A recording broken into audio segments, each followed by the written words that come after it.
In today's modern world, is there such a thing as normal family life? Who's to say what's normal? Some families enjoy a dangerous life. Some crave a relaxing life, and some just like the wild life. In this series, we'll be visiting households across the globe to celebrate the wonderful, the inspirational, and the eccentric. Welcome to the world's most extraordinary families. Coming up, the animal-crazy British family who ended up running a zoo. The Texan family with a £2,000 house guest.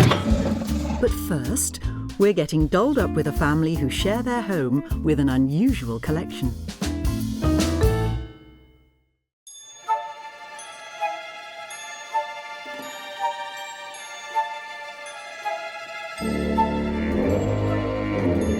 I think the amount of dolls I have is around probably 500, I would guess, but we never counted. Staten Island, New York, home to the Mansfield family and hundreds of dolls.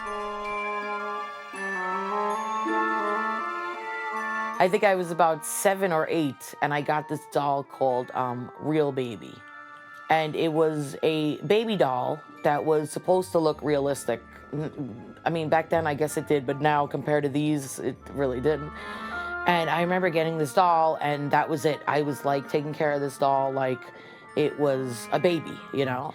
And I would like take it out to the supermarket, put it in the shopping cart. So I loved this doll. That was my baby. Marilyn's partner, Danny, was introduced to her extended family 13 years ago, and they have lived together in the doll's house ever since. When we first got together, Marilyn's collection was, there were a lot of dolls. He came in my house and was like, "You have a lot of dolls." And I was like, "Yeah, welcome," you know? That was it. But I mean, everyone who knew me knew already that I had a thing with dolls. Like, I used to go to work and carry like a Chucky doll. Like, I was just always with the dolls, you know? So he was totally fine with it. He always thought it was cool. Marilyn invited me to dinner. So I went over to eat dinner, and of course, you know, when you enter someone's home, the first thing they do is they give you a tour of the house. So, you know, we walk around the house. Here's the living room. Here's by the way, here's my room of collectibles. I like, you know, things that have lots of different characters, different, you know, variations of something. I always think that's kind of cool. So those collectibles really interested me. And I thought it was really cool that, you know, she's passionate about something. And that's why I was like, you know what? I think this one's a keeper, because I probably wouldn't be with someone who didn't like the dolls. We're a package deal. Marilyn's 2 children, Skylar and Damien, have lived in the doll's house since they were babies. When people first walk in, I give them like a pre-warning. I'm like, if you're afraid of dolls, then you're in the wrong house. And if they're not, then they come in, and then I show them, and then they're like, oh my God, this is so cool. The dolls are definitely part of the family. They are, Ellie in particular, she's definitely a huge part of our family. Ellie is a real doll, and I bought her from a private collection. I always wanted a real doll. And when I saw Lars and the Real Girl, the movie, I really, really wanted one. When we got her, she was wearing a robe. So we had to go buy her clothes. Do you remember that? Yeah. And it was fun to pick out. We were like, oh, this will look cute on her, this will look cute on her. They've been around so much, like, I don't think we'd know like what it's like to be without them. So they're definitely a big part of the family. And for some of the dolls, the family is also a big part of them. This is Davina. Now she's special because she actually has hair. I rooted her hair. This is my son Damien's hair. He had long hair and I cut his hair. So that's Damien's hair. People do use human hair, so it wasn't that, you know, weird. They are a very, very positive part of our family, though. I couldn't really imagine life without the dolls. It would not feel the same without the dolls. I don't think it would be home without them. And I think they all agree. Coming up later, we'll see how Marilyn and her family have turned her cute and not so cute collectibles into a booming business. But first, we're off to the other side of the Atlantic to meet a household with some furry friends. 150 furry friends.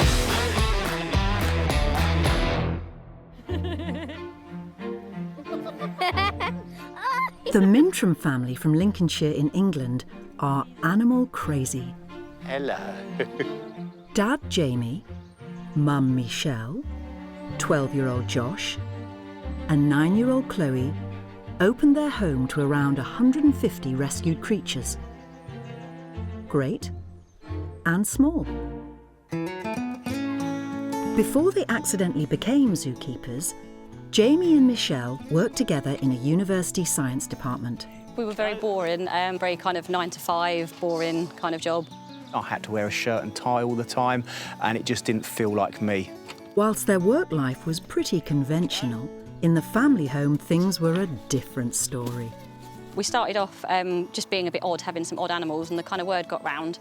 And then we had people phone us up asking if we can take in animals, and kind of word spread. And then it just kind of developed from there, and it got to crunch point. We either couldn't take anything more on, or we had to do something quite drastic. The Mintrams had taken so many animals into their home, the family decided to up sticks, leave their normal life behind, and turn a rundown farm into their very own rescue zoo. We moved from what most people would have considered a normal ideal, the 3-bedroom detached house. We spent 2 years living on site in a caravan. I don't miss that at all. But it's meant, you know, we can have dinners every night. We never had that before. Since moving to the site, the family have upgraded to a new purpose-built lodge with all the mod cons, but it's still not quite the conventional family home. Although it might seem a bit bonkers going from a house to a kind of lodgy caravan thing, it's meant we've got more time together, and it's been a lot better, yeah. I get to see my kids all the time. Some days, admittedly, that's not a blessing when they're falling out with each other, but I get to spend all my time with my family. I get to work and do what I'm passionate about, and I get my kids involved in it as well, so it's the best of both worlds, really. I can see the animals whenever I want, and I have a whole play park to play in. It makes me feel good about myself because we're helping animals. We treat them well, so they have a good life. In October 2016, the Ark, Britain's only rescue zoo, opened its doors, and now the Mintrams and their furry friends welcome visitors all year round. We're a rescue zoo, so it means we don't buy or breed animals or particularly trade them. Anything that comes here has got a forever home. We mainly take animals from members of the public that need rehoming. There you are, I can see your tail. When I first went to school, lots of people didn't even believe me that I lived in a zoo. And then when we opened, they started to believe me because they heard about it. I got a lot of support from my family. They've been amazing. The groundwork, helping us build the place, the financing and all that sort of thing, we wouldn't have been able to do it without their help. Most parents, what would they say? We want to open a zoo. The response would be, don't be so silly. Bucky, come here. To us, it's normal, and to the kids, it's normal. I don't think they've really ever known anything any different. Socky. Socky, come here. Socks. When he lived in my room, I used to wake up in the middle of the night smelling his poo. Not very often. Not very often, but sometimes. My favourite animals, Socks the fox, Rio the kawaii, Rascal the raccoon, and the skunks, because they used to always sleep under my bed. My favourite animals are rabbits, guinea pigs, and like farm animals, because they're really fluffy and cute. They might be fluffy and cute, but they're also hungry, and with all those mouths to feed, the grocery shop is a big deal. Every week, the animals chomp their way through a van load of fruit and veg, and the Mintrams have to cater for all tastes. It's a real mixture. A lot of the animals that you would have traditionally associate as being purely carnivores, things like meerkats, which are traditionally mainly insects, will have a certain amount of fruit and vegetables in their diets. The iguanas, the tortoises, the porcupines, also our sort of more regular farm stock animals like the goats, the llamas, the alpacas, they'll all tuck into some of this as well. So it's a sort of a cross-section of the animals will benefit from this. Bandit loves lychees. Our Palm Civet goes absolutely mad for lychees. The wallabies love sweet potato and apple. The meerkats, being insectivores, they'll kind of begrudgingly eat their portion of fruit and veg later on in the day when there's nothing left to eat. They're about naughty school children. They'll eat the meat first. Kinkajou, he loves bananas. He'll pick those out first. Even Socks, the fox, who I think you met earlier on, he loves blueberries. Even though we traditionally associate them as being carnivores, he'll actually pick blueberries out of his bowl of meat first. He absolutely goes straight for blueberries. And what's worse than a fussy eater? Goats. They can actually be absolute horrors because although they're friendly, they're so boisterous and so in your face, they can be a real pain to deal with.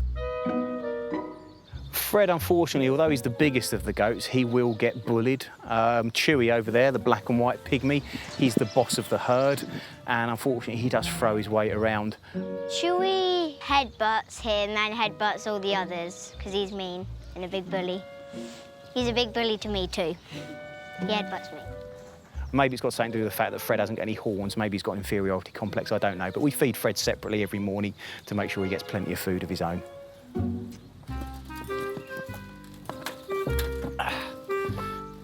Oh, that's Fudge. He does that every single day.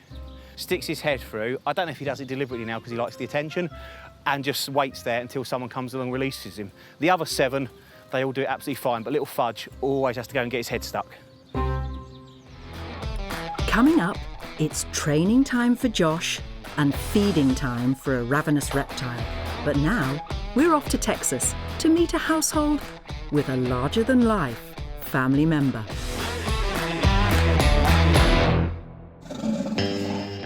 Well, hello! What are you doing, baby? What are you doing, huh? Meet Wild Thing. He's a 1,000-kilo bison, and he likes nothing more than wandering around the house. Well, Wild Thing is a huge animal, but for me, he's still my little baby. You know, even though I know how big he is, but he's my baby. Don't come in. Oh, goodness! Ronnie and Sharon Bridges have shared their Texas home with Wild Thing for 13 years. Approximately 6'2" tall. He weighs around 2,500 pounds, and his head weighs around 400. He is about 500 pounds bigger than any bison I've ever seen. And everybody that has bison come over to see Wild Thing, they can't believe how big he is. When Wild Thing was a calf, the first time we brought him in the house, it wasn't my idea, it was Sharon's idea to bring him in the house.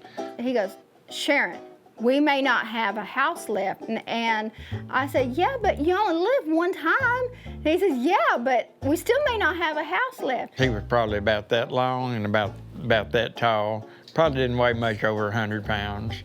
Anyways, RC's kind of like me. He likes to be different. So we brought him in the house, and ever since then, we just opened up the door and he's in. He was well behaved in the house, and then he didn't use the bathroom in the house, so we kind of let him just go in and out anytime he wanted to. And if he's in another room, I don't even worry about him. He's better behaved than my grandkids are.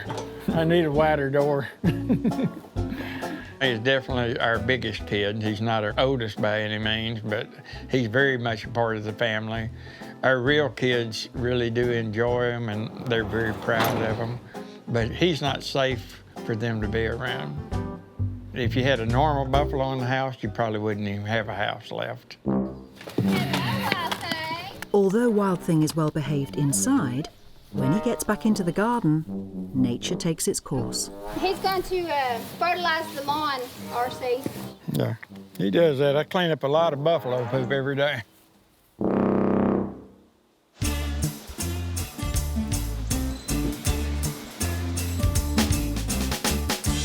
We used to have 2 buffalo in the house, but the only problem is Bullet, she would go to the bathroom in the house.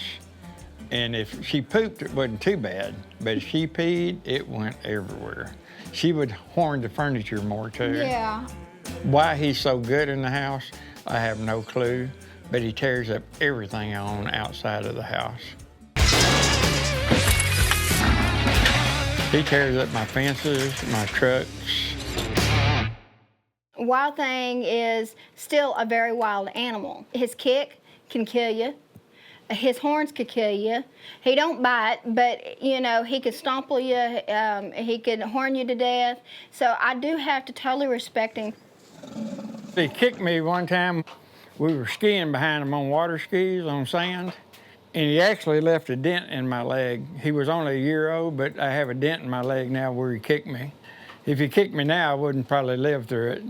Bison's disposition usually isn't real good. They have a high temper, and they like to knock stuff around. There aren't many people like me that work with a bison, but they're putting their life in a lot of risk doing it. He holds his temper back most of the time. But he's still, even for me, a dangerous animal to be around. I like the adrenaline rush. I always wanted to do it, you know. I'd still be riding bulls if I was a little bit younger, didn't have so many injuries. I left home when I was 14 years old to be a cowboy, and that's what I've done the rest of my life. I've worked on 9 different ranches, been the manager of 5, and I've broken trained horses most of my life. I was a rodeo clown. I was a bull rider, and I did saddle bronc and bareback, and did a little bit of everything. Wasn't great at anything, but did everything. I like the danger and the excitement of it. It's an adrenaline rush. I don't do drugs or drink and never have, and that took the place of, it gave me the high I wanted. It's mealtime in the Lone Star State, and R.C. and Sharon are having a bison for lunch. We're fixing to eat lunch with Wild Thing. He likes coming in the house and eat with us. He won't eat pizza though, but he likes his horse and mule feed real well. Well, we had to move furniture. He's like having a small car come through your house. But other than that, all you gotta do is open the door. He knows he's gonna get to go in the house, so he's excited about going in. Here he is. We don't have him in the house every day to eat, but occasionally, especially when he's asking to come in, we'll move the furniture around and let him in. We enjoy him coming to the dining table to eat with us. And I think he enjoys it more than eating in the barn. He's definitely part of the family. You know, most kids are real messy at the table, but our kid, most time he's pretty good at the table. He keeps his nose to his business. Good-mannered bison.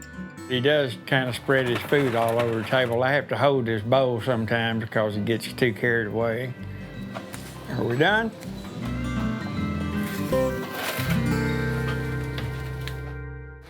We'll be catching up with Wild Thing later to find out how he keeps cool in the Texan heat. But next, we're back to New York, where the dolls are hitting the streets. In Staten Island, Marilyn Mansfield is off to a restaurant with her family. And I mean, all her family. I do take the more natural looking ones out. Come on, Skylar, Damien. No, I'm not bringing them. We've taken them out to eat, we've taken them shopping, we've taken them to the park, I've taken them to the aquarium, you know, just one in the carriage. And I always ask first, does anyone mind if I bring one? They're like, no. And they'll push the stroller, they'll, you know, my husband will carry the car seat, you know.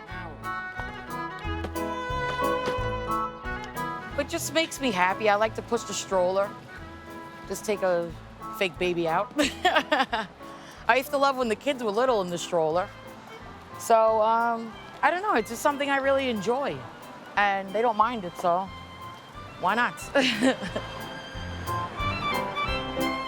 The reaction from people when we do take a doll out with us is always they're amazed at how realistic the doll looks. People are often confused when we tell them it's not a real baby, it's a doll. Hello. Hi. You want to see my baby? Yes, I do. Oh my God. It's real. You want to hold him? Sure.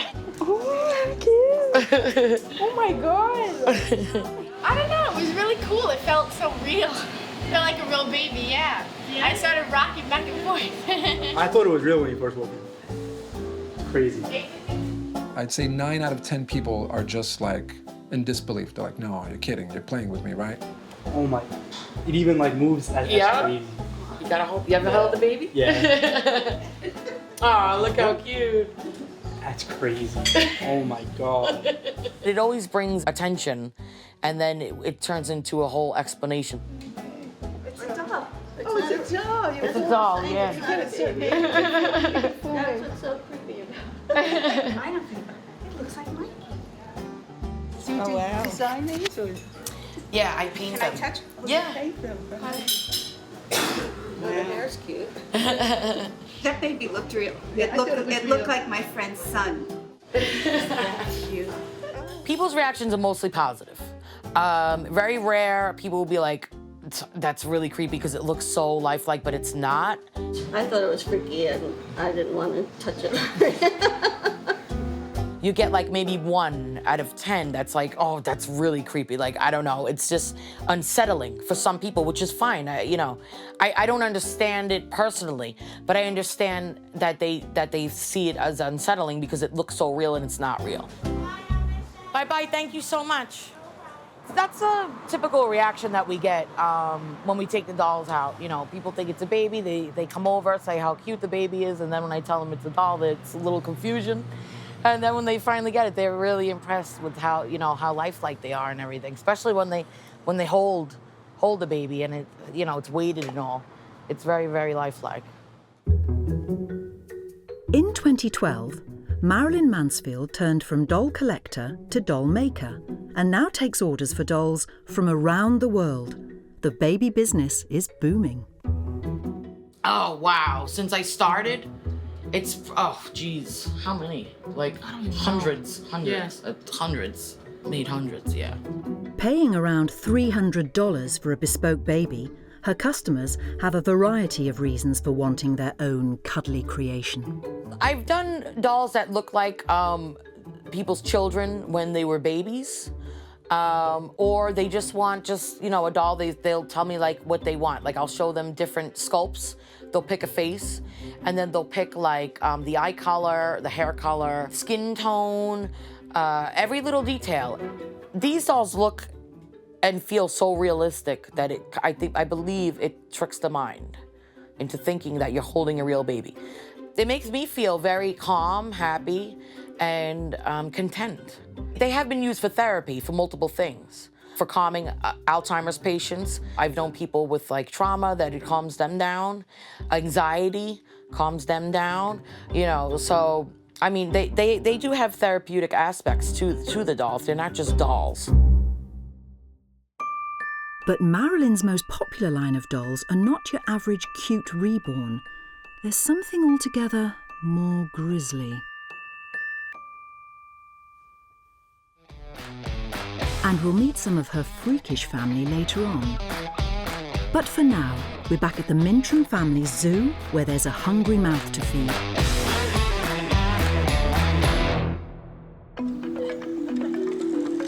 We're back in Lincolnshire, and it's feeding time at the zoo. Right, let's go and feed Becky. And that would be Becky, the Morlet's crocodile. You can take hold of that. All right. You fixed it. Just another father-son activity, Mintram family style. Right, let's get our fish ready.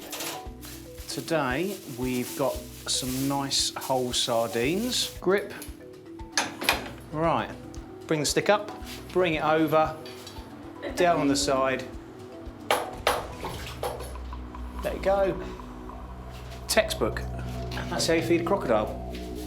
Well, Becky was being well looked after at a conservation centre in Kent, but they lost their reptile keeper, and so they didn't have anyone sort of qualified or experienced to work with her, so we were phoned up and we were asked if we could take her on instead to give her a permanent safe home with people that have worked with crocodilians before. This is an interesting little guy. We've got a spectacled caiman. Rudolph the spectacled caiman, he was brought illegally on the black market. He was being kept in a bathtub, in a flat in London, and been bought as a birthday present for the owner's 13-year-old son. Absolute madness. From what I gather, they were trying to feed him sausages, and obviously crocodiles aren't designed to eat sausages, so he was very malnourished and underweight, and we then offered to give him a permanent home, and he came up to us in Norfolk, and he's now settled in with us in a nice heated pond. It does annoy me that people get animals. I mean, we're not against people keeping exotic animals as pets. I would never, you know, dictate to other people what they should and shouldn't do, but it's about doing your research and knowing what you're letting yourself in for.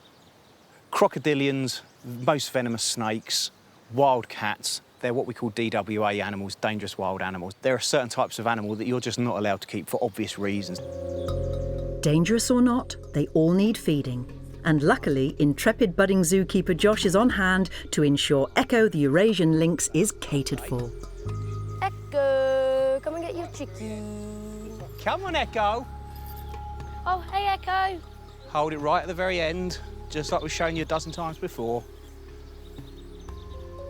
Hey, there you go. You're going to save it for later.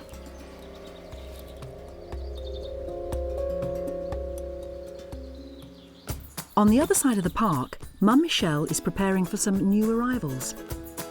We've got 5 female lemurs coming from a zoo in France. We've been anticipating them for a while, kind of getting ready, and we're all really, really excited. We've never really dealt with primates before, so we've got a lot of backing from our partner sanctuary over in Europe, and we've got a lot of advice from expert primatologists on how to set up their environment for them. So this is going to be something very new for us that we're really excited to get into. Another new experience for the Ark. We'll be seeing how the Mintrams get on with their furry visitors later. But now, we're heading back to the USA and the temperature is rising. Ronnie and Sharon Bridges are about to cool down a hot and bothered bison, Texas style.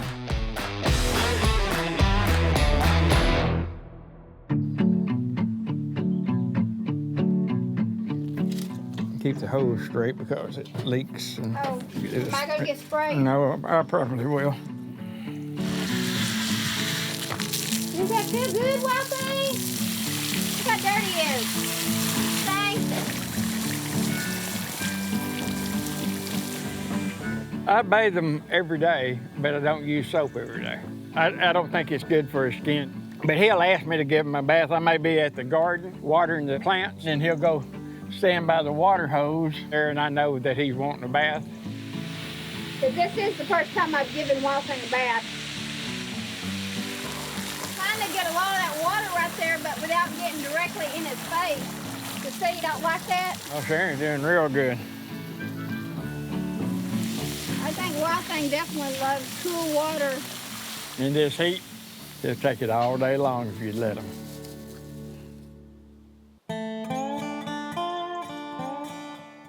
For RC and Sharon, life on the ranch with Wild Thing really is a lifelong dream. When I was 5 years old, I knew I was going to be a cowboy. When Sharon was probably 5 years old, I think she told her mama she's going to live in a 2-story house and marry a cowboy. And both of our dreams came true.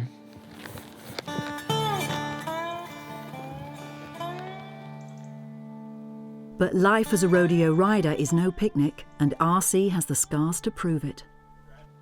Right before I left home, a horse kicked my teeth out.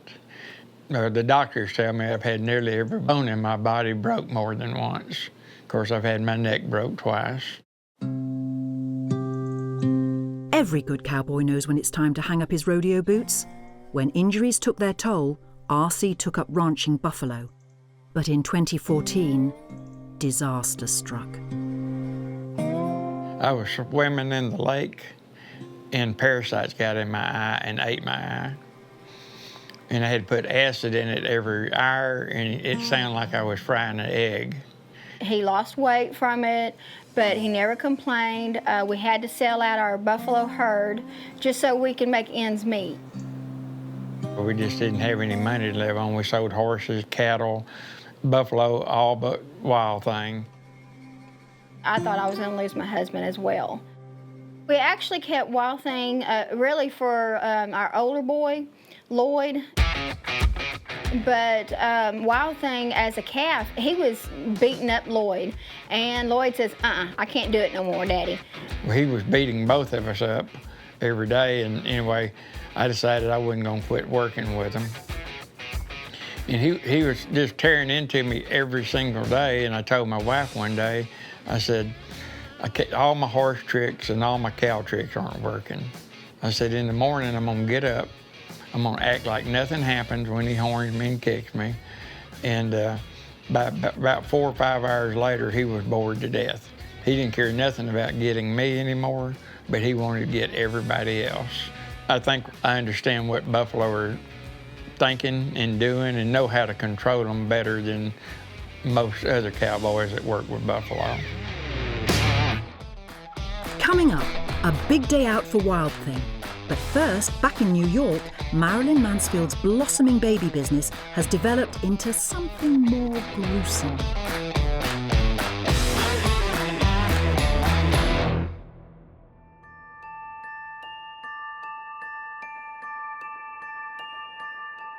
I said for Halloween, I want to do a zombie, you know, that kind of thing. And people really like those, so I just kept doing them all year. And then it got into the sculpting. I started sculpting the fangs and teeth and horns and things like that. And it was like a dream come true. I'm like, I can't believe that, you know, I used to collect these dolls by other artists, and now I am creating them. This is a finished baby. This is our baby Judith. She comes to all the conventions with us. So this is how it will look, similar to when it's totally finished. So she has a little bite there. She has a little zombie bite. People go crazy for the zombie babies, especially. You know, they really love these little monsters, and I'm happy to make them because, you know, I've been a lifelong horror fan. I always liked horror movies and things like that. I've always liked creepy and cute mixed together. That's always been my thing. Like a cute little baby, then you look close and has fangs. I think it's so cool. Like, I don't know. I've always loved it, you know? So, I mean, like I said, it's not everyone's cup of tea, but it's a lot of people's cup of tea. To meet demand for the demonic dollies, the whole family get involved and travel far and wide to conventions across the country where Marilyn's creations fly off the shelves. This one over here likes to sell. He will sell anything. When I get started, I could sell anything. So Just put it in front of me and I'll sell it. She puts them on the table, someone's gonna want them, and I'm like, all right, what do I got, what do I got, what do I got, what do I got? You know, it's like an auction. I just start selling all the dolls, and she's actually gotten angry at me because I've sold dolls that she was attached to, and then afterwards when we're leaving, we're packing up, she says, oh, I can't believe we sold that one. And I'm like, it was for sale. He was there, you know, somebody wanted him, so what am I gonna do? We view them as art forms. We obviously know that they are dolls. We're not oblivious to that fact or anything. When the dolls first are being created, it's basically like a blank canvas. So the artist now brings that to life by adding their artistic talent to it, by their creativity, by their imagination. You can take the same sculpt and parts and have 10 artists work on them, and they'll all look different. It's definitely an art form. Instead of a flat canvas, our canvas is the doll. I always say, you know, I'm living a dream come true over here. If you told me that I'd be, when I was little, one day you're gonna be grown up and you're gonna, you know, make dolls and play with dolls and people will wanna record you doing it, I would have been like, yeah, right, you know? But it happened and I'm totally glad and grateful. I mean, I love it, you know? Each layer of paint has to be baked on. So the doll parts go in an oven. You bake them for 8 minutes at 265. Now that sets the paint. If you don't do that, it will eventually rub off. So this makes it permanent.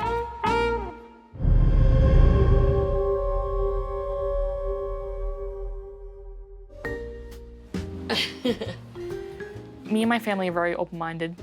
We're not judgmental or anything, so if anything, it also taught us all lessons on how to appreciate another form of art. If the people who think it's strange, that's fine. Who's to say what's normal, you know? This is what makes us happy. So that's where we're gonna leave it. I'm not trying to force this onto anyone, nor would I want anyone to force their tastes upon me. I don't like the word normal, because there's no set on what's normal, you know, to me anyway. That's how I feel. I've always been very open-minded, and I feel people should do what makes them happy. As long as it doesn't hurt anyone else, I don't see any harm in it.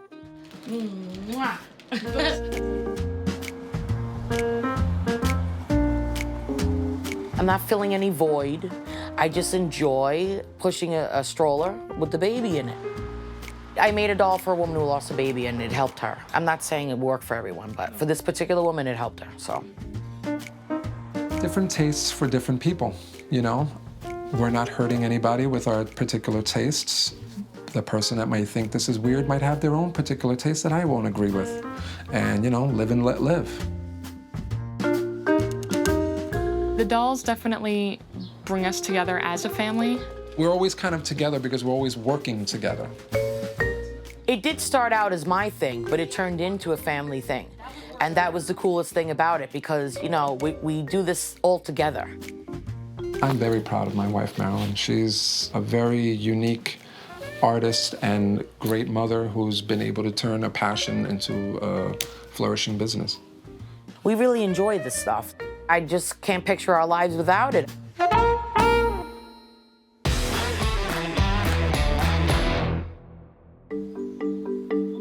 It's Lemur Day at the Mintram family's Lincolnshire Zoo. The lemurs will be living on our new bespoke habitat. It's called Lemur Lake. It's going to be a first for Lincolnshire. It's a lakeland habitat surrounded by water because lemurs are naturally adverse to swimming. So people will be able to see them without any barriers or bars in the way, and the lemurs will feel safe because they'll be far enough removed from the public on the safety of their own island. Lemur Lake kind of shows the ethos of the Ark. We are small little guys. We can't afford to throw hundreds of thousands of pounds at projects. So it's very much a family project, family and friends. Sometimes, though, it is best just to splash out. Unfortunately, we bought this boat and it was a bargain, but we've kind of seen why it's a bargain. That'll teach us to go cheap with the boat. We spent all the money on the enclosure, but yeah, the boat we got cheap second-hand, and that serves us right, really. Yeah, they're going to be here in about 45 minutes, so you might want to turn around and come back. With the lemurs on their way, it's all hands to the pumps to prepare their accommodation. What? You said they were coming at 5 or 6. It is 5 in 45 minutes. We lost track of time. Yeah, that'll do, won't it? We'll get them another one. We've had this built now for a few weeks, and we have some geese, some Canadian geese that live on the lake, and they got in one night and it pooed all over the floor.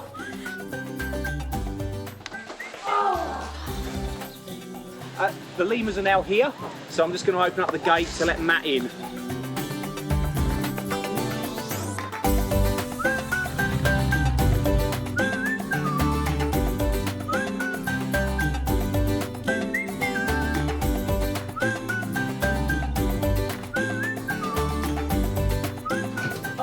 You didn't mess about, did you? So the Mintram family's new arrivals are settling in nicely, and everyone has come to take a look. And I mean everyone. They can jump very high though, because Mum, when you let them in, they literally just jump. Yeah, straight across that back corner. Yeah. They're so cute. I love them. They've definitely grown since the picture was taken. You reckon? Yeah, I don't think they have. I think you'll find they're mostly fluff. Yeah. I really like them. They're setting really quickly. I'm really happy and excited. I think it's a big thing for the park. Hopefully it's going to bring in people. Being a rescue sanctuary, we rely on visitors to fund the rescue programme. So yeah, hopefully it should bring in even more people than we're already having. So, from a 3-bedroomed house to a fully fledged zoo via a second-hand caravan, the Mintram's menagerie continues to thrive. But for Mum and Dad, it's Josh and Chloe that are the stars of the show. Both me and Michelle are proud of our kids. They're really part of the driving force behind all of this, as well as wanting to help the animals out. We also wanted to give our kids a lifestyle that they're going to look back on and, touch wood, remember really fondly. I asked Chloe about how she had to go to school to learn to get a good job, and she turned around and said to me, I'm not going to bother because I'm going to run the zoo, so that's fine. Josh, I think, will. When I grow up, I kind of want to work here and help out with the animals because it's really fun. It's important to rescue the animals so they don't get poorly and sick. I wouldn't go back to work in a proper job, not in a million years. Yeah, I don't know what I'll do if I do take it over, but I'll run it well.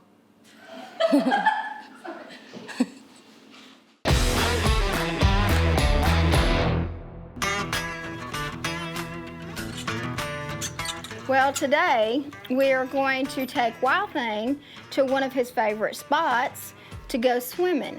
Sounds like a lovely day out, but when your passenger is a 2,000-pound bison, you can't take anything for granted. But at least today, he's riding in style. This will be his first time in my new trailer and be the first time my new truck ever pulled him. I think he's going to enjoy it. I don't know how he's going to load in this trailer. He's used to his old trailer, but I think he'll do it fine. Yeah, he would have gone in the old trailer faster, but he was a little concerned about the new one. But he did good. Ready, cowboy? I'm ready.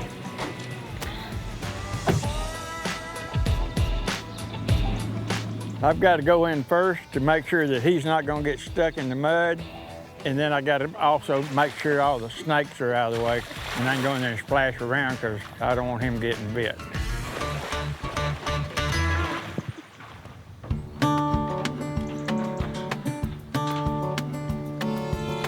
The American bison is so important to the American Indians back in the 1800s and before. That's all they lived off of.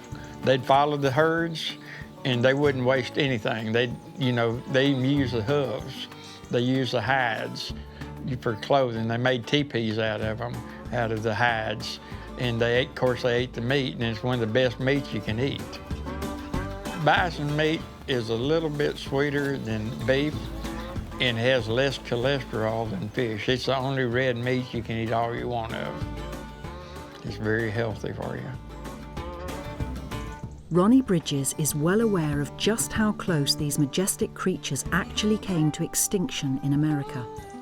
At one time, there was over 30 million, and they killed them down to where there was only 800. They were trying to starve the Indian out. And they were going to have the last buffalo hunt and kill the other 800, and Charles Goodnight stopped it. There's about 500,000 of them now, and they are coming back. We raised bison. We had 52 head at one time. We ate bison.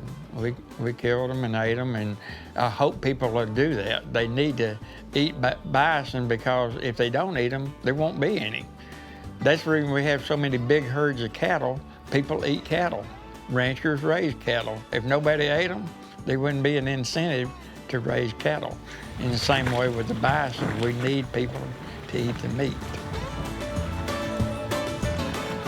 That was a lot of fun. I enjoyed that, especially in the heat. And the biggest thing I know Wild Thing really enjoyed it. He said, I've had my fun, I'm ready to go home.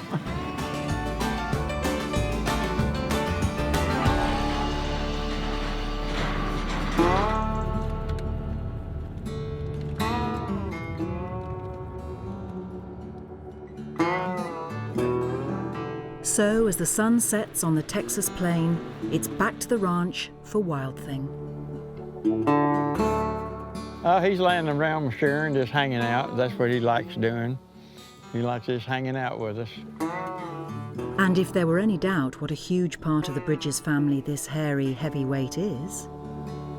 When R.C. and I first got married, of course, we didn't have Wild Thing.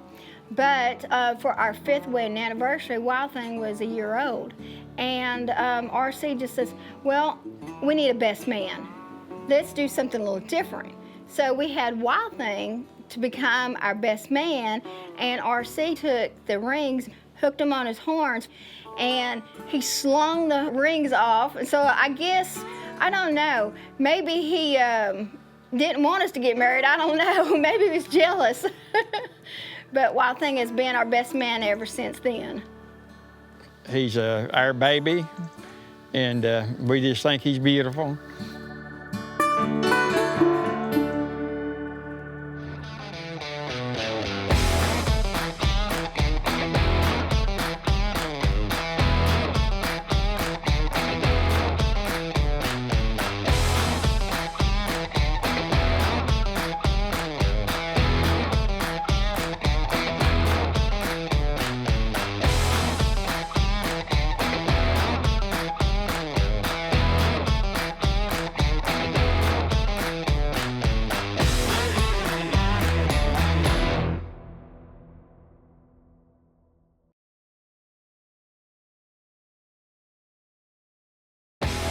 today's modern world, is there such a thing as normal family life? Who's to say what's normal?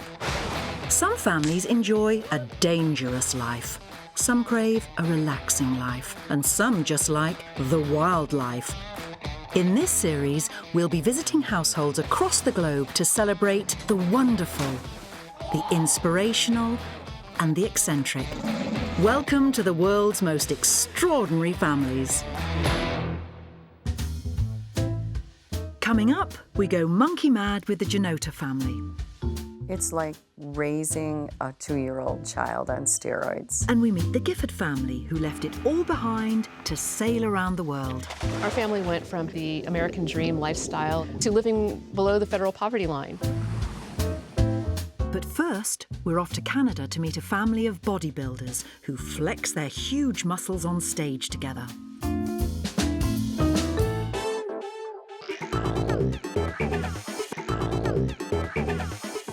Meet the Annetts, a muscular family of bodybuilders who live and train together in Sarnia, Canada. They are one of the only families to compete on the world stage and have won hundreds of competitions between them. I think my family is unique in more ways than one. There's not many families that actively compete the way we do. The moment I walk on stage, I'm at home. I love it. You see families that are into fitness, but we've taken it almost to the next level. Like my mom's a pro now, and like my sisters, they both look, amazing on stage. You feel very proud of them, and my dad's 50 now, and he looks just amazing. Today, the family are taking a trip to their second home, the gym. And along for the ride is newest member of the family, grandson Hunter. I love coming to the gym with our kids. Yeah. We're gonna have a good time today. This is our hot spot. We come here and get down. We don't play here. We spend usually maybe 4 to 5 hours a day when I'm prepping. But on a regular day or off season, maybe a couple hours a day I'll spend at the gym. We'll do some upper body movements, be chest, maybe arms, a little bit of shoulders. We'll try and key on 1 or 2 different muscles today. This is easy. Belt concerts. Are you ready to work out? That's right, too. It's the Hall of Fame for the fitness athletes, different sports. That's my picture. I was probably about 35 there. And of course, we've got the family picture here as well. Alongside his day job as a fraud investigator, 50-year-old dad Dean has been competing in bodybuilding shows for the last 18 years. Always grew up looking at like bodybuilding magazines when I was a kid. And I said, you know what, one day maybe I can do that. And then once our kids got to a certain age, they were more independent. That's when I got involved. I was probably 32 years old when I started, so I started late. My category is the lightweight division. I'm not a real big guy, but when I get on stage, I look big and I'm very conditioned.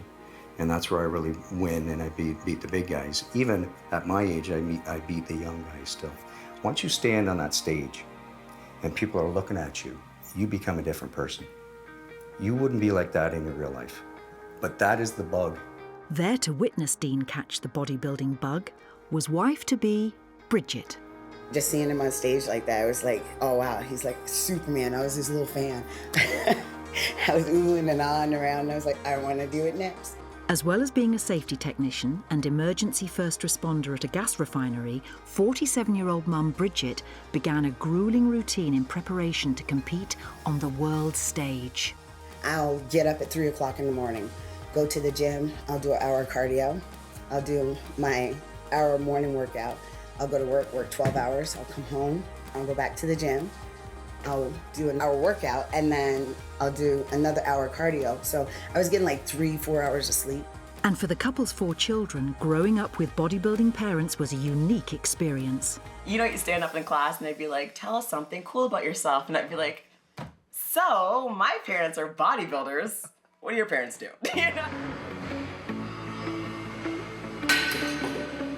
Growing up with bodybuilders as parents was intimidating for my friends. Like, boys did not come over.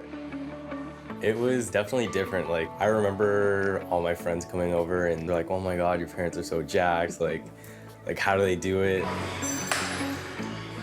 I feel really blessed to have my family And I think to have a family that's all into bodybuilding is unique and awesome. I have one son that does not like bodybuilding. He has a 2nd-degree black belt. He's an amazing man. Growing up with a bodybuilder family, it's fun in its own way though. When I was little, my dad would just work out while my mom taking care of her. He's tried it. He's just not into it. He's his own man. It wasn't long before 29-year-old Barsha and 25-year-old son Tyler followed in their parents' footsteps. That was a good set. Yeah. At the age of 18, Barsha competed in her first bodybuilding show.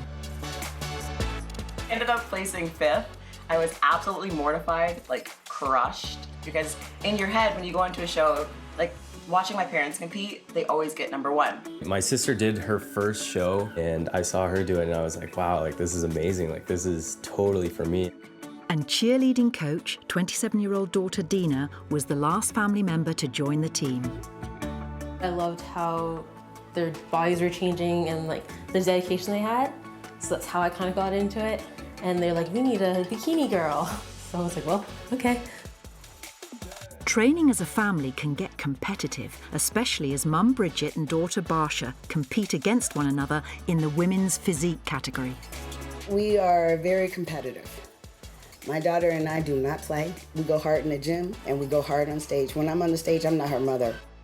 She comes at me like a stranger and I come at her the same way. I love my mom, please don't get me wrong, but I like to win. Training with her is great, it's great motivation. I love doing it, but when I know I can do something a little bit better than her, I mean, I feel great.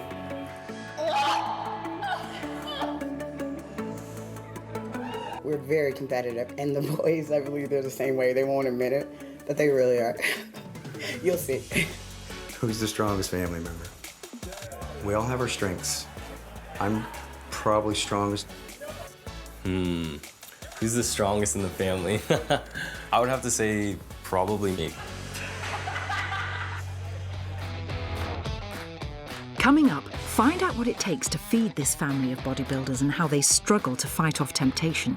I am starving, so going into this grocery store is going to be a struggle. But now we meet Mum and Dad, Pinky and Roly Janota, and their 5 monkey children.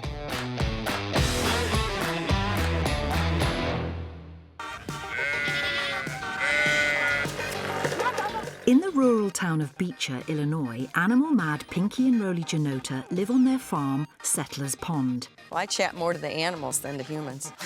And are parents to 5 primate monkeys. It's like raising a 2-year-old child on steroids. It's a constant thing. They demand your attention. You can't just leave them in a cage. And they want to bottle. They want to be held and cuddled and loved, and it's a very demanding job. The monkeys joined the family after they were mistreated and abandoned by their previous owners. The names of my monkeys are Maybelline, Max Factor, L'Oreal, Avon, and Mary Kay.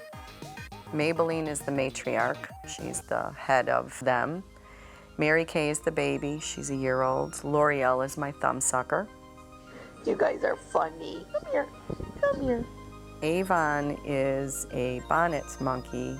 Max was the sickest one that came in. He's 3 years old. Max is laid back. He's a sweetheart. Yeah, buddy. How you doing? He just is probably one of our calmer primates. And just like human babies, the monkeys can make quite a mess.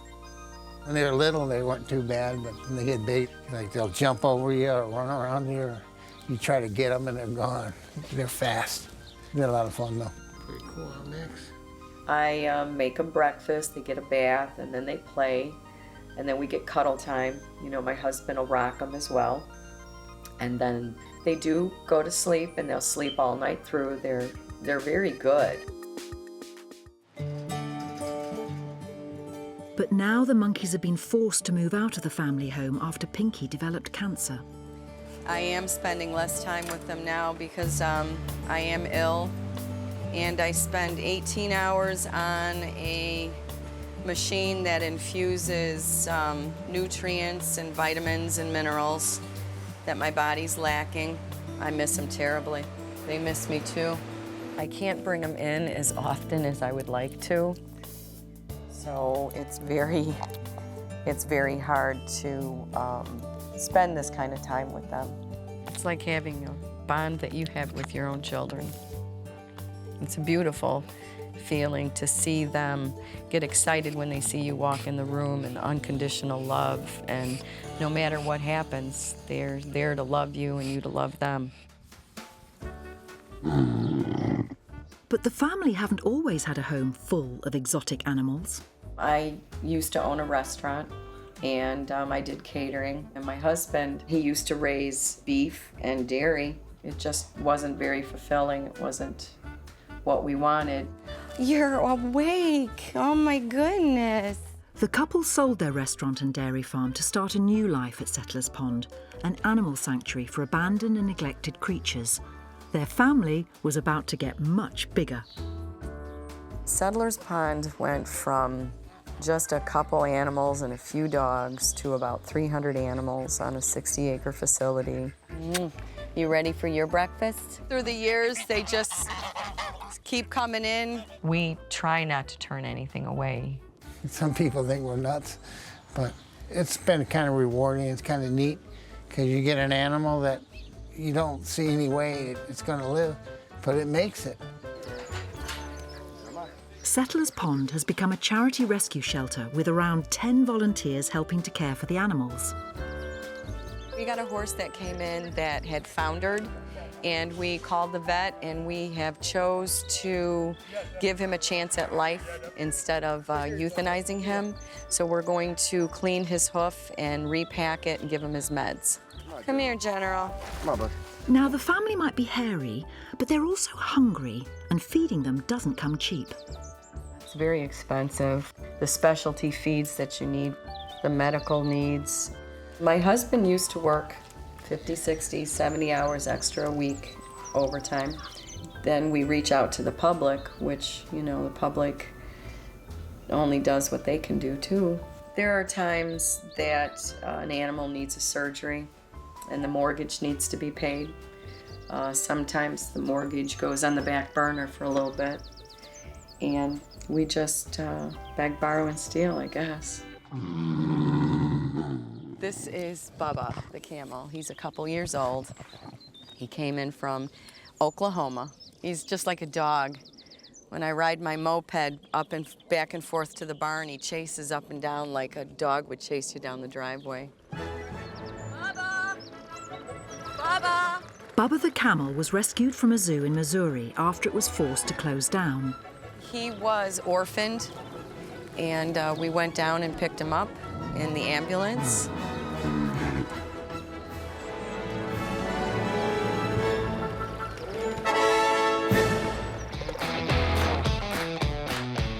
Next, the Janota family is about to get even larger. They must be quackers. That happens almost every day here. Now we are setting sail with the Giffords to experience family life on the ocean. Our family has literally sailed around the world in a circumnavigation.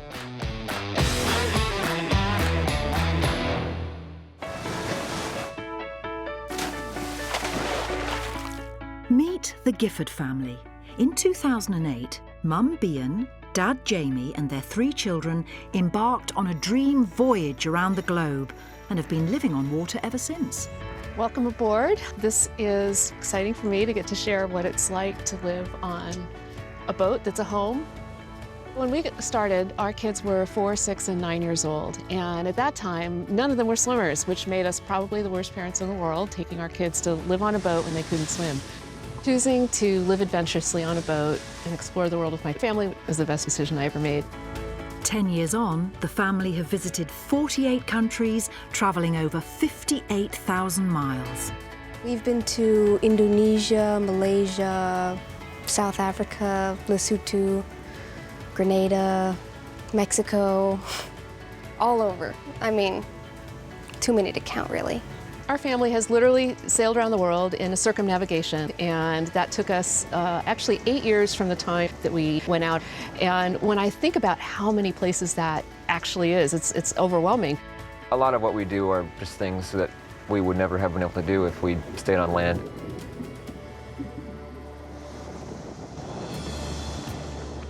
The Giffords are part of a growing but little-known community of people called cruisers, couples and families who spend months, even years, at sea, living on a boat. It's exciting because we're going to head out and do something new, and it's relaxing because moving on the water is just, it's peaceful, it's wonderful. But before the family cast off, their lives were very different back on land. As well as being a sailor, Dad Jamie owned a business distributing medical equipment, and Mum Bian worked in digital marketing. Our life before we went cruising was one of comfort, of financial security. We had a large house in a high-demand area in one of the best school districts in our home state. Despite their comforts on land, the family had a longing for a life on the ocean. I had grown up with this idea that I wanted to live on a boat someday and go sailing around the world, and we thought it would be when we were retired or later on in life, but we had a really challenging year. We had the birth of our second child, and 2 weeks later, my mother-in-law passed away. It was very unexpected. It made us reevaluate or look at what's important in life, and we weren't spending time with each other, with our children as much as we wanted, so we sat down and we came up with this idea and we made a plan. After planning for the next 6 years and saving almost $90,000 US, Mum and Dad quit their jobs, rented out the family home in Seattle, Washington, took the children out of school and loaded their lives onto a 47-foot sailboat they christened Totem. Our parents had told us for a long time that we could be doing this big trip, and when it finally happened, we were all really excited. When we took off as a family, we left San Francisco and sailed under the Golden Gate Bridge. It was really like we were starting again for the first time and doing it together. And it was exhilarating, and I'll never forget it, that moment that we were starting this grand adventure as a family. For the next 10 years, the family lived and traveled the globe together and had to adjust to living in close quarters. When we moved aboard, we were downsizing from a 5-bedroom house. And I don't even remember how many bathrooms it had. It had a bunch. And living on the boat, it's highly compact. We're fitting so much living into that space. We're fitting in both all 3 of the bedrooms and 2 bathrooms, a living space and a kitchen, which we call the galley, and our navigation station. All of this life into not even half of the size of our garage in the house that we gave up when we went cruising. Day-to-day life, it's different every day. We show up into a new place. It can be figuring out provisions and groceries or fuel if we need fuel. It can be more of a field trip thing where we're in a cool place and we want to go out and see historical exhibits or museums or safaris, so we're going out looking for animals.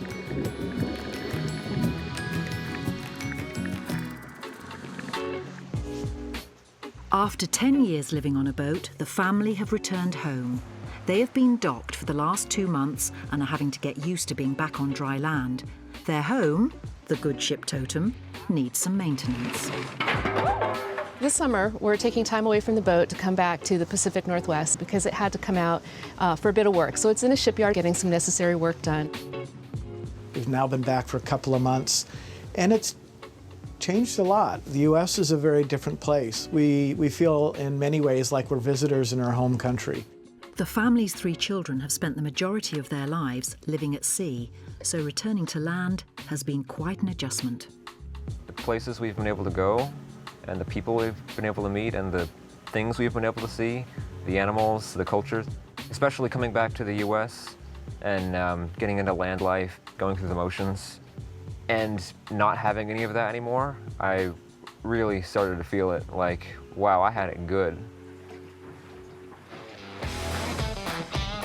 Coming up, the family meet a new pair of cruisers and warn them of the potential dangers of the high seas. We were in Australia before we left, and every Aussie we spoke to was basically like, "You're gonna die." But now back in Canada with the Annett family, who are trying their best not to cheat on their diets. I am probably the worst one. I'm the closet eater of the family. I've heard of coming out the closet, but not for ice cream. Come on.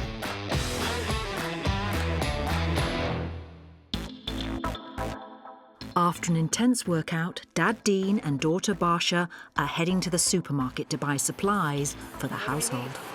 Chicken? Chicken, probably steak, spinach. As It's not for everybody.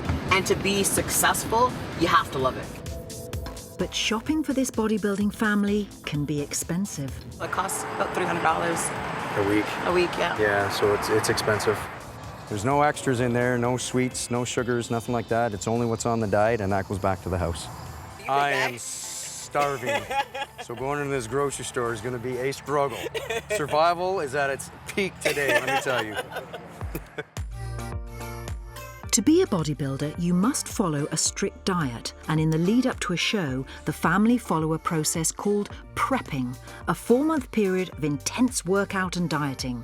Once you switch from the off-season diet to the on-season diet to get ready for stage, it's 5 square meals a day, and you eat all meats in those meals.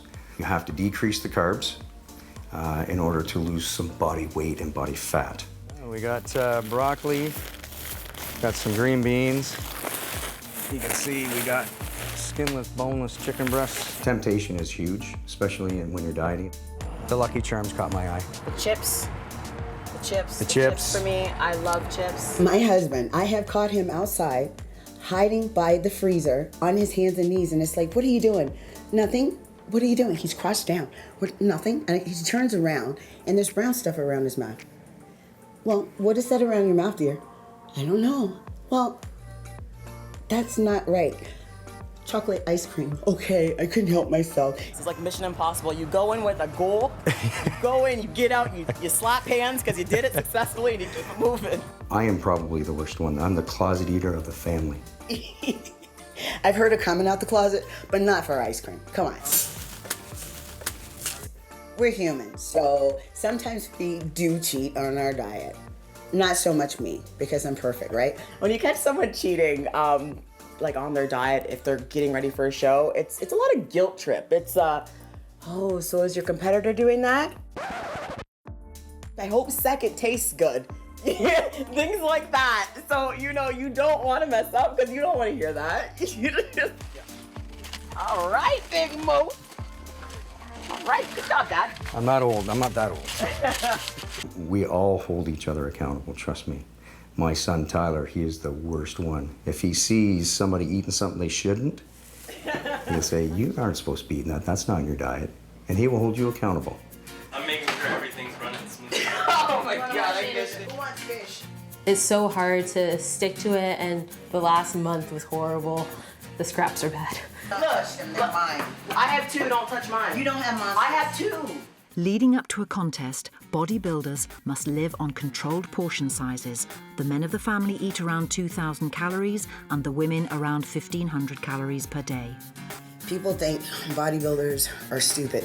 No. They're very intelligent. You have to know how to manipulate your body to do what it does. Anybody that can stand on that stage, they have to have discipline. If the family stay disciplined and stick to their diets all week, they reward themselves with a junk-infused cheat meal. Those are good days. It's a free-for-all, I'm telling you right now. Burgers, fries, chips. I love sugar. Chocolate cake. Burger and fries, and then I have some ice cream. Mac and cheese balls wrapped in bacon and deep frying it twice. I'll eat that double. We'll go to sushi, we'll go to get a burger. And when you finish, you feel sick. Well, you're not supposed to go crazy, but we're crazy people, so.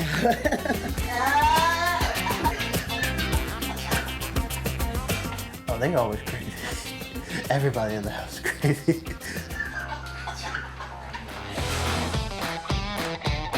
Coming up, Mum Bridget hits the stage and Dad Dean shows off his tanning skills. This is the best part of it.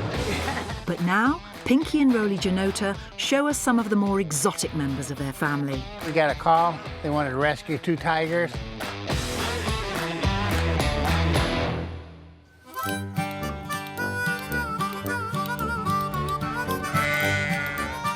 The Janota's beloved monkey family are now unable to live in the household as Pinky continues her treatment for cancer. You want your cookie? I miss him terribly, because each one of these is like my heart and my soul. They might be her favourites, but the monkeys aren't the only creatures to steal Pinky's heart. The couple care for over 300 other rescued animals, and today they welcome another addition to the family. Hi there. Yeah.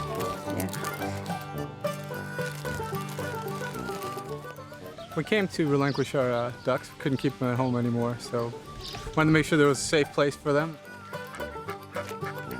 We got them for Easter. It was about $2, $3 a piece. Didn't expect them to grow that big, that fast. This family have fallen foul of rules restricting the ownership of poultry as pets, so they're left with no choice but to bring them to Settlers Pond. That happens almost every day here. They get a pet and they can't take care of it anymore, or it grows, or it's something that they can't have. They choose to bring it to a non-kill shelter, and this is what we do. I like it here. It's, I think they're gonna be much happier. They have more room to roam with other animals here. It seems like a very friendly place. So, absolutely. I've never seen anything like this before around here. It's different.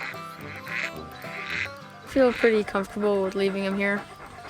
This seems like a nice place. I'll send you guys some video, okay? Absolutely. All right, thank you guys. Have a safe trip.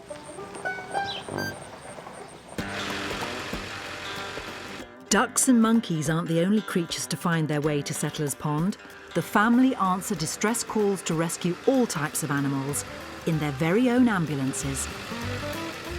We've probably had about 40, 50 calls. You know, mostly dogs and cats and fallow deer and a camel. Our area is very large. It's from Minnesota to New York to Florida to Oklahoma. And we travel that with 2 ambulances. And we get calls from people or businesses or organizations that need help.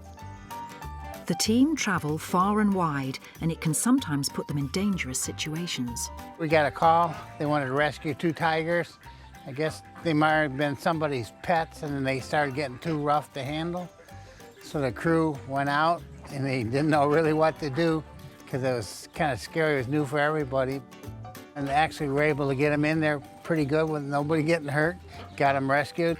You get in a situation where you just kind of got to figure out what's the best way where nobody gets hurt. Keep it safe. Settlers Pond is one of only 5 rescue centres in the country licensed to care for domestic livestock and exotic animals, so the family's farm has become a home to creatures great and small. These are my African crested porcupines. They came in from a zoo in Branson, Missouri. So we picked them up in the ambulance, and she was pregnant.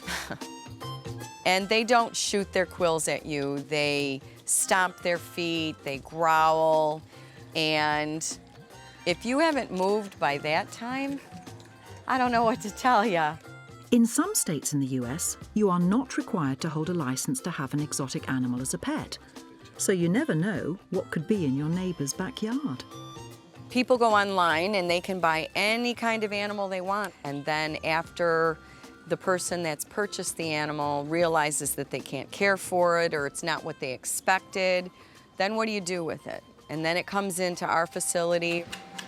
I don't care if somebody wants a pet. They want to be noticed. Go paint your hair blue. Coming up, the family have a monkey birthday party and the whole town is invited. It's your birthday, right? But now back on board with the Gifford family. And what would you do if you were in the middle of the ocean and your boat caught on fire? We needed to find the source of the fire. It's somewhere on Totem.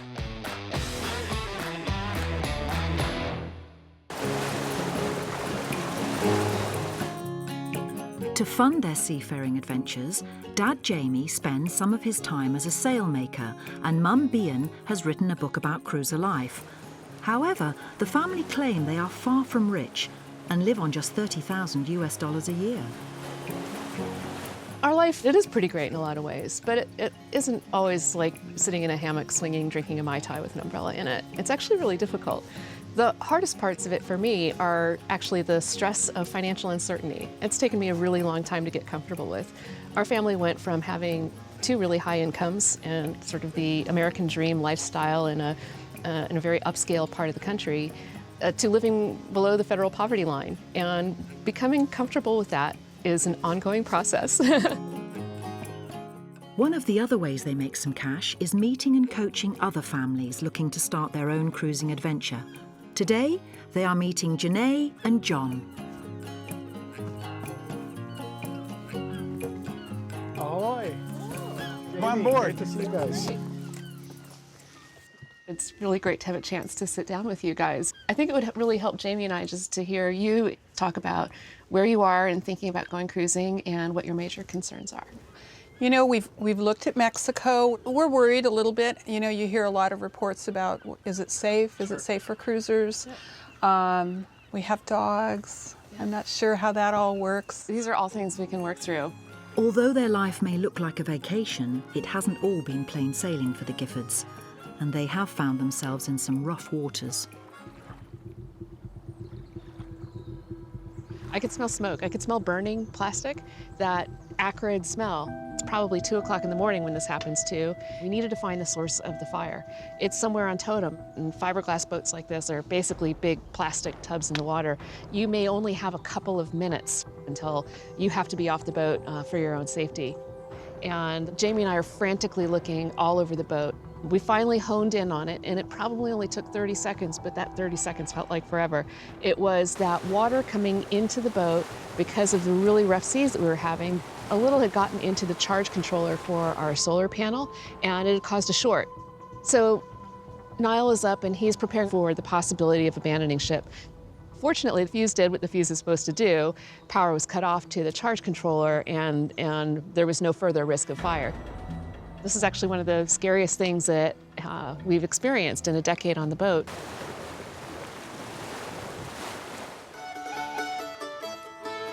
Apart from some of the dangers of cruiser life, the couple are also keen to know what it's like living as a married couple on board. So you guys are together a lot. I mean, you're on the boat all the time. Are there times you wish you could, you know, get away? Does it work all the time? How does that work? Yes, there are times that we each need to get away. Yeah, our boat is a very small house, but we have a big backyard. It's easy to jump in the dinghy and go for a walk on the beach or go for a swim or... We're with each other 24/7, and before we went cruising, we had busy jobs, and we might see each other for a few hours a day, and that would be it. And it's a big difference when you're with each other all the time.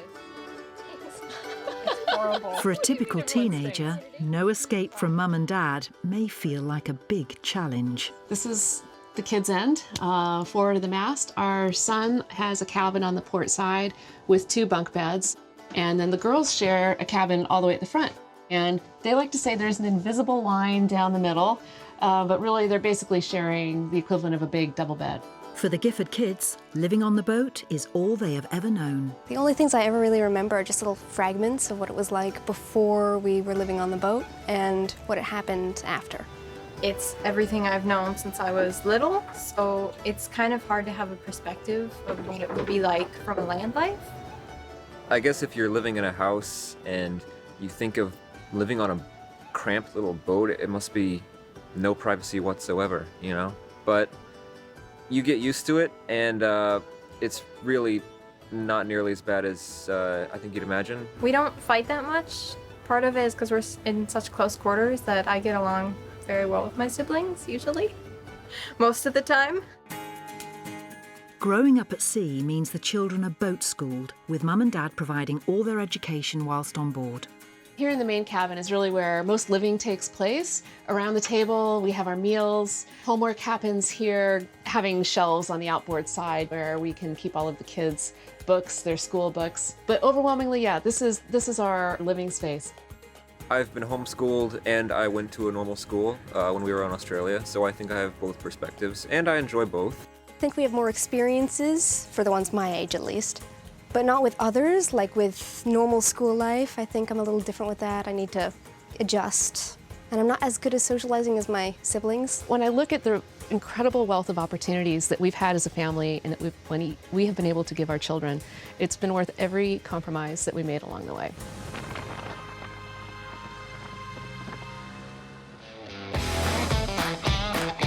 Next, the family share their final meal on board before saying bon voyage to son Niall as he heads off to college.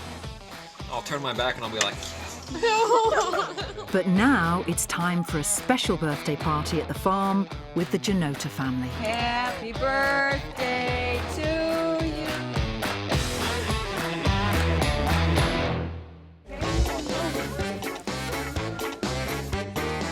Back at Settlers Pond, today the Janota family are having a community open day at the farm to celebrate their monkeys' birthdays. Can we sing to them? Happy birthday, dear monkeys. Happy birthday, dear May, Max, Maybelline, Ava. Day to you. Here. It warms my heart to see all these people come out here and show their support for us. I mean, when you get blue and down and you start doubting things, this makes it all worthwhile. It really does. Normally they don't get things like this, but it's your birthday, right? And today here to lend a helping hand is Monkey Grandma and Pinky's mum, Janet. It's wonderful, and with all the volunteers and such, you can't believe so many people want to help with something like this. To keep Settlers Pond running, the family rely on donations from the public, and today the community has been very generous. Well, you've been collecting for a while, haven't you? Dog food, cat food, we use a lot of paper towels, and bleach is our major sanitizer. And then we do, excuse me, my husband does probably 40 loads of dog bedding a week. Pretty much everybody donates anything. We can use everything. And that support is just what the family and the animals need as Pinky continues to battle with her illness. But there are no signs of her slowing down just yet. It's tough on her, and she wasn't as tough as she is. I think it would be a lot harder. How can you slow down? These guys got to eat every day. That's what amazes me about her. She just, no matter what comes on, she kind of figures it out and makes it work. Even now that she's ill, you know, she keeps going. You can see her walking around with her IV pulse, so I couldn't be more proud or pleased with the woman she's grown up to be. It's just beautiful. I really was surprised, and I was shocked at the amount of people that showed up. To tell you the truth, I was really down and depressed. So I wasn't. This was beautiful.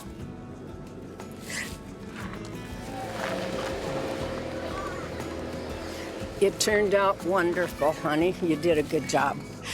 Don't you start crying. Yeah, there's Mamie. I couldn't imagine my life without doing all of this. I don't think I'd know how to survive. I wouldn't know.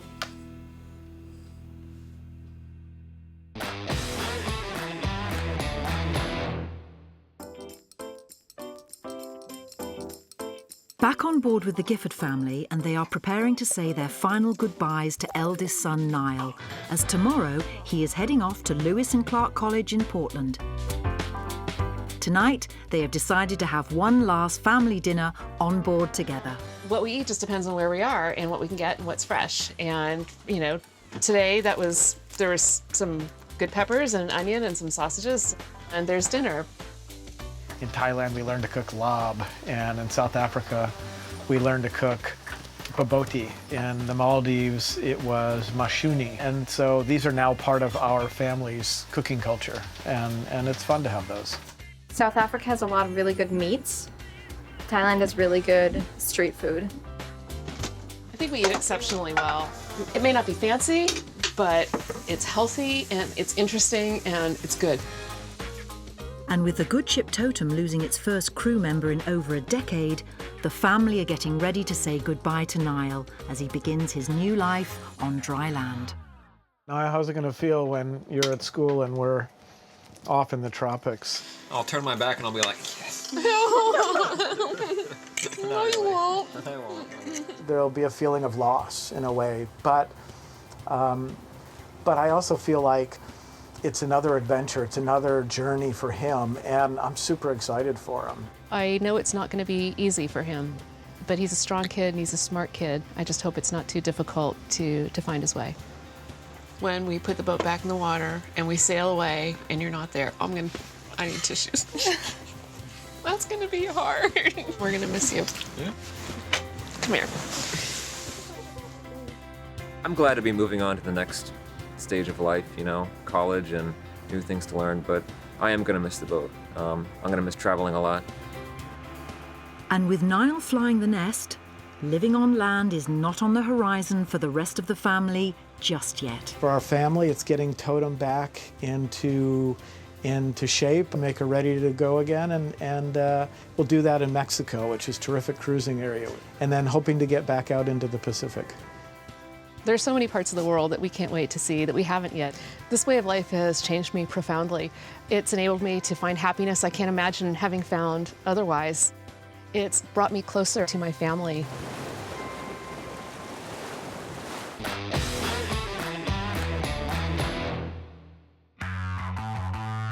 For the Annetts, a life competing all over the world has taught the family some valuable lessons, and one bump in the road could be the difference between first place or going home empty-handed, as Mum Bridget found out in a competition in Florida back in July 2018.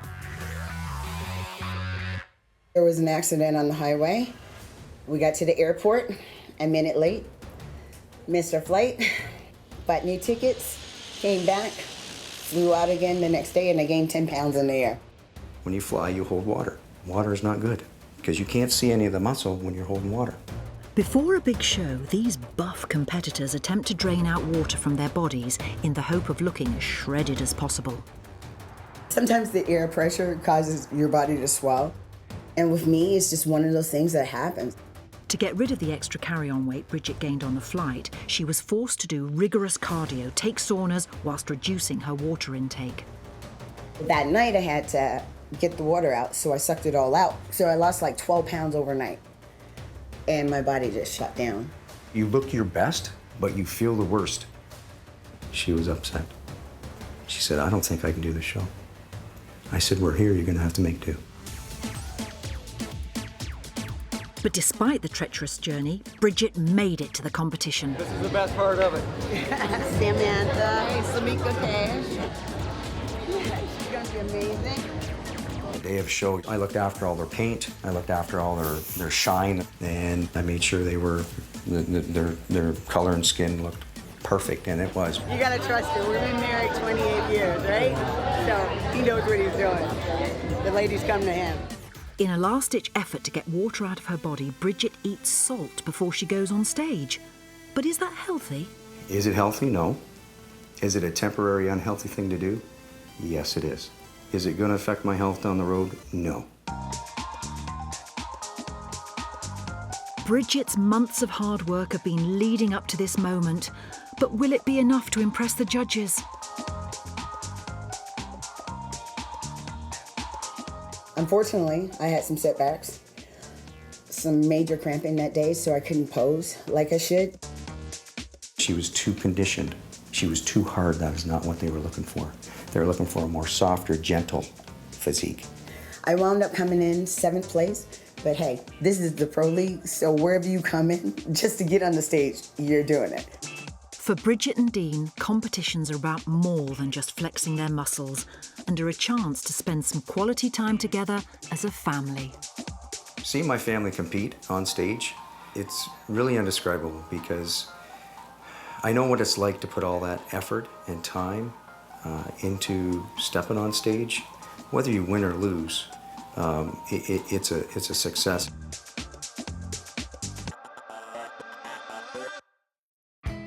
My biggest achievement at this point is having my family compete with me.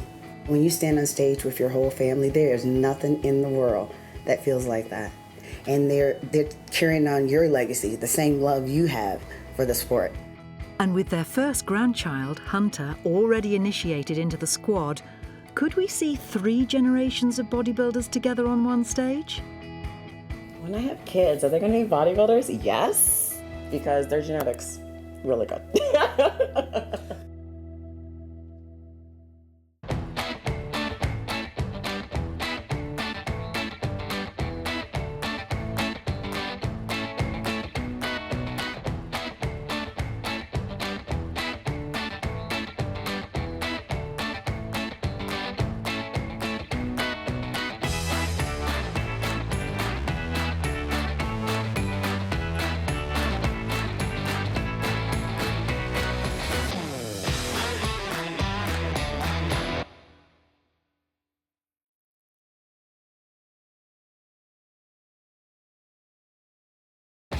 In today's modern world, is there such a thing as normal family life? Who's to say what's normal? Some families enjoy a dangerous life. Some crave a relaxing life, and some just like the wild life. In this series, we'll be visiting households across the globe to celebrate the wonderful, the inspirational, and the eccentric. Welcome to the world's most extraordinary families. In this episode, the remarkable family who live every day knowing that their bones could break as easily as glass. I've had probably 150 to 200 broken bones throughout my lifetime. The super strong Vegas family who are so competitive failure is not an option. If I come to a competition, I'm going there to win. But first, the family who are getting ready for the end of the world. If you took your scariest experience and then multiply that times 100, it'd probably be like what that was.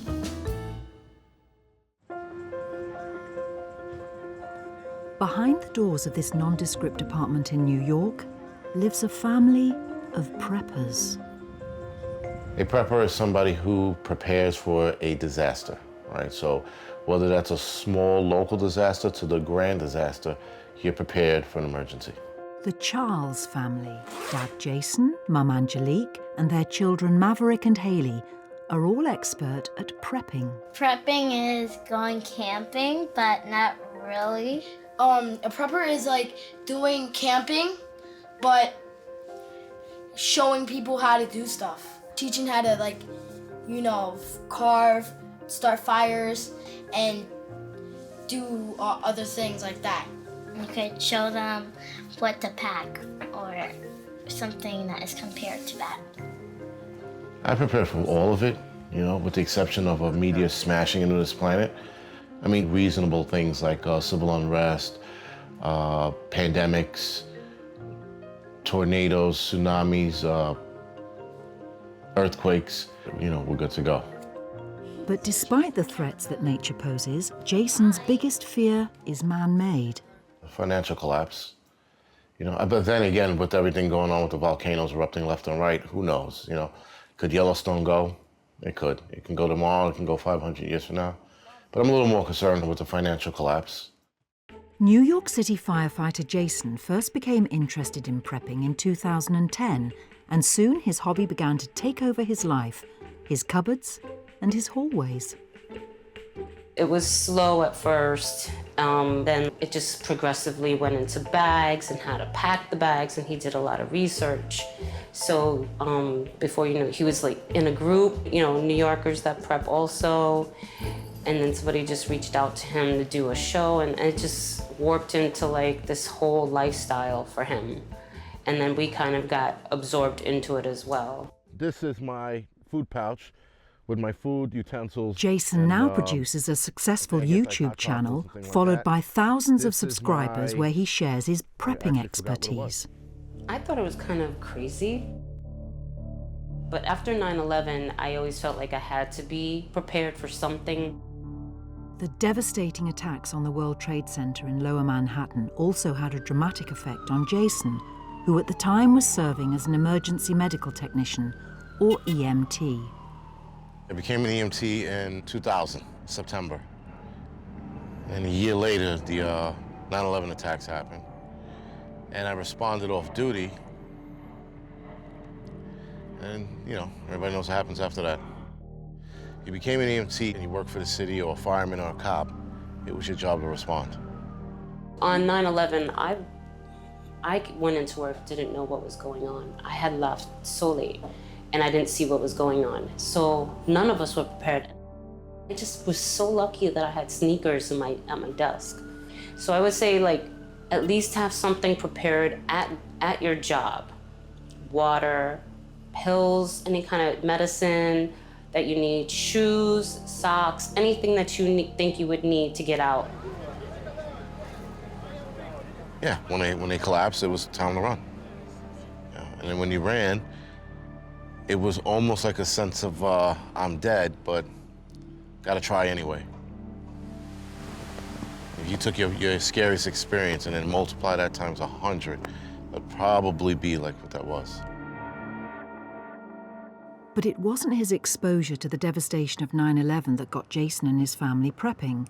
Their interest started after Jason read a book about an attack on the USA that knocked out power and sent the country back to the Dark Ages.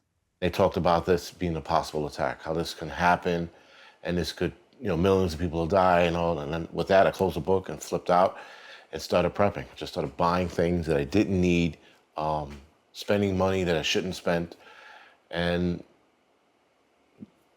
nonetheless, now I'm here, ready with all this gear and food, hoping it doesn't happen, But what sort of threats are the child's family prepared for, and what exactly would make them leave the Big Apple and head for the hills? So certain things you can see coming and you leave ahead of time, and there are other things that you wait it out and see where it goes. You have to use your judgment. Anything that has to do with bad air, like a nuclear attack, a blizzard, of course, hurricanes, you stay home. Civil unrest, people acting a fool outside, and you don't have any way to protect yourself, like no guns, stay indoors. If it's a situation where people are dying off because of a disease, a pandemic of some kind. But whatever the emergency, Jason is ready for anything. So this is my end of the world closet. It's a joke, just easy to identify, but this is where I keep all my preps. And other things, like Christmas decorations, things like that. But most of our supplies are in here. I would say probably around 6 months or so of food and water in here. Water is super important. You could live 30 days or more without food, but without water, you can only live maybe 3 days. As well as his cupboard, Jason also has a secret storage unit across town where he keeps even more supplies. And then in the storage unit, we have another 6 months worth of food and water there. That's not including the food that we keep underneath the bed, which is probably another month or two. So in the house, we probably have running between 7 to 8 months worth of food. Canned goods, MREs. MREs are meals ready to eat. They're those military pouches that food in. Processed foods, say noodles, dehydrated foods. We even have dehydrated milk. We even bought a dehydrator to dehydrate our own fruits and vegetables. Vacuum sealed strawberries and bananas. I did this 2 years ago, 3 years ago? No, 4 years ago. Pretty sure this is not great. Unfortunately for Jason, his dehydrated delights don't go down that well with the kids. I'd be like, I'm gonna throw up, so I'll take a pass. Well, this, which I want to show you, this is what an MRE looks like. There's 2 meals in here. But then you have all the extra stuff, the toasted pastry, crackers, tortillas, dessert bars, beef jerky, hot sauce, hand cleaner, caffeinated gum, This stuff, this First Strike stuff is expensive. I'm a financial person. I work in finance, and for all the money that my husband has spent on prepping has kind of given me a headache.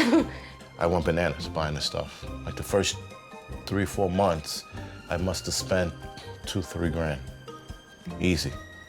Right, so I definitely have probably touching 15 grand worth of stuff.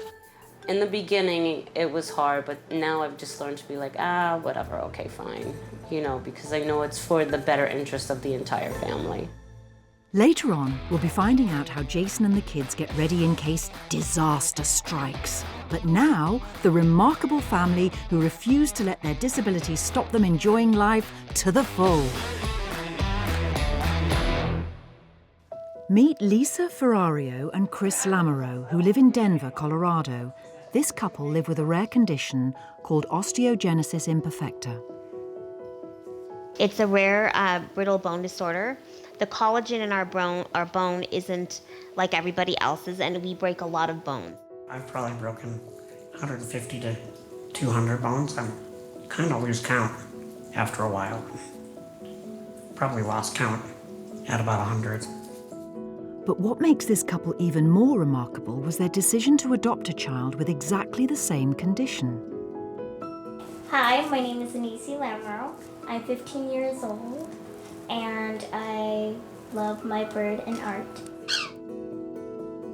I was born in Belize, and when I was 7 years old, I got adopted by my parents, Lisa and Chris Lamoureux. We flew to Belize.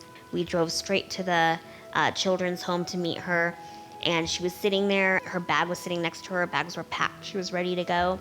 When I first met my parents, I was just waiting for them, kind of nervous. Then they came out, and I saw my mom, my grandma, my aunt, my dad, which was so cool, and I was like immediately ready to go home to my family. She never looked back. She never once was scared. It was just like she knew that she was going to be part of our family, and it was meant to be, and she fit in from the very first second. It was amazing. It was important to us to adopt a child that had OI, just because we felt that we could give that child the best life. So we looked through an adoption agency, and finally they found an EC, and she was in Belize, and we applied for the adoption. It took about 2.5 years. We had a lot of conversations about it, but I mean, I think we knew we wanted to be parents, and we also knew that with our shared experience of growing up with OI, we wanted to be able to share that with somebody. They know when I'm hurting or how to deal with that and how to take care of that, and you know what hospitals to go to and what doctors to see. A normal family would not know anything about that. So that's pretty cool. But as Lisa and Chris know all too well, their condition is not only debilitating, it can also be very painful. I have had probably 150 to 200 broken bones throughout my lifetime. Chris the same, and probably Anisi is close to the same. It happens a lot when you're younger. I think as you get older and go through puberty and grow up a bit, the fractures happen less. A lot of times when I broke stuff as a kid, it was because I was doing something stupid. Like I played wheelchair basketball, which is really not something someone with OI should do. But as Anisi found out recently, you don't have to be playing sports for injuries to occur. In school, I was reaching back for my folder and my arm just popped, and I knew that it was going to be a break. But she heals very quickly, and we all have a pretty high pain tolerance, so she's not down for long. But living with osteogenesis imperfecta, or OI, means a regular home would make life very different for Lisa and her family, so they had theirs specially modified. The counters are lower, as well as the stove. It's lower so I can reach the burners. And the cabinets below have been taken out so that I can easily put my chair under like this. Although living with OI can be a challenge, Anisi doesn't let it stop her enjoying one of her favourite hobbies. I started painting at the age of 3. And when I got adopted, my mom could tell that I really like art and stuff, and said, why don't you see if you want an art lesson? My favorite thing about painting is expressing my feelings through my artwork and making other people happy. That's a big part about why I like painting so much. Ooh, look at that. I really like that. Sometimes there will be like one stroke that really pops out, like this stroke right here. And I just leave it be. And Anisi has certainly put her talents to good use. I auctioned off 2 paintings that sold for $100,000 for a children's hospital. The colors that she uses and the way she expresses herself is so vibrant and brings everything to life. Just kind of like her and her personality, which is awesome. And I'm happy that she uses these things for good, like she donated the money, raised money for Children's Hospital here in Colorado. And I think that's a really good way to use her talent. And we'll be catching up with Lisa and her family later as they show off their talents to a global audience. But now we're off to Sin City and the family who have an extraordinary claim to fame. Fabulous Las Vegas is famous the world over for its nightlife, its casinos, and the golden mile that is the Vegas Strip. This Nevada city is also home to a rather unique family. Hi, my name is Callie Best, and I have the strongest family in the world. Callie and her family, Dad Nick, son Dylan, and daughter Jessica, or JJ, might not be as renowned as their hometown, but between them, They hold several world records and have been awarded hundreds of trophies and won competitions around the world. They're also really, really strong. I've been the two-time lightweight champion in the US. I've won Nevada's Strongest Woman. I've won an international contest up in Canada. If I come to a competition, I'm going there to win. More weight. I won 6 straight California Best Lifter. I got into strongman in 2005. I have like 5-6 world records in strongman still. Broke 11 world records, but I still hold 6 of them. My family is very extraordinary. Like, not a lot of people can do what we can do. Out of all my friends, I'm the strongest. We're definitely not like normal families. I've never really had a garage, like ever. Like my whole garage all the time has been a gym. I met Callie on Valentine's Day, 2008. I was sitting at a table with some of our strongman friends, and he got out of the elevator. And it was like something out of a movie where we looked at each other, we saw each other, our eyes locked. And we couldn't take our eyes off one another. She's one of the most beautiful girls I've ever seen, and just was like, wow. I guess you could say it was love at first sight. And of course I looked away and I said, hey, who's that guy getting out of the elevator? And our friend goes, oh, that's Nick Best. And the rest is history, I guess. For this super strong family, it's no surprise that staying active is a really important part of their life. We do have a thing at our household that is mandatory for the kids to compete in something. Yeah, right, I know. They need to be athletic, they need to develop the habits of training and eating so as they get older, they can still enjoy their life. All kids should play sports, all kids should be active. The problem is that kids are sitting around and not doing enough. If kids were all playing sports, we would have a lot less problem with obesity in America.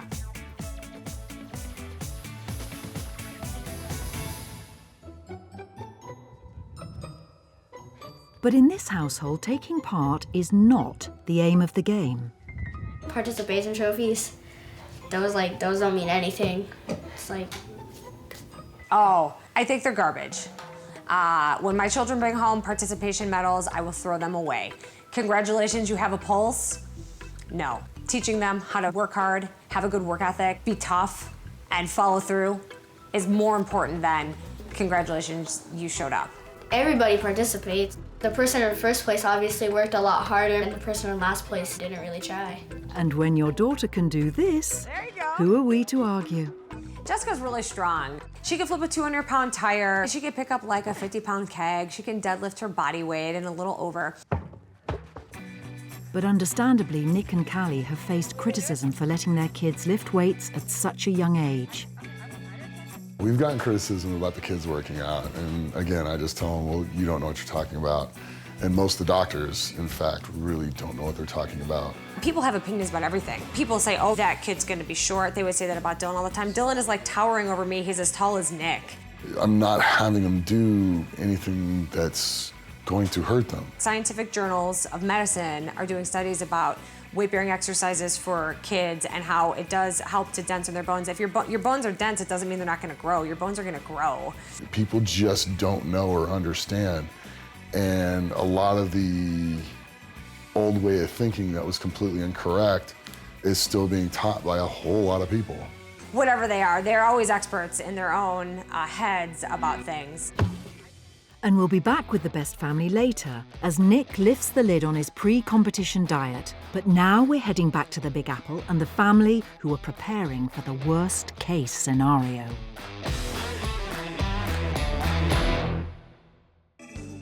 Today, our preppers, the Charles family, are practicing how to pack their emergency essentials, or as it's known, the bug-out bag. Well, I'll show you what's inside the bug-out bag. This is my comprehensive medical kit. Band-Aids, gauze, Tylenol, wipes, and a tourniquet, again, just in case for serious bleeds. I also have a tweezer. I do carry a surgical sewing kit if you have an arterial bleed or something like that. It's not in this bag. Actually, I don't know where the hell it is. Water jug, water canteen, emergency bar. Okay, this tastes like crap. My first Bug out bag had a lot of gear in it, and there was a lot of crap I didn't have to carry. Now that the kids are older, they can carry their own stuff. The wife carries a tent, so my bag is minimal now. But in the prepping world, practicing in your living room only gets you so far. Nothing beats heading out into the wild for a field test, which Jason shares on YouTube. The next footage you're gonna see is me building or have my shelter built and hopefully my fire, not hopefully, and my fire going. This is my setup. I decided to build a firewall after all, as you can see there. And it's pretty warm in there. But for Jason, a big part of prepping is sharing his bushcraft skills with his family, and today is no exception. Today we're taking them to the park. We're gonna teach them how to get a fire started. I never did this before ever, and I'm excited. I'm not a drill instructor screaming at them 3 o'clock in the morning, get up, we gotta go, you know, banging pans, and I've seen that before, so we don't do that, but you try to keep it fun with them. I love the fact that he's teaching the children so that they're ready, they know. Hold it like that, angle it down. You get them to get used to the tool, scraping it to get a spark, then you get them used to the kind of tinder that it's gonna take to get the fire started. There you go. There we go. When they first started, they were 2 and 3. So now that they're 9 and 10, it's so much easier for them to even talk about and explain to other people what they have. I was able to do a spark. None of my friends could do it at all. Knowledge is king. We've done certain things like bug out weekends and stuff like that. We do have our bug out bags ready to go. First aid kit. There you go. If someone got hurt, basically, for example, my brother, I would take out my first aid kit and put that to work. You know that, you know, the wife would know what to grab and when to leave. And then this is my toothbrush that I don't often use. Everybody is paranoid until it happens. And then when it happens, the first steps would just be to watch and see. Don't panic, you know? You don't want to be the idiot hanging out in the woods and then nothing's going on, you know? If you interview other preppers, you'd be surprised at how some of them think. They think just because they have everything, they're good. It doesn't work that way. It's an ugly game, but it's years of practice. It's years of thinking about all the things that can happen and how you're gonna counteract each thing that might happen. And we'll be catching up with the Charles family later as Dad serves up dinner with a difference. But now, back in Colorado, Lisa and her family are preparing for a meal of their own. In Denver, Chris and Lisa are a couple that go way back. When Chris was born, his doctor actually put his parents in contact with my mom, because I'm a bit older than he is, and said, can you come to the hospital because we have this baby that was born that has a Y, and maybe show the parents and talk to them about how do you pick that child up, change that child's diapers, or carry that child. So she did that, and that's when we first met Chris and his family. And then we were friends for like 5 or so years, close friends, and then his family moved away. The pair kept in touch for more than 20 years before finally meeting up and falling in love. I was at Stanford for grad school, and I started coming out here every other week to visit her. And eventually she convinced me to move here. Shortly after that, I decided to buy an engagement ring. Yeah, it's a pretty great love story. Mm-hmm. But for Chris, Lisa wasn't the only love of his life. I'm a space dork. I've been a Star Wars dork since I was like 6. And this lifelong passion eventually led to a successful career with a certain little organisation called NASA. I was a mechanical design engineer, and I'm very proud of the work I did there. I helped invent the weightlifting machine that the astronauts use on the International Space Station right now. It's been up there since 2008. And Chris isn't the only genius in the household. High five. All right. Oh my God, there's so many things I can talk about Bourbon. He, in the day, likes to sleep, okay? But then, He can also use the toilet, like the normal toilet. He'll jump up on the toilet and poop or pee. He's just amazing. He has a huge character. Hi, I know. I need to switch chairs with you, Bourbon. We rescued him from a place here in Denver as well, and he is fantastic. He's another companion for us. He's super smart. He does many things that cats don't usually do. He sits up on our chair, and he rides around the house with us, and he provides entertainment and comfort to us as well. And there's another member of this extraordinary household that the family couldn't do without. Okay, good job. Pearl is the very best dog ever. She is a golden doodle. She turned 5 this year. Pearl was born with a cleft palate, and so her breeder could not sell her like the other puppies. And the trainer who trained her saw something in Pearl that was perfect for our family, and she asked if we would be interested in having a service dog. And of course we were. And she was trained to do certain tasks for us that we may need, but she picks up everything that we drop. She is a constant companion for us. She sits with Anisi when she hurts herself and comforts her, which is so awesome. And she closes the refrigerator. Close it. Yay, all right, good job. She can throw things away. She gets a Kleenex. Thank you, good job. She does all sorts of tasks for us that, again, the average person might take for granted that you drop your keys. But for us, dropping our keys are like, oh. And you don't realize how often you drop stuff and you guys can just lean down and pick it up, no problem. And, you know, that's really hard for us. So that's really nice to have Pearl to help. Thank you. Go get Bourbon's dish. Good girl, thank you. Okay, let's head down here and give you some food. But whilst Bourbon and Pearl have been catered for, cooking for the rest of the family is often a lot more involved. I have a little cooking show on YouTube. It's called The Little Chef. Hey everyone, I have Anisi here with me, and today we are going to make Giada's chicken marsala meatballs. Woo! Slippery little meatball, come back here. I love cooking. It's something that I can do and I enjoy. I think it's kind of how I express love to my family. And it's just a cool time to spend together and to show people what we can do and what we can make. And then at the end, we get to eat it all. So that's good too.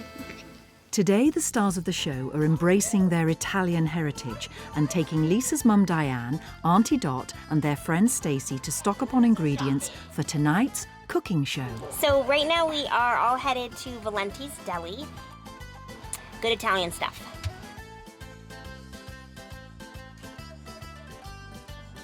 Aunt Dot loves these, so for sure we're gonna buy these for dessert. And now we're going to go look at the meat counter and buy some mortadella and some meats. We're gonna get some mild Italian sausage, one of these rolls just like that for tonight.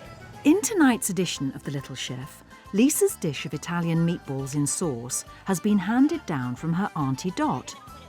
But is Dot willing to share her secret recipe with us? Oh no, that's... No, then I'd have to kill you. I think there's a misconception that when you see just an average friend hanging around with some people that maybe have some physical challenges, that it's a helping situation, when that's not the case. Good to see you. Come to see us again soon. Bye, Dot. Take care. Everybody that comes through the front door is unique, and I think we could all take a cue from their family. They're just amazing people. We'll be catching up with Lisa and her family shortly as the curtain rises on the latest instalment of The Little Chef. But first, we're heading back to Vegas with the best family. And what better way to spend an afternoon in the Nevada sun than dragging a truck down a road?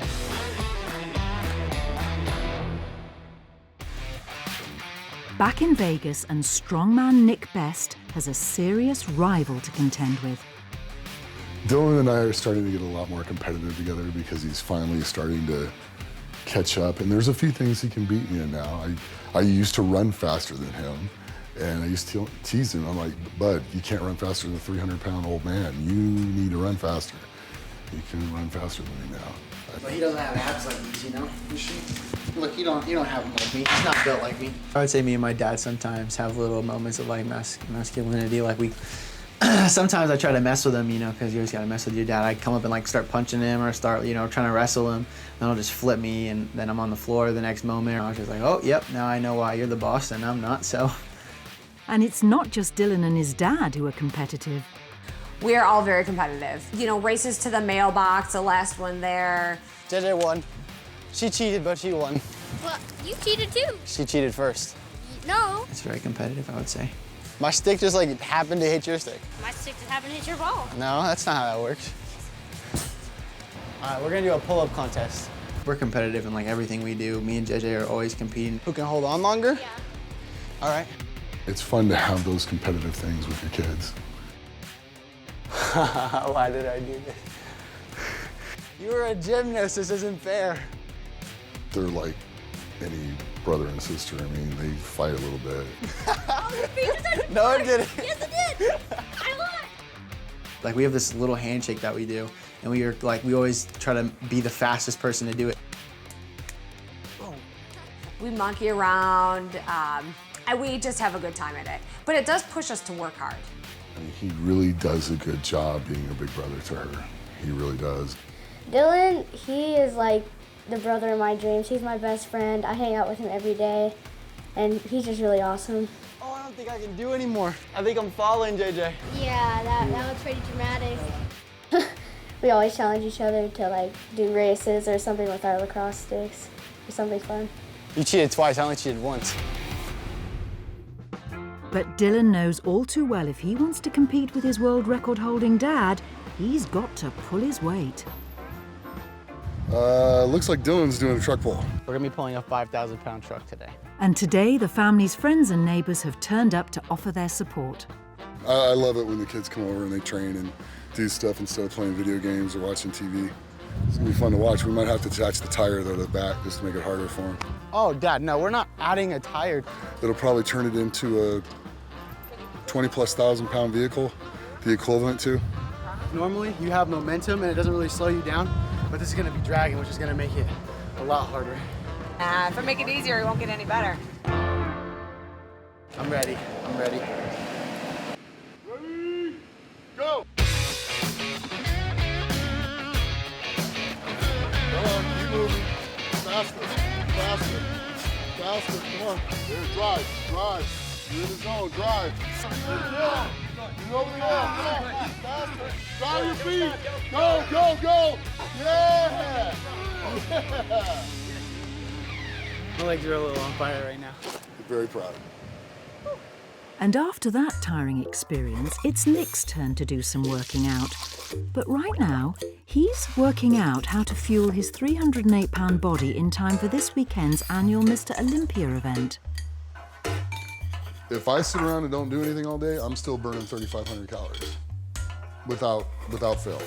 And believe it or not, Nick's actually trying to put on a few pounds. With Nick having to try to make weight this upcoming weekend for his competition, we need to make sure that his diet is right on point. 2 cups of ground beef, carrots. A lot of this stuff you prepare ahead of time so it doesn't take that long.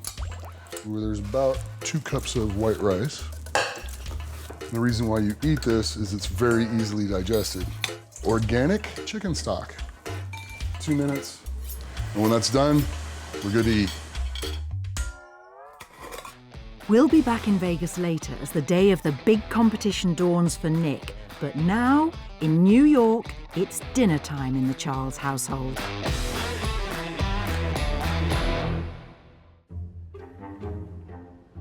Okay, so this is an MRE, meals ready to eat. Military foods, and under the right conditions, they can last for years. All right, so this is an old one. This was probably on the box. My favorite food is spaghetti. Mine's is steak. This one's called marinara sauce and meatballs. It probably tastes like crap. This is sort of like a backup, right? You fall back on these. You don't eat them right away. All right, so whatever canned goods we have in the closet, We'll eat all. We'll go through that first. Once we hit these, we know we have probably 6 months. This actually expired 3 years ago, according to the code. Maybe longer than that, actually. 8 years ago. Expired 8 years ago. Yeah. This should be fun. If the kids start puking, then it's bad. If it's expired, I'm not eating. I don't want to throw up. This stuff lasts forever, guys. It doesn't get old. Wait, so can I eat it? If it's good, I'm gonna eat the whole thing. The good thing about boiling it in a pan, you could keep using the water. So in a disaster situation, you don't want to keep draining the water out. You let this water be the boiled water. And of course, if it evaporates a little bit, you add a little more to it, but you don't dump the whole thing out every time you're done with it. So as the tension mounts, what's the verdict on the 8-year-old meatballs? Oh, that's good. This is the only one I would tolerate. I think a beef stew might be good too. We have the beef stew. Oh my god. You want? I want again. Here you go. Kids need to adapt to what they could eat, so they know that the possibility is there. That doesn't mean that it's going to happen next year or 20 years from now. So it's good that they open themselves up to trying it out, and that they like it, because we got a ton of that crap. So. For Jason, it's not the threat of nuclear war, civil unrest, or a tsunami that keeps him going, though. It's spending time with and protecting his loved ones. Family is very important. I think with society today, we've gotten away from that. I think people are selfish. When you start being selfish and only thinking about yourselves and all the trips you can go on and all the places you can see, guess what? I do that with my kids. We take them on trips, we go places. Family is important. Family is what's going to carry you through any disaster, you know. But selfishness, it's not.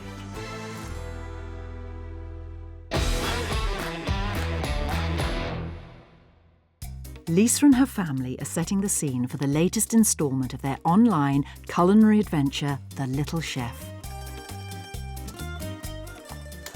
Anisi's gonna set the camera up, adjust, and the lights. I record and I'll say like, okay, stop, now we're gonna do this and that. No, a little bit higher. Okay. No, other side. Okay. This gives me a time to boss mom. No, that would put this You have to here. put it other way, Mom. You have to turn it. Alrighty. What's that? This is the basil and the garlic. Okay. I'm ready. Hey everyone, welcome to The Little Chef.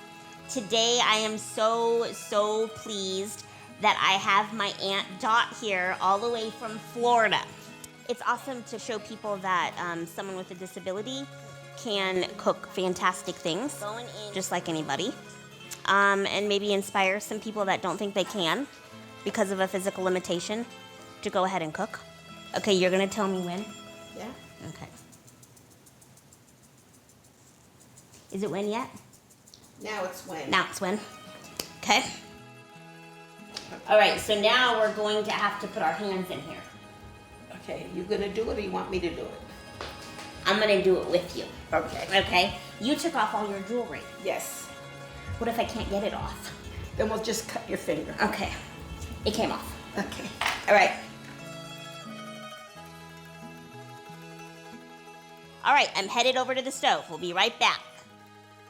It's awesome to cook and have the 3 generations because it's so important that, Aunt Dot passes things on to me. And same with my mom, she passes things on. I love that tradition of passing everything on to Anisi. And someday she'll pass it on. Oh, this looks lovely. Look. They're beautiful. All right, thanks, guys. I hope you enjoy the meatballs. Bye.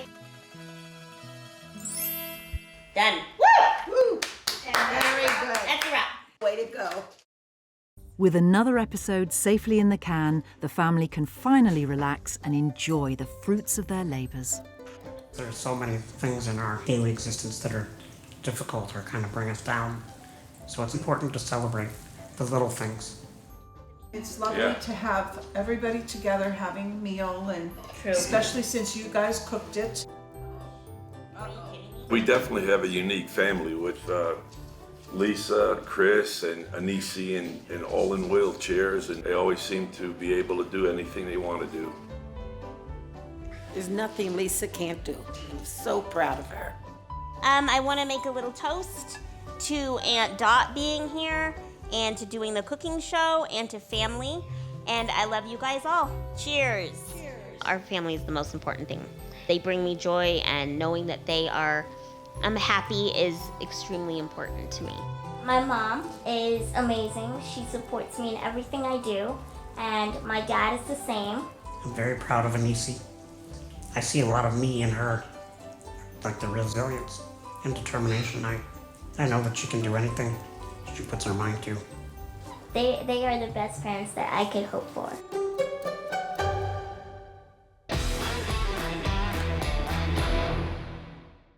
Back in Vegas, strongman Nick Best's competition is fast approaching. We're packing for the Olympia powerlifting meet. It's going to happen Saturday. He has been preparing to break world records in the squat, in the deadlift, and in the bench press. I try to lay everything out like on a table or something so I can see it and just mentally check through everything in my head. This is like a ritual you go through every time you go to make sure you have everything that you need to compete with. The next few days before the show, I let him be. I don't pick fights. I don't cause drama.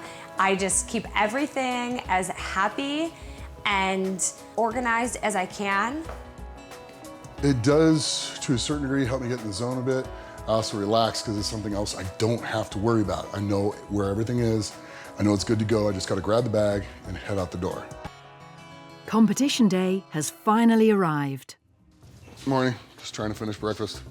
Trying. The morning of a competition, Nick wakes up, he has his normal breakfast, he does his normal routine. Before a competition, now I just mainly feel anxious. You know, as it's coming up, it's like, come on, get here. I've been preparing this for like 8 weeks. It's like, come on, it's time to roll.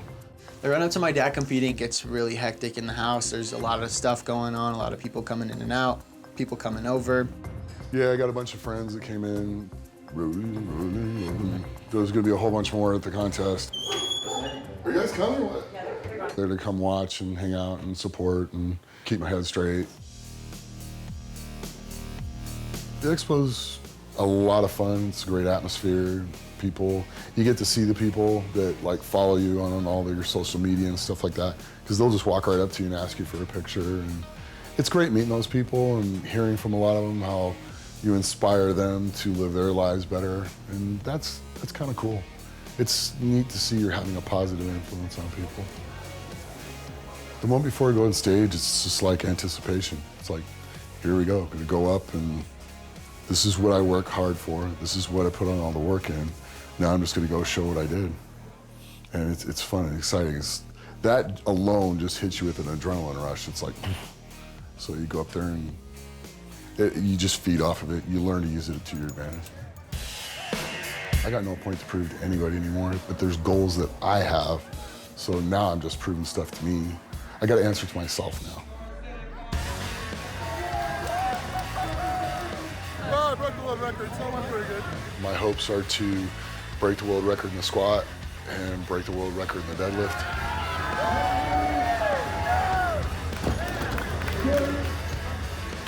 If I have a good day, I wouldn't mind breaking the total world record as well. So today I ended up breaking 3 records, so it was pretty good. I'm a little tired, but not bad. I actually feel pretty good. I'm in shape, so something like this shouldn't knock you out or have you wasted. I'll retire when I'm not having fun. When it ceases to be fun and it becomes a job and it's just like going through a grind and I just don't enjoy it anymore, that's when I'm gonna stop. But for Nick, none of this would be possible without his nearest and dearest. I loved having Dylan and JJ here. It was really important to me. When I travel internationally and I compete in strongman, they don't get to go to a lot of this stuff because it's so far away. So it meant a lot to have them there today. The kids really enjoy watching him because they can see that the hard work does yield good results. Going to the competitions and being there when they win, and you know, running out there when he's crying and like giving him a hug and he's all sweaty and just smells bad. It's just I'll never forget those moments. Yeah, it's really fun, but it's kind of scary because you don't know if they're gonna get hurt or not. I'm aware of where Callie is, and I look to see where the kids are before I go. They're the loudest ones out there, well, besides me. My family inspires me. They're 100% of my inspiration. We all sacrifice for each other's success because when it's competition time, it's competition time. Oh, you're getting so big. I love them to death, and just having them there, having them go through it, having them yell, having them come up to me afterwards, JJ with her hugs, it just means the world to me. I would not be doing this without them.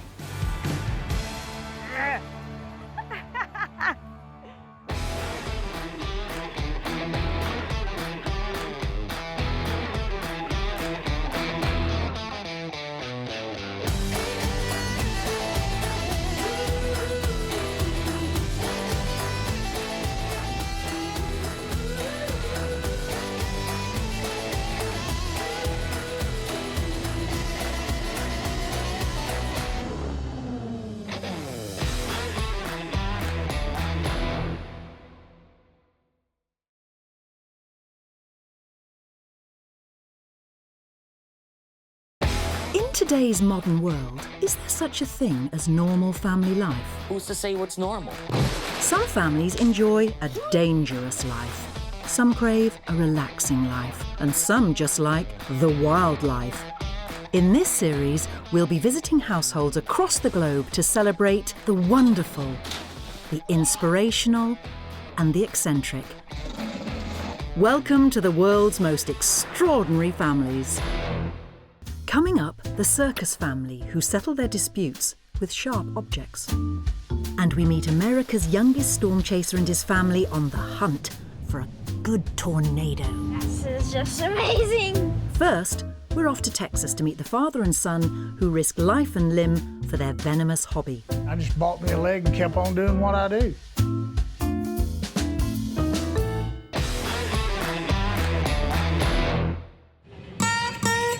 This is Rising Star, and this sleepy town in Texas is home to Jackie and Michael Bibby, America's first family of snakes. They call me the Texas Snake Man. I've been involved in rattlesnakes as a hobby and for fun for 49 years, coming up on 50 years. I got started over in Brownwood, Texas when I was 18 years old. I entered the Rattlesnake Sacking Championship. That's a timed event where two people had to get in a pit with 10 rattlesnakes and put them in a bag as quickly as possible. And you get a 5-second penalty if you get bit. We do get bit a lot during that contest. And I won 2 trophies, $30, and got my name in the paper. I currently hold the world record for that sport and have over 100 trophies. The rest, as they say, is history because I was hooked.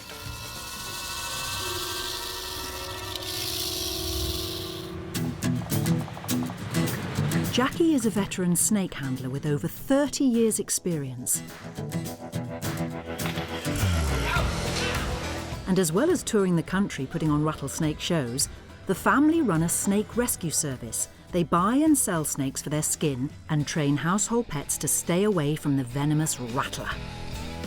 My oldest son became interested in it at an early age. He started handling a lot with me at the shows I did when he was about 15 years old. I was born into this. My dad's done it my entire life, so I started doing it real young, and I enjoy doing it. I enjoy what we do. I enjoy the traveling. I enjoy meeting all the people we get to meet, and it's a lot of fun, a lot of adrenaline when you're handling a dangerous reptile like a rattlesnake that has the capacity to kill you if you're not careful. It's an amazing feeling. The adrenaline is like no drug in the world. It feels good. And there's not many people that can do what we do. I learned from the best. Handling venomous rattlesnakes with your mouth is not for the faint-hearted and has earned Jackie celebrity status as the Snake Man. Most famous person in Star, Texas. That just kind of became my nickname a long time ago. I've used it as an amazing vehicle. It's got me all over the world and opened a lot of doors for me and given me the opportunity to travel, meet a lot of people, make a little bit of money and have a whole hell of a lot of fun. The family run a dedicated snake museum in the town, where the familiar sound of the rattlesnake's tail can be heard, warning off any potential threats. This is one of our medium-sized ones. This is something like you'd use for snakes in the mouth. That'll be great for putting snakes in my mouth. That looks like a good one. It's got a good clean rattler. There's multiple different facets of what we do involved with these reptiles. You know, I'm almost 70 years old. I'm pretty spry for an old crippled man, but still the fact remains I can't do what I used to when I was 30. So Michael's gonna have to move up and begin to help in some areas where it kind of takes a little of the pressure off of me. Watch that thing, kind of jicky. I wanted to follow in his footsteps. I wanted to make him proud. I wanted to do the things that he did. And now that I'm getting closer to actually running the business, I want to just make him proud. I mean, I want to do a good job. Once you check the mouth on one of them. The daredevil stunts and killing of snakes has been criticised by some animal rights campaigners, and Jackie and Michael are ready to move with the times. I'm in hopes that Michael will be able to refine this business into something that maybe will be more timely, because I think he's going to have to go more educational and more scientific if he's going to be able to hold the interest of the people who will be wanting to come to shows and listen to what he has to say. So I'm hoping he can develop it in that way so as to keep it current.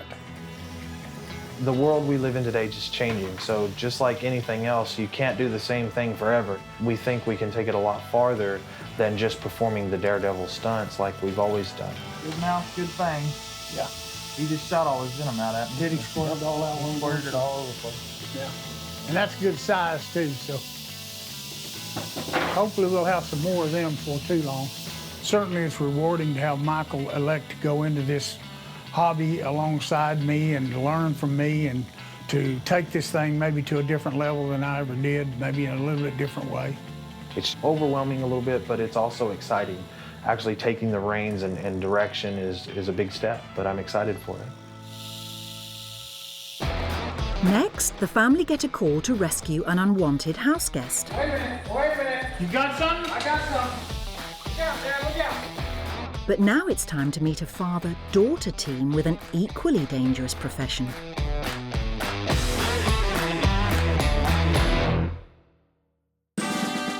Meet the Travis family, daughter Eve and dad Neil, better known as Yvel and Baldini, who quit their day jobs and now pay the bills by dicing with death, performing in a dangerous sideshow act up and down the UK.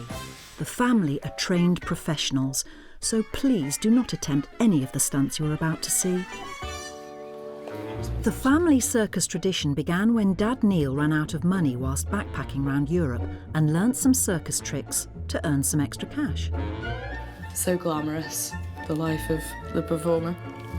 When he came home, he decided to learn as much as humanly possible and tried his hand at lots of different things. And then when he met my mum, they decided, they'd do that together. And there was Uncle Percy, who did a street show with my dad. And there was this big group of weirdos, basically, that all did circus stuff together. And they performed locally at a lot of carnivals and things like that, but also further afield. Now, with Eve taking over the reins, the dangerous duo have performed at festivals and shows up and down the country. Today, they are preparing in the back garden for their next gig in a few weeks' time. I think at first our neighbours thought we were completely mad. Every now and again, you just get people kind of going as they walk past. Eve quit her law degree and convinced her former circus star dad to come out of retirement to risk life and limb on stage once again. I thought, I'm a bit old for this, there's a reason why I retired.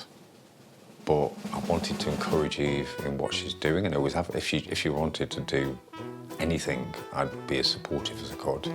Most parents would be absolutely outraged after I'd dropped out of university to become a circus performer. They were really cool about it, which was really nice. I actually would have preferred her to work in an office, but it's her life. I'm actually the boss in terms of our working relationship. I plan everything, pick the costumes, obviously with help. I don't have the final say, but a lot of the work that we get comes from me getting it. It's really nice. It'll be good with big hair, not My mum is certainly a force to be reckoned with. She is the only thing that me and my dad are scared of, which sounds crazy when we're dealing with like chainsaws and fire. Eve and I wanted to create something where the roles were reversed. So he was the glamorous assistant and not her. A lot of acts like ours traditionally would have a male star as such and then a glamorous assistant. But I speak on stage and we both equally share the skill. Eve has the mic and does all the talking, and I'm the idiot. We like to mix comedy with danger or grossness, so it has like a bit of an emotional roller coaster. So one moment's gross, the next moment's scary, the next moment's technically different, the next moment's silly, and I provide the silly. My dad is a huge kid. He's very much like, how can we make this worse? How can we make this more dangerous? What can we add? So, you know, you're on the ladder of swords, you're juggling knives, your head's on fire, there's laser-guided sharks. You know, anything he could think of, it's like more and more and more and more. I really don't like you doing that. I'm just like, oh, no. But we don't. Once you learn how to do that, you don't practice it, because every time you practice it, there is a risk of actually cutting. It's funny what freaks me out and what doesn't, because most things don't, but there are just certain things that either one of us do. Like, he really doesn't like the body piercing, which is called, like, human pincushion. It's horrible. Watching it's just like, no, I know how much that hurts. Don't do it, baby girl.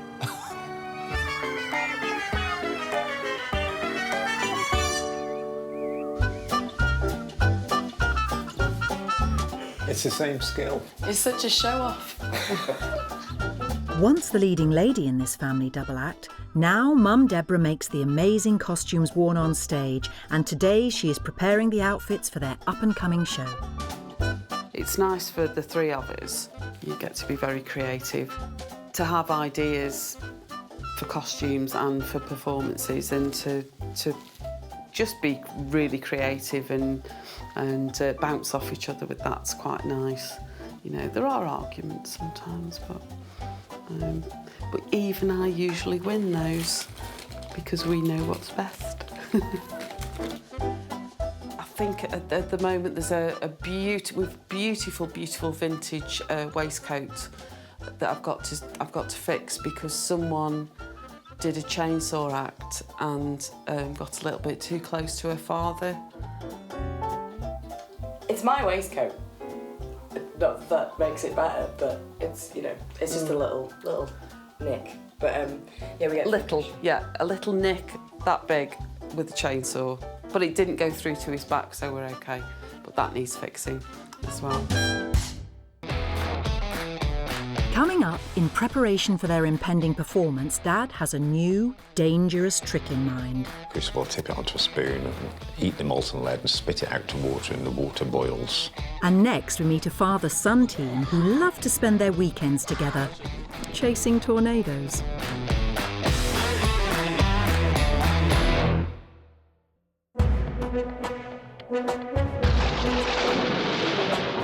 When he's not in school, 9-year-old Chase from Florence, Texas, is one of America's youngest storm chasers.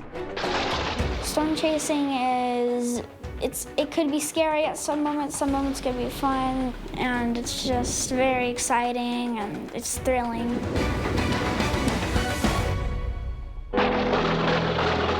Now, every good storm chaser needs a reliable wingman. And for Chase, that's stepdad Jason. I've had an interest in storms most of my life. There's so much I love about it, and once I got my first shot of lightning, I just ran with it from there. Jason has turned his love of storms and photography into a full-time job. I host the most adventurous photography workshops on Earth. If you have any interest in the weather or nature or adventure, I mean, this is definitely the thing for you. There's nothing else like it. You're never going to forget it. It's definitely addictive. As well as taking out amateur storm chasers, each trip is an opportunity for Jason to build up his already impressive portfolio. Photography workshops are my big thing, and then, you know, all sorts of sales. People buy prints, sometimes companies use them for advertising. I do a lot of time-lapse photography and videos that'll sell to the media. And Jason has had plenty of opportunities as the United States is hit with around 1,000 tornadoes every year, with the peak of the season in spring. Following in his stepdad's footsteps, it wasn't long before aptly named Chase went on his first adventure. When we first started taking Chase out, he was 4 years old, and he would just take his mom's cell phone and aim it out the window, you know, because it was stay in the car, Chase, because he was a little guy and we were overprotective. I'm looking at the radar and the storm's coming this way. My favorite story I have was probably the first tornado I ever saw was in Florida, West Palm Beach. We were driving and we saw a water spout, and that was probably my favorite moment because it was the first tornado or water spout I ever saw, which was really cool for me because I had never seen one. Some of the things he's got to see, he's been on a storm that's produced a dozen tornadoes, and he's seen beautiful lightning. I definitely think he enjoys it. Whilst his friends might spend their weekends playing video games, Chase rarely misses an opportunity to go out with the family. Any chance he can get and he's free, he's got a busy schedule for a little guy. He has to go to school, he has football practice, a lot of responsibilities. Yeah, any chance he gets, he likes to come out. Most of my friends know about storm chasing because my stepdad came in my classroom and did a big presentation about storm chasing. They said it was pretty cool. Some of them might think it's too dangerous for me because I'm just a kid. Today, the family are preparing for another expedition, and the first thing to do is check the weather. We've got big storms moving in off the coastline. Could I come look at it? Yeah, absolutely. Just better look at it. These are all big storms out here over the water, so as the day goes on, these will push inland. Just about a county and a half to the east. We go all over. We end up into Wyoming, Dakotas, and Nebraska, and Iowa, and Illinois, pretty far north. Sometimes it's really nothing to go, 1,000, 2,000 miles in a day for a storm chase. Most of the time when you're storm chasing, it can't always just be a night. Sometimes it can be 3 weeks, it could be a month. It just depends. It can be fun, but sometimes it's aggravating because you're stuck in the car so long. Looks like we'll have some storms in a few hours. We should probably get moving. Ready to go? Yeah, sure. Okay. I want you to get your tripod. Make sure you got your camera. Coming up, this father-son team brave the weather and head out on their next dangerous adventure. But next, it's time for snake handlers Michael and Jackie Bibby to face off against a venomous foe.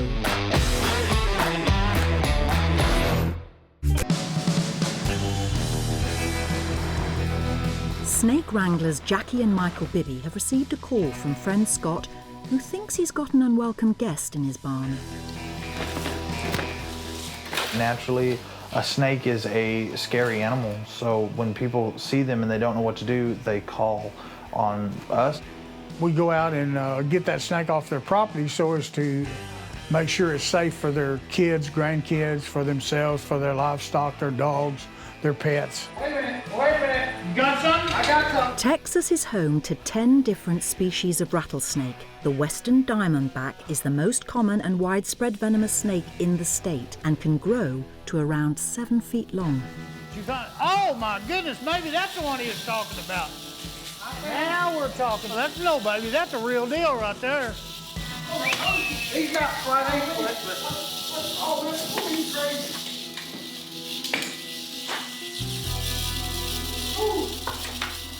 Yeah, now that's snake hunting right there, guys. You got that? Woo! Once the snake has been captured, they bring it back to base where it will become part of Jackie's show. Way to go! Gotten anywhere from 1 or 2 rattlesnakes to 40 rattlesnakes out from under people's houses. So you just never know what you're getting into. After a successful rattler rescue, the father-son team return to their museum and are keen to show off their most prized exhibit. We have a beautiful white rattlesnake. His name is Diablo Blanco, which is Spanish for white devil. Come on, Diablo Blanco, you got to get out here and be on camera. We got to show people how pretty you are. He's not albino. Albino is an absence of pigment, means you have none. He has pigment, it's just white. A white snake like that wouldn't survive in the wild. One of a rattlesnake's most important defense mechanisms is their camouflage. They're very hard to see in their natural environment. That white rattlesnake would not live very long. He's a very unusual snake, worth a lot of money. You can tell by looking at his rattlers have never been broken. Many of the snakes we catch in the wild will have broken rattlers because the rattlers are very brittle and they oftentimes break off. But Diablo Blanco has about 20 rattlers and they're a perfect set, so they're very beautiful. You see that right there, all those rattlers. Started with the first button that he had when he was born. Very, very pretty snake, very big, very heavy. He eats like no snake we've ever seen. This snake does have his fangs. He does have his venom. He has the capacity to inflict a deadly bite. So he's very, very dangerous. So we're extremely careful when we're handling these snakes. Diablo Blanco. Next, the Bibby family head out to the desert on a wild snake hunt. Always got snakes out here. But back in the UK, the Travis family are making their last-minute preparations for their big show.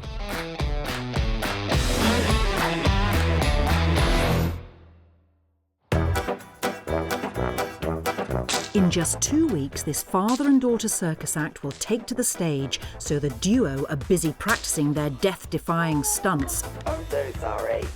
Oh my God. And for this family, practice can be painful.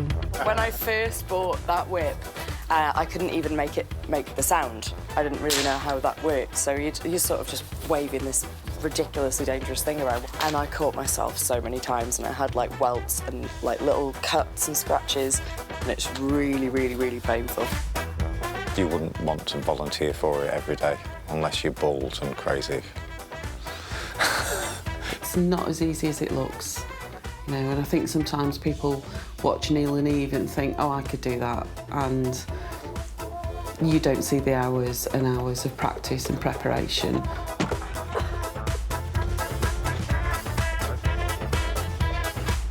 The rehearsals for the show have 3 different stages. You learn the techniques first, and that's about getting the technique right. So I want to practice until I can't get it wrong. Not practice until I can do it, but practice until I can't not do it. Then we'll rehearse what movement is around that and what language, what words we use around it. Then we rehearse the comedy. You comfortable? The way to make it safe is rehearse it until it doesn't go wrong.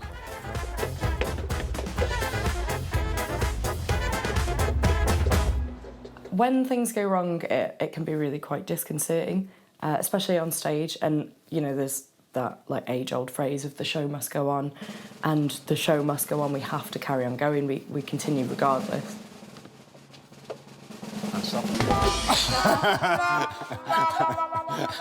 Maybe backwards is too soon, Baldy. You can be the most practiced, the most perfect, and eventually something might go wrong, whether it's your own fault or like extenuating circumstances. Whenever you're doing anything at all, any activity, every so often things go wrong. And we accept injury as part of it. We've had a couple of incidents. I broke my dad's rib. That was fun. And then we had to go home and tell my mum, which was less fun. Hopefully there will be no more broken bones here as the family head to the local park to try out some of their bigger stunts. Sometimes they want to do things that I think are too dangerous, and so I might argue with them about it. I can also get quite carried away and think it's a really good idea, but then I might sleep on it and say no. I have mad ideas because I think when you're coming up with a concept, if you want to aim here, you chuck in all the ideas, even the ones that are as crazy as this. I tend to have the maddest ideas because I like challenging myself. I think, oh, I want to learn this. They were talking about eating molten lead at one point, but then I thought about it and decided perhaps not. Ready? There's a very old sideshow act where you have a crucible, you melt lead into it, and on stage you add more lead to it, and then you take a pot of the crucible, tip it onto a spoon, and eat the molten lead and spit it out to water, and the water boils.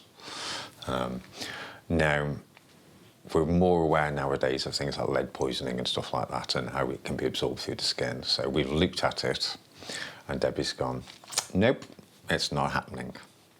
We still have the equipment just in case. Thankfully, knives and molten lead are banned from this park, so the couple have to settle for something a little safer. I've only very recently learned to juggle, so I'm the world's most rubbish juggler.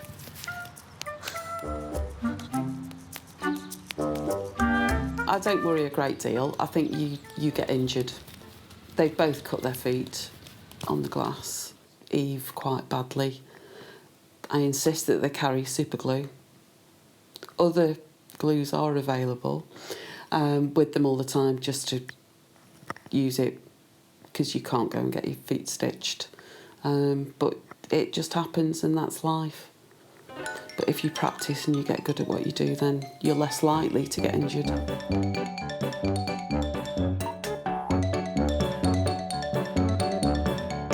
My mum has a power of veto with the acts that we do.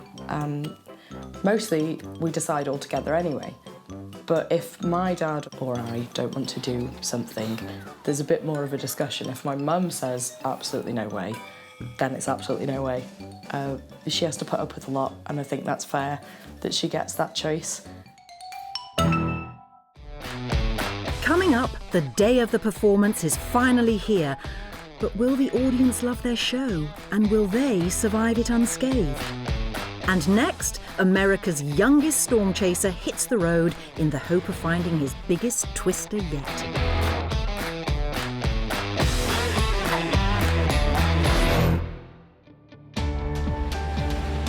In Austin, Texas, Jason Weingart and 9-year-old stepson Chase are hitting the road for their favourite hobby. Here's my camera.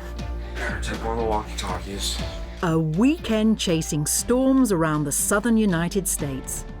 The family's plan is to head off towards the coast where they hope that the sea breeze will be pulling in an afternoon thunderstorm. The cloud you're seeing there, that's what this big green blob is.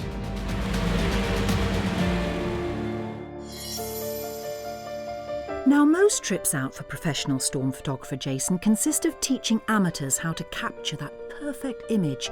However, this trip is an opportunity for Jason and Chase to try and get their own iconic shot.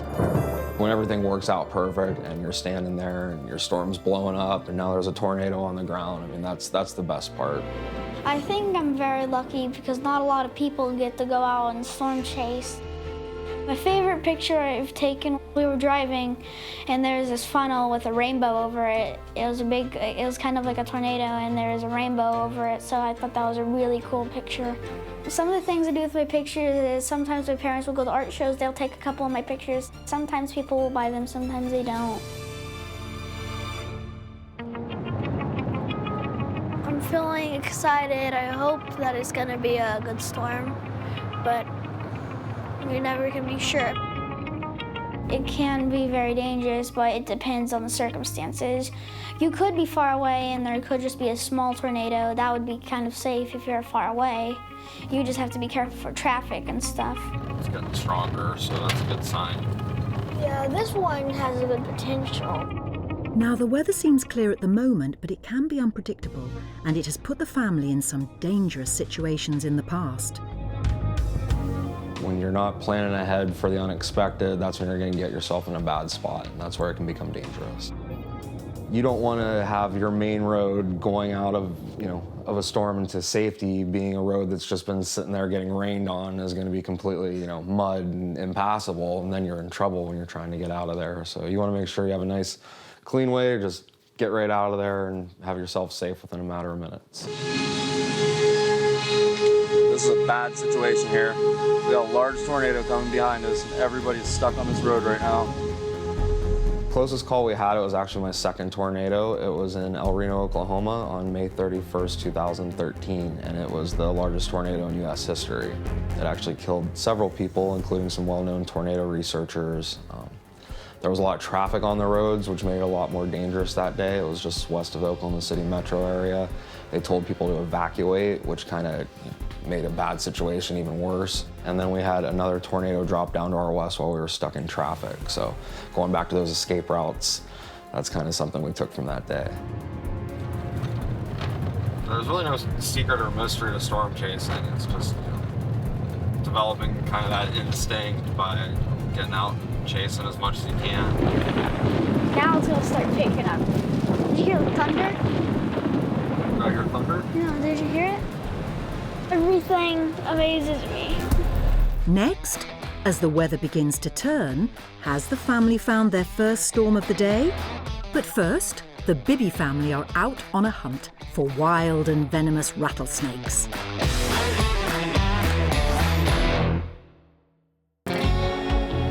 Jackie Bibby knows more than most that rattlesnakes carry a venomous bite that can be lethal.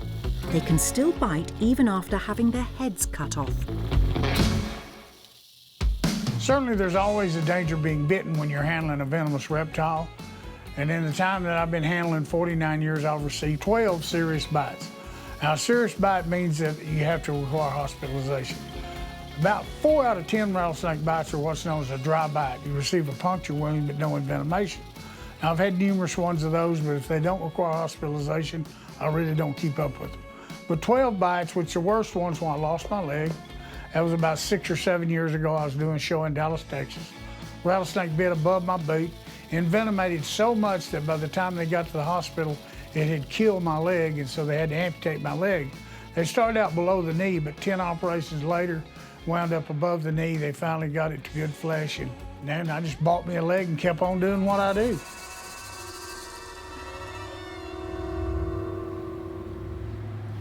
Rattlesnake venom is hemotoxic.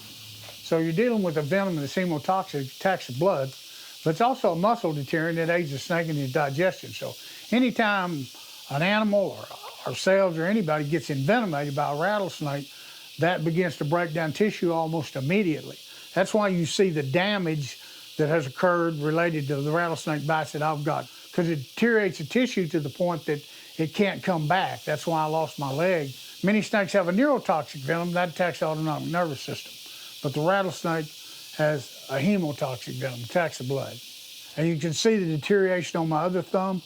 That's from having bitten on that thumb, and the pad deteriorated, just wilted away, and there wasn't any way for it to recover. It's a miracle he's lived through as many bites as he had. One of the funniest things when he tells people he's been bit 12 times, he only counts the ones that he went to the hospital.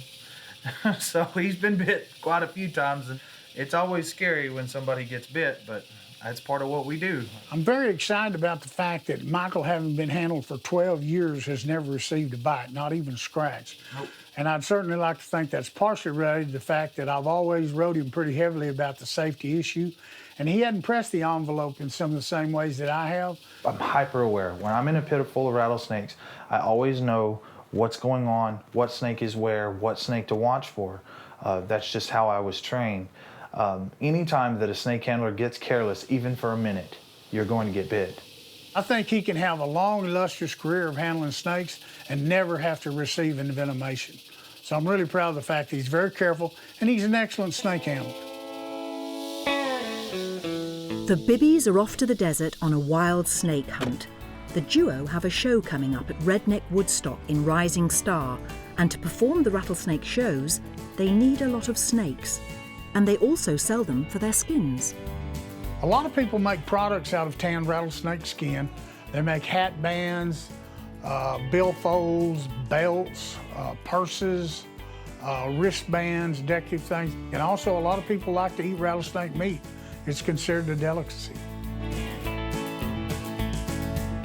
First, they stop off for a bite to eat. Friend Scott, who the family saved from a deadly encounter in his barn earlier, has offered to do the driving, but is a little nervous about being bitten. You don't want no rattlesnake bite. How many times you been bit? 12 so far. How many times you been married? 10. Which one's worse? Women. They're more dangerous. Take issue with that logic.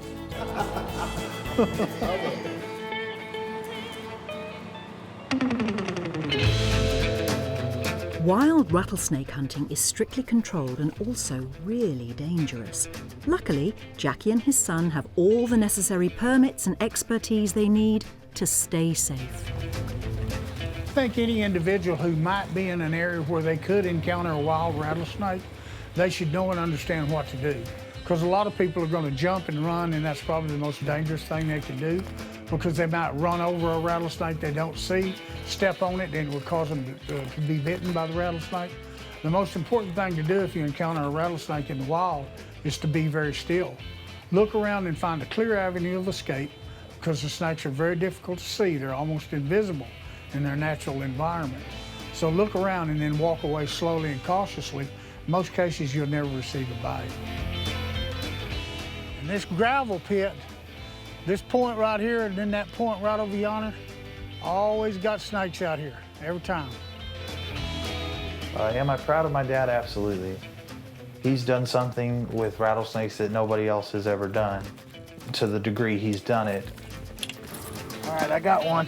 I'm very happy that he's gotten to live out some of his dreams, traveling the world and being famous and things like that. So I'm absolutely proud of him. It's about a 2-year-old. I'd like to see Michael attain the success I've attained, maybe even more. I have great confidence in the fact that he's going to do really well. So I'm very excited about him taking over and just going on with this thing and having a lot of fun and making a little bit of money like what I did. All right, Dad. We're definitely living our dreams out. We have a really good life today. You know, we go a lot of places, see a lot of people, have a lot of fun. We just have a blast.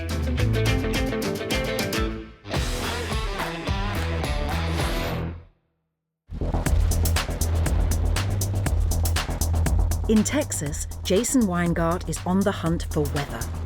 And along for the hopefully wild ride is his 9-year-old stepson and storm hunting partner, Chase. God, I can barely see anything. Not quite the storm they were hoping for, but the family are thrilled to run into a thick cloud of mist. Why? It's not always about getting a really close lightning strike or seeing a big tornado. Sometimes it's cool just to see something you've never seen before.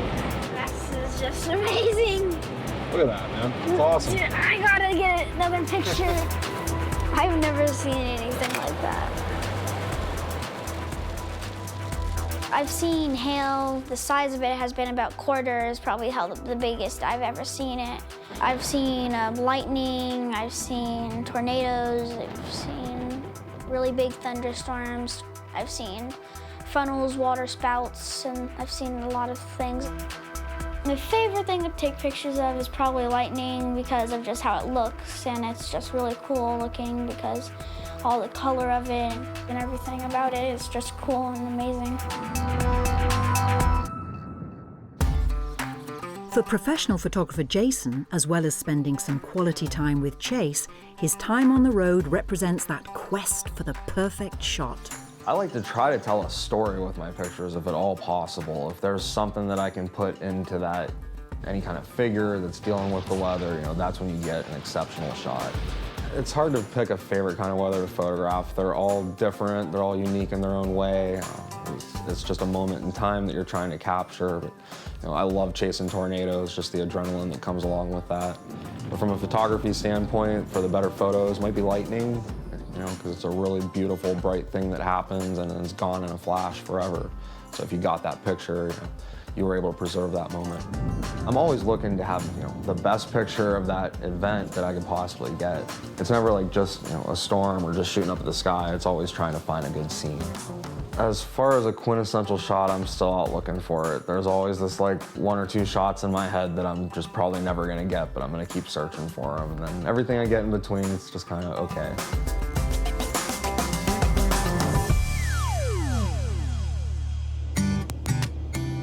Unfortunately, today the weather isn't playing ball, but as Jason and Chase know, a good day out doesn't rely on seeing a twister. Oh, look, there's a rainbow. Oh, wow, yeah.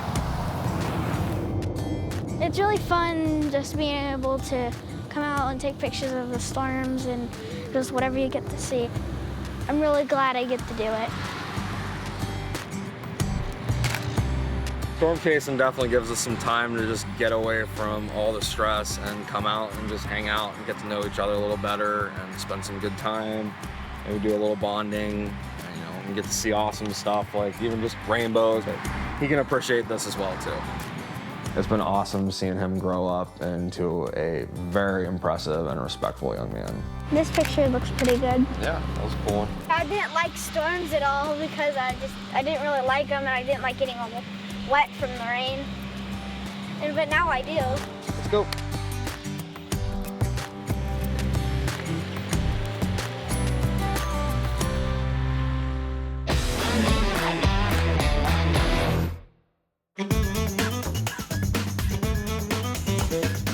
The big day is here, and it's time for the Travis family to head off to their performance at a local tattoo convention. Today we're going to do a half-hour show at a local gig at King's Hall. The act will be Bed of Nails, Ladder of Swords, Walking on Broken Glass. I think he's going to eat a light bulb. We're doing fire as well. Fire, knock nails up a nose. It's not quite like when you do a cabaret show, people buy a ticket and they come to see you. But because there's so many artists there, where there's lots of entertainment, it's almost like you have to capture the audience a little bit more. If you weren't nervous, you wouldn't care. It'd be very strange not to feel nervous. The adrenaline you get from a little bit of nerves makes the Bed of Nails less uncomfortable, or the Ladder of Swords less uncomfortable. When we get there, we still have to look at the stage, see how big the stage is, assess everything. So some of the things we've got planned, we might discard. We always have to be flexible, don't we?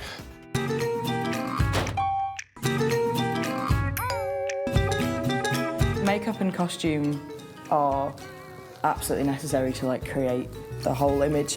Shows someone instantly before the show even starts sort of what to expect. It's very important not to get that wrong. You kind of hide behind it.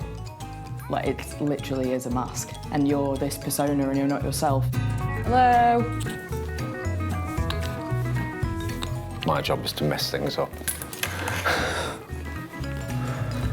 Your makeup box is really empty, and I was confused, and then I realised it's probably because I've just stolen all of your makeup.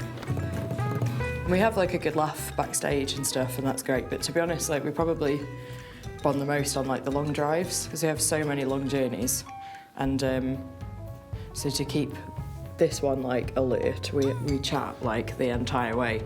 And when you've talked to each other for 6 hours solid,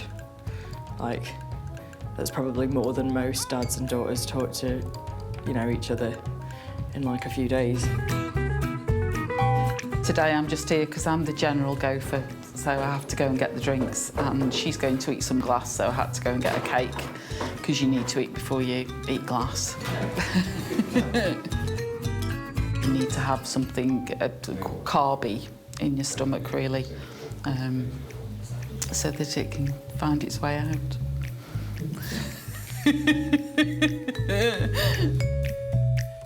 So, glass eating to start. Then I'm thinking knives, swords, and then I like doing the Bed of Nails after that. Whip to finish. All done. Finished.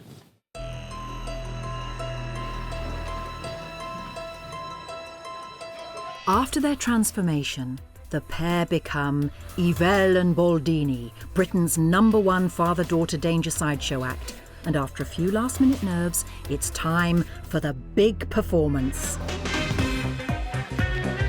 Ladies and gentlemen, welcome to Staffordshire Tattoo Gathering.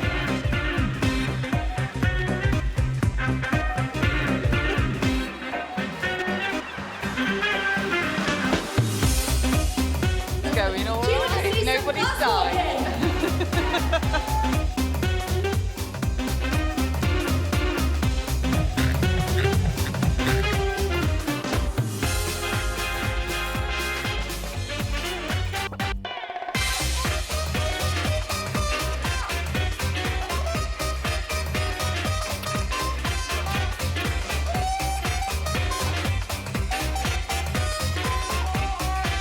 I take quite a lot of pride because it's great to see them working together and and getting on so well and being creative together and actually enjoying their life.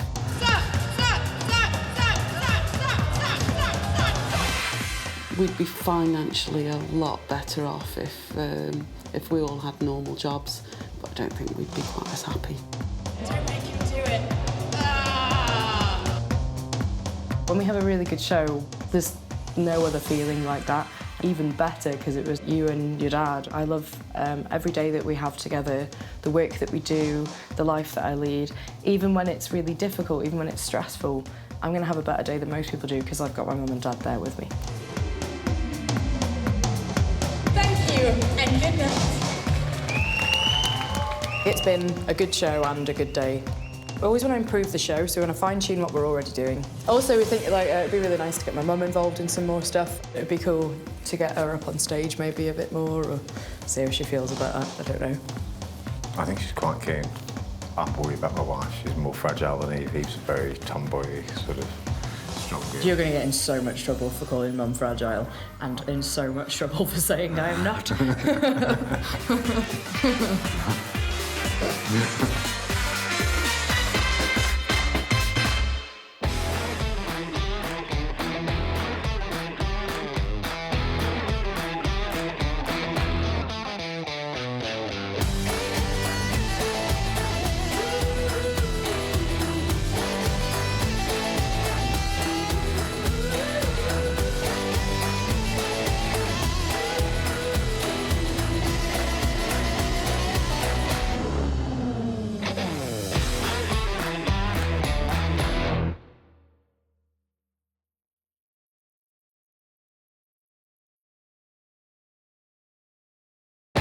In today's modern world, is there such a thing as normal family life? Who's to say what's normal?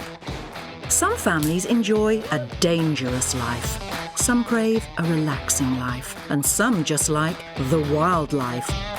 In this series, we'll be visiting households across the globe to celebrate the wonderful, the inspirational, and the eccentric. Welcome to the world's most extraordinary families. In this episode, we're off to Detroit to meet a family who are undergoing a remarkable change. Not only is their son becoming a girl, their mum is becoming a man. I'm just like her. I was born in the wrong body. But first, we're heading to Maryland to meet a couple with big hearts You can't get better than this, can you? and an even bigger family. Why can't you just blindly follow whatever I say to you? Yes! This is the Ness family. Mum Amy, Dad Scott, and their 14 children. Having a big family is wonderful. It is chaotic. It is crazy. It's lots of laughter. It's lots of tears and forgiveness. The best thing about being in a big family is we have a lot of people to play with. I still have my actual brothers and sisters, and I have new siblings, which is actually really great. Like, we're like the biggest family in like Maryland. At times it can get very noisy. It's very loud in a large family. Very loud. The worst thing that being in a big family is that we mostly fight all the time. We do have a lot of energy and a lot of pizzazz. We do have some spunky kids. The Ness family is one of the largest in America, and with this many kids, even Mum Amy has a tough time remembering them all. Destiny is 21, and her husband Lenz is 23. Lexi is 20. Casey is 19. Hunter is 18. John is 17. Samantha's 15. Carter is almost 14. Ashton is 13. Destiny is also 13. Brad and Chad are almost 12. Tatiana is 11. Skylar is 10. Who's next? Oh, Aiden. Oh, my word. Aiden is 7. Although the older kids Casey, Destiny and Lexi have moved out of the family home, things are no quieter in the Ness household, and there's certainly no such thing as a lie-in for Amy. A typical day for me is waking up at usually 4:45 when my husband gets up to go to work. We get up, we sit and have our time together before the kids come down. The kids will come down somewhere around 6, especially on school days. And of course, a household this size wouldn't run smoothly without teamwork. My wife does all of the planning. She's fabulous at it. She does a great job. I'm just there for support, to be honest with you. We load up for school by 7:25, and I take them to school, and then I get the whole day to myself during the school year until I go pick them up at 3. Dinner, chores. If there's any like lessons, violin lessons, all those are usually in the evenings. And then we have during school nights, mandatory quiet time in your bedrooms by 7:30, 8 o'clock. They all have to go to their rooms, except for Hunter because he's not 18. And it gives me an end to my day, at least with the mom.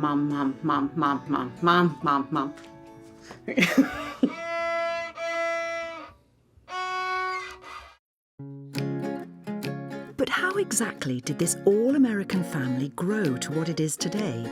The Ness family adventure started in 1994 when Scott and Amy met. Less than a year later, the couple were married. This would be my husband. I am so super proud of him. You can't get better than this, can you? That's my handsome, handsome husband. In 1998, their first child, Lexi, arrived, followed 50 months later by their son, Hunter. Hunter actually has Asperger's, which is on the autism spectrum, but he's very high functioning.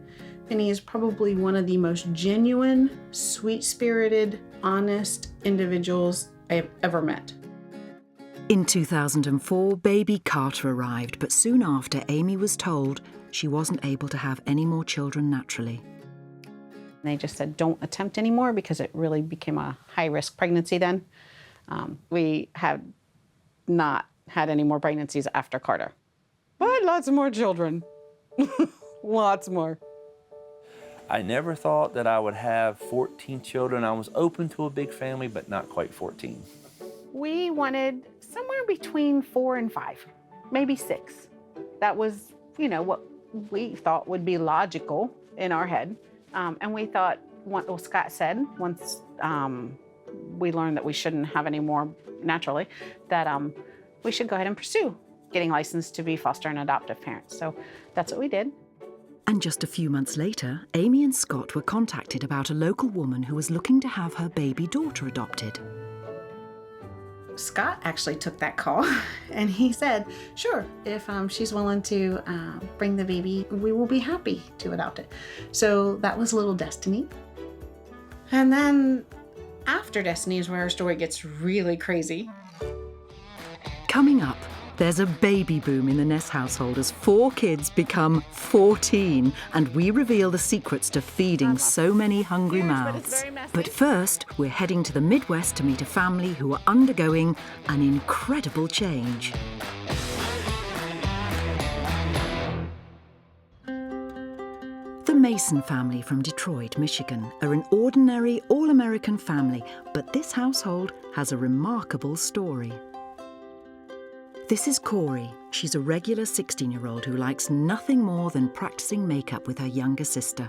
Corey's always kind of been feminine and always dressing up. She'd always wear my mom's high heels and like dresses. The dolls and the makeup and the, they want to play dress up and princess and all that stuff. But what makes Corey extraordinary is that she was actually born a boy. I was really young and it was my birthday and I got a truck and my sister got a doll. And I wanted nothing to do with the truck. I wanted to play with the doll. And my sister let me play with it and it's just been girl toys and dressing up and makeup ever since then. So many sauces. So much sauces. Corey has been living as a girl since 2012 and now classes herself as transgender. This means that, although she was born a boy, she has always thought and felt like a girl. She was simply born in the wrong body. But back when she was 10, Corey's family didn't even know what the word transgender meant. I'd never heard the word transgender. I'd never I didn't know there was such a thing. We just thought as parents that Corey was probably gay. I had heard the term, and I had assumed that it was a cross-dresser. I assumed it was a man in drag or a dress. There was no education. I did not know what it meant. All Corey knew was that she simply felt different and didn't know why. And this sense of confusion made her life tough. I wasn't ever happy as a child. I was hating the world. I was being mean to my sisters, being mean to my parents. I would destroy things. It wasn't a good time for me because I was trapped in the body that I wasn't supposed to be. I didn't know what was wrong with me because I didn't know what transgender meant. I had memories of getting bullied in 5th grade that were just terrifying. She wasn't even bullied because of the transition. We didn't even know at the time. The kids, she just didn't fit in. She wanted to hang out with the girls. You know, the girls were like, you're a boy, go away. And the boys were like, oh, you're gay, you're queer, you know, the terrible names and 5th grade kids. Terrible. They would, just tease me because, they didn't get it. They would spit, call me these names, shove me into lockers, tell me to kill myself. It was... Sorry. The bullying at school grew so bad, Corey's parents decided to homeschool her. The family was still unaware of what being transgender actually was until Mum Erica saw an interview with transgender icon Jazz Jennings, and from that moment, everything changed. I need you to come watch something. And of course, she's a kid. Oh, why? I don't want to. I said, just please sit down, 10 minutes. This is important. And the whole time she watched it, she did not say a word. My mom showed me the video when I was about 10 or 11, and I will never forget these words, what Jazz Jennings said. I have a girl brain, but a boy body. And I was like, oh my God, that is me. At the end of the video, I just looked at my mom and started sobbing. I was like, Mom, everything makes sense now, that's me. So the next day we went and we changed my whole wardrobe. She went out and bought the pink outfit that she wore for a week straight and wouldn't take off. Corey and her family had finally realised who she really was, but remarkably, her coming out didn't have much of an effect on family life. Nothing really changed in the family when Corey came out. Nothing. It's just, Corey's just Corey. And nothing has changed. Nothing's changed other than we use different pronouns, and she's now dressing and presenting the way she should have since she was born. Her sisters, it wasn't even a big deal. They were just like, whatever, Corey's Corey. Even when we realized and she came out as transgender, it was no big deal because they're like, okay, well, Corey's always kind of been a girl, so it makes sense. Nothing changed other than, more fighting over clothes between the teenagers and makeup. In 2013, with her family's support, Corey began transitioning to become a girl. Once she learned what being transgender was, once she learned that she could actually transition into a girl, she wanted to do it tomorrow. Once she hit 12, they started doing the readiness interview where they would do, delve deeper into the mental health and make sure she was really ready to start hormones, whenever the time came. And so for 2.5 years, she would ask me several times a day, Mom, did the letter come yet? Did the letter come yet? Is it time? Is it time? On her 14th birthday, the day Corey had been waiting for finally dawned when her first course of hormone therapy arrived. Hi. What? I want you to do me a favor. What? One day she pulled me out of school and was like, Corey, come here quickly, come here. Sit on the couch, I have something to show you. And she started recording me. I was like, come on, what did you do this time? Why? I was annoyed. I was like, why? What are you doing? My first thought was, what can I do to commemorate this and to remember this forever? Reach behind you. And the idea came to me. I'm gonna hide it behind the couch, a little surprise. and record it, and the rest is history. Do you know what that is?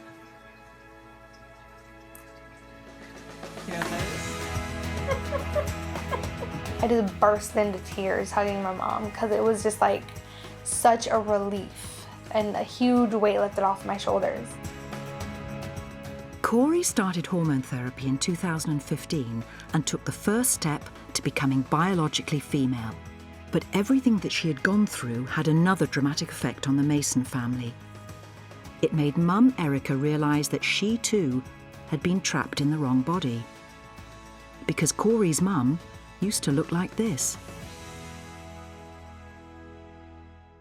Coming up, how Erica broke the news to her family and husband that she wanted to become a man. But first, we're heading back to the Ness family to find out how their family grew to 14 kids in less than 5 years. By 2005, Scott and Amy Ness had 3 biological children in the house: Lexi, Hunter and Carter, as well as new arrival, Destiny. The couple were initially reluctant to accept any more babies, but then in 2006, social workers offered them a chance to adopt a premature boy who was about to be fostered, and Amy couldn't refuse. But there was a surprise in store. I'll never forget the social worker said, but he has a twin that has to come with him. And that didn't even faze me. So I called my husband and he said, Amy, I think it's right. If you think you can handle 4 babies, then let's do it. So Brad and Chad were the next ones that joined our family. But just hours after that phone call, there was another amazing revelation. Brad and Chad had brothers and sisters, and the Ness family was about to double in size. Before I even got to go to the hospital to meet Brad and Chad, I talked with the social worker on the phone, and she told me that they had 5 siblings living with their grandparents. I knew instantly that these were my children. I just knew. This baby bombshell meant that in just 3 years, Scott and Amy's family had grown from 3 children to 11. In the beginning, it was just 3 of us, me, Lexi, and Carter. And basically, it wasn't just like a slow introduction. It was like a big bang of like, okay, we're getting more children. In most like adoption families, like they actually did try to split us up before, but Mommy and Daddy said that they would only take us. They weren't going to split us up. So Brad and Chad were joined by their siblings, Samantha, John, Ashton, Casey, and another Destiny. Right before the adoption was final for the sibling group of 7, their birth parents had another little girl named Skylar. Skylar was born with severe brain damage, but the Ness family were determined that she joined her brothers and sisters. Then there was another bolt from the blue, in the shape of Tatiana. Little Destiny's birth mom contacted us, and we knew she had had another girl, and she was trying to raise her. When Tatiana was about 2, her birth mom called and said, I can't do this anymore. My life is not stable, and any chance you would be willing to take her so she can be with Destiny. By 2013, the Nesses had 13 kids, all under the age of 13, 3 biological children and 10 who were adopted. But incredibly, the family still wasn't complete. So then a couple years went by, and we, kind of got into an easy pace. We were out of diapers for the first time in 16 years. Totally out of diapers. We were out of sippy cups. We were sleeping through the night. And then we find out that there was number 9 born for the sibling group where we already had the 8. Number 9 was Aiden. We didn't find out about Aiden until he was 1, and there was another adoption family that had him. They decided that it'd be better if they gave up Aiden to us, so that way we could keep all of us together. So there's 9 of us. Amy and Scott were determined to reunite Aiden with his siblings despite his difficult start in life. He had been in the hospital his entire life at that point. He was born with severe medical complications. very severe. He is a little miracle to be alive. Initially, the authorities were reluctant to let Aidan join the blossoming brood.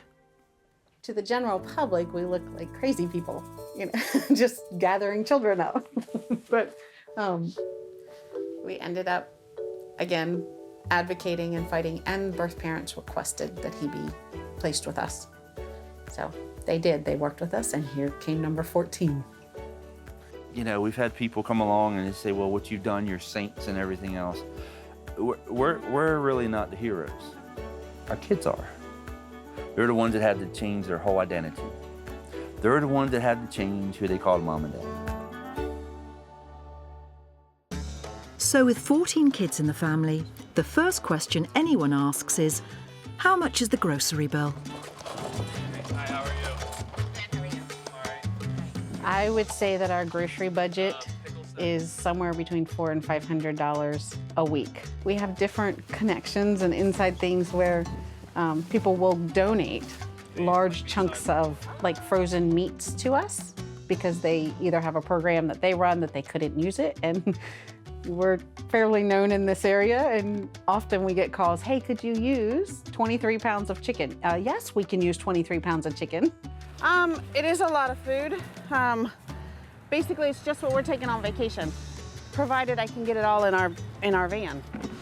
As if looking after so many hungry kids wasn't enough, this summer, Amy and Scott are planning to take their family on holiday. Take it in and set it in the, put it in the utility room for now. But first, it's back to their 10-bedroom house to unpack the groceries. I don't know what he wants to do with that. Okay. Oh, that's right, you do. No. All day.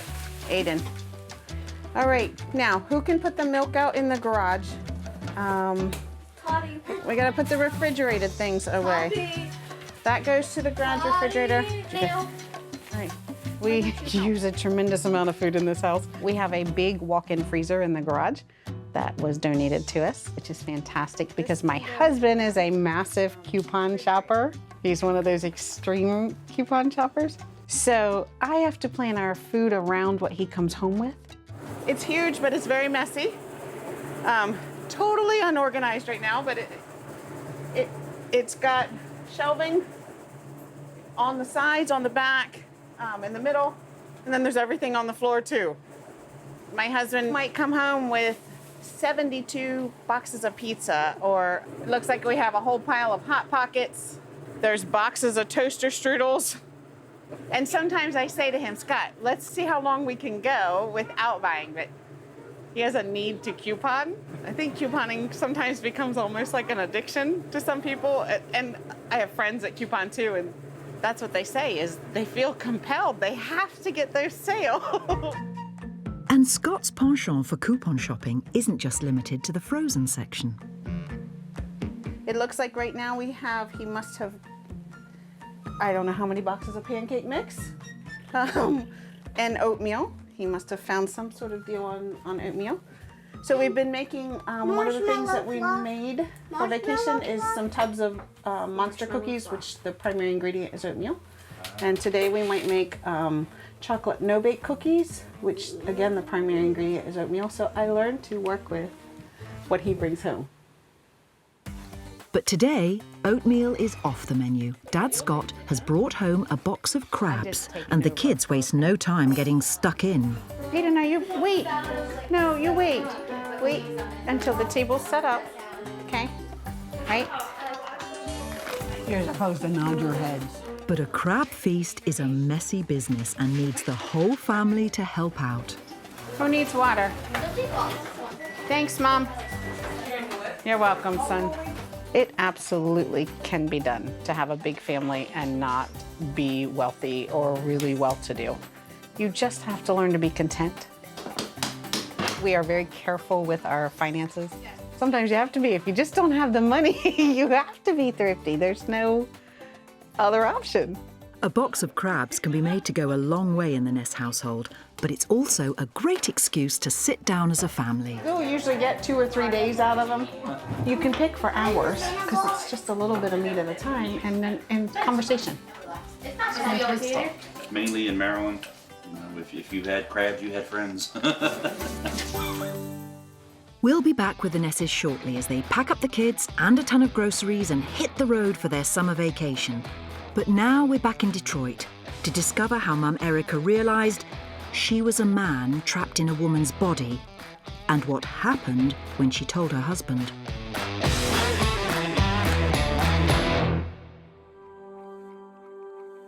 In 2015, Detroit teenager Corey Mason began the transition to become female after finally learning she was a girl trapped in a boy's body.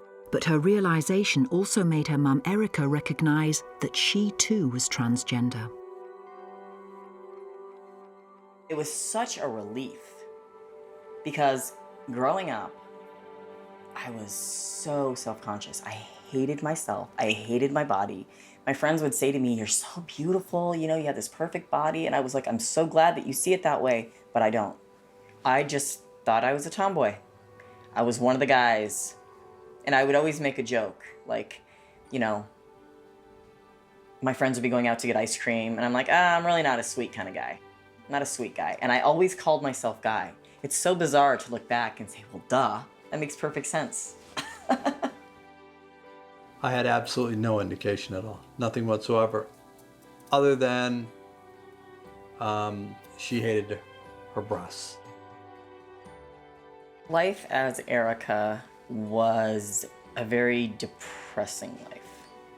I tried to find the joy in life. I tried to look and be grateful for the good things in my life, but there was still this nagging sense of hopelessness and depression that I carried with me every single day of my life, and I did not know why. Ellen, I think they're probably fine. With Corey's transition underway, being able to share her daughter's experiences meant Erica could finally make sense of her own feelings. But having kept a secret to herself for over 3 years, she only now felt strong enough to tell her husband. We were watching the movie The Danish Girl about a transgender woman. In the end, she'd had, I guess, the first surgery, and in the end, she ends up dying. And I was crying so hard, I was sobbing. Like way more than you cry at a movie. And at the end of it, she just looked at me and she said she apologized. And I looked up at him, and the woman's name in the movie is Lily. And I looked up at him and I said, "I'm so sorry that you got stuck with a freaking Lily." And he was like, didn't kind of understand what I was saying at first. And he said, "What does that mean?" I said, "That means that I was also born in the wrong body." I thought for sure that it would be the end of my marriage. I just hugged her and I said, "Everything will be fine. Everything will be fine." And then it just opened up dialogue. I said, "I married you for the person you are. I love you inside. I don't care what you look like outside. We'll make this work no matter what we have to do." And I just, I don't think I've ever cried harder in my life. I was a mess. People look to me like I'm some sort of superhero for just doing the right thing. It's just doing the right thing. It was so unexpected. I never once thought that he might stay. So I was just completely blown away. I signed up for till death do us part. And that doesn't come with fine print. It comes with, you said I do. We started a family. We end as a family. And of course, the other person Erica told was the one person in the family who knew exactly what she was going through. I was like, "Hey, I'm transgender like you. I'm just like you. I was born in the wrong body." I was like, it was awesome. And the other family members took the news just as well. I sat down with Ellen, the 10-year-old, and Willow, who was 7. And I said, "You guys realize that I'm transgender too, right?" And they were like, "Yeah, that means you want to be a boy now?" And Willow goes, "Does that mean we should start calling you Dad?" I said, "I'm your mom. You call me whatever you want to call me." But for them, it was no big deal. With her family's support and after keeping her secret for so long, Erica finally began medically transitioning and became Eric. I didn't realize what normal felt like until I started hormone therapy. But how has this dramatic change affected Eric and Les's relationship? I think in some ways the experience has brought us closer, but I think in other ways, especially when it comes to my marriage, things are different. Some days it's really tough. You know, I could sit here and say that it's all sunshine and roses, but I'd be lying. We're still a couple, we'll probably always be a couple, but romantically, I'm a straight heterosexual guy, and if you look like a guy, it kind of makes things difficult for me. I don't think anything changes as far as someone's sexuality, just because my whole life I've considered myself bisexual, where I don't care about gender. I don't care if you're a woman or you're a man. If I fall in love with you, I fall in love with you. I'm still just as straight as I always was, and will ever be. Nothing about me changed. Nothing about my spouse changed, other than she's living in the body that matches the brain. I've never told anybody this, and I've just recently been thinking about this, that I can't say that I identify as a man, because I don't. I don't identify as a woman. I identify as transmasculine, but I also identify as a human. That's how we should all identify as humans. We'll be catching up with the Masons later as the family get ready for a double celebration, as well as finding out what the future holds for Corey. But first, things are getting messy in Maryland as the vacation planning gets underway.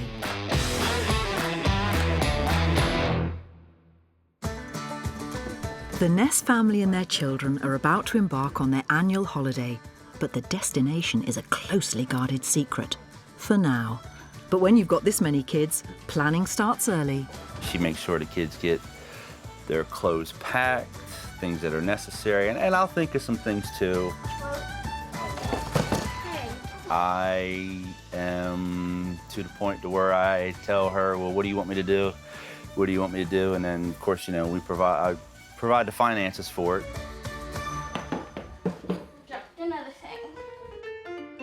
Basic cupcakes, frosting, and sprinkles on top. But financing a holiday for so many people isn't easy. Dad Scott is a corrections officer and Amy is a stay-at-home mum, so she boosts the family's spending money with a little bit of home baking. Different people ask for me to make cakes and cupcakes for them, and then they will often donate a specific amount or a certain amount, and I throw all that money into our vacation fund because our finances have gotten a little bit tighter this year than what they normally are.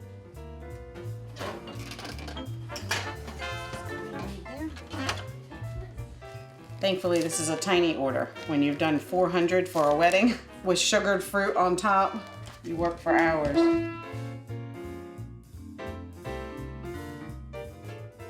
I have to watch him. Sometimes when there's an order, he's the one I have to specifically spell it out to. You cannot sneak one of these because I'll have a certain amount done, and next thing I know, there's one missing.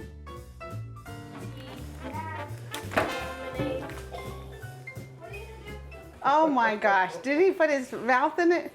Aiden! I'm licking the top. Hours and hours and hours go into planning a vacation for us. Okay, Tatiana, what shoes are you wearing? I need you to bring down your shoes. Some of that is because I'm a control freak. And I have fear of losing my children. I have fear of, especially in crowds, things like that. And so I probably way overplan. I research and try to know every area of where we're going so that it can be the best it can be and I can relax and have peace of mind that we're gonna be okay. So far I've not lost a child. I lost a grandpa on vacation once, but not a child.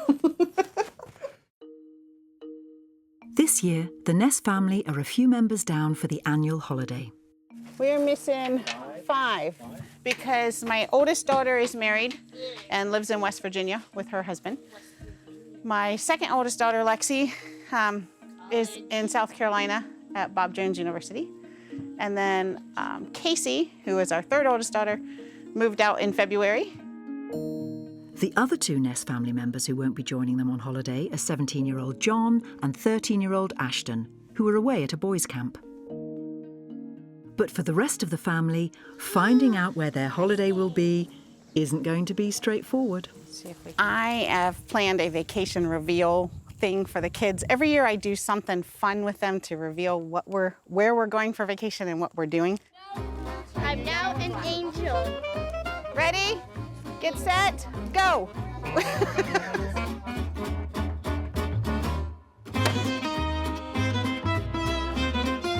I love family vacations, I just do.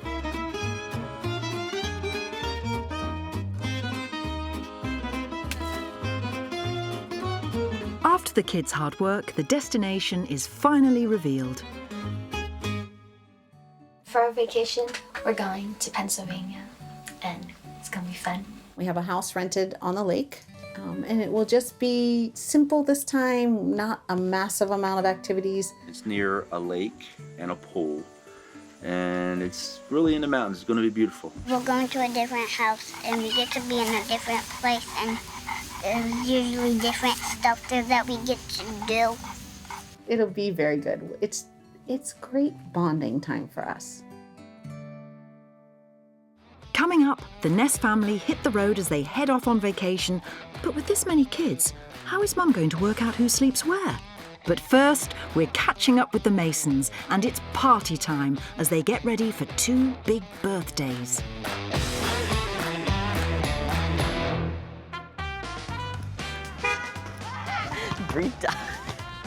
Back in Michigan, and the Masons are heading out to prepare for a very special celebration. We are at Party City. We've come here to get some decorations for Sweet 16 and 17th birthday party in 2 weeks. Very excited. I'm super excited. But with Corey and Kaylee's birthdays just 1 day apart, sharing a party isn't always easy. It can be difficult sometimes because, you know, it's just a mix of a bunch of people, but, you know, it's easier that way. I would rather have my own birthday party just so like I could invite my friends and it could just be like, you know, neutral, but then like when we have to share, it's like Corey's friends and my friends and also family friends. Unfortunately, the reality is that Kaylee has a lot of friends and Corey doesn't. So anytime there's a party, especially their birthday party, it usually ends up being more Kaylee's friends. Kaylee's friends are most likely coming to the party because I really don't have any. I only have one best friend and a lot of internet best friends that live across the world, so I can't really see them. So I only have one friend, her name's Emma. That's not really fun, to be honest. I get jealous of Kaylee a lot because she goes out and she has like 30 friends she hangs out with, and I'm like, God, I wish I could just be in your place for one day. Like, I would kill to have that many friends. I think that people are really missing out on a great person because Corey truly hasn't really changed. Corey is still a beautiful person inside and out, and all the people who turned her away because she's transgender made a huge mistake. It's hard for me to watch Kaylee basically have a typical teenage girl experience in her life, and Corey does not get to experience much of that. It's hard to watch as a parent. But Corey has taken some comfort from the fact that she is now able to offer advice and support to other teenagers around the world. People do ask me all kinds of questions. So what made you think of transition? Like, how did you overcome it? And do you have any advice? And it was awesome because I get messages all the time on Instagram saying, hey, because of you, I didn't kill myself. Because of you, my parents know what transgender means, and now they accept me for who I am, which that right there is like that's like, wow, I just saved somebody's life. It's amazing. And of course, she can also rely on the support she receives from her family, especially her mum. I wanted so badly to come out to Corey. Mainly because I wanted her to know, not only do I support you and love you, but I understand on a deeper level what you're going through. When my mom first told me she was transgender too, I cried for her because like I know all that holding that hatred and like being trapped in the wrong body felt. So I was like, oh my goodness, you're just like me. And it was awesome because I had a friend to talk to that was like me and we went through the same things and it was awesome. The road ahead for the Masons won't always be smooth. Corey is considering surgery in the future and is about to join a new art school. Plus the effect on Eric and Les's relationship will always be a challenge. But if any family can deal with the ups and downs, it's this family. The way that people look at us, just their opinions in general, it's a lot to deal with, but at the same time we're also like a family, so we always have to stick together. I would say my family is just a family. My family is insane, my family's crazy, my family's funny, my family's fun, my family's frustrating. My family's the same as any other family.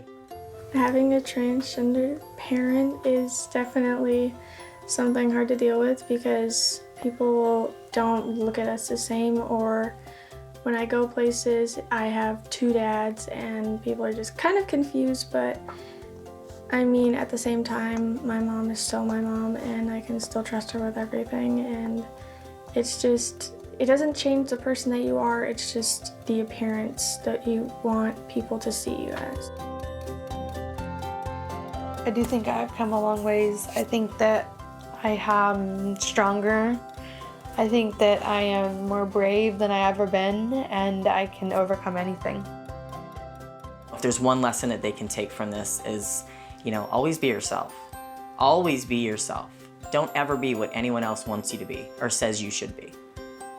You be you, and you be proud of that. You be proud of who you are.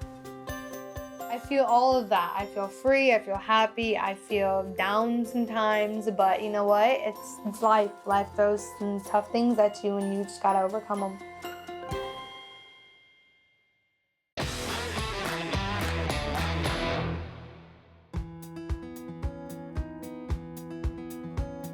Finally, the big day for the Ness family has arrived. They're heading to a holiday home in Pennsylvania, 400 miles and 6 hours drive away.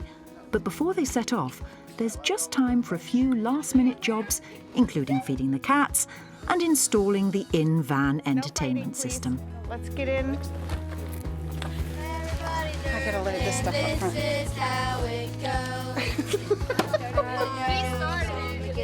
We got 9. If we have the neighbor kids, I don't know. We got 9 kids, that's what matters. With all 9 kids buckled up and the van packed, the Ness family can hit the road. But as every parent knows, it's not long before nature calls. I don't know if it's that way or where. I don't know where we're going. Every vacation we do crazy fun t-shirts like this because it gives me a quick visual way to identify everybody. And it's just fun. And it's silly and it brings humor to something that can be tedious sometimes. I'm the dad of all things.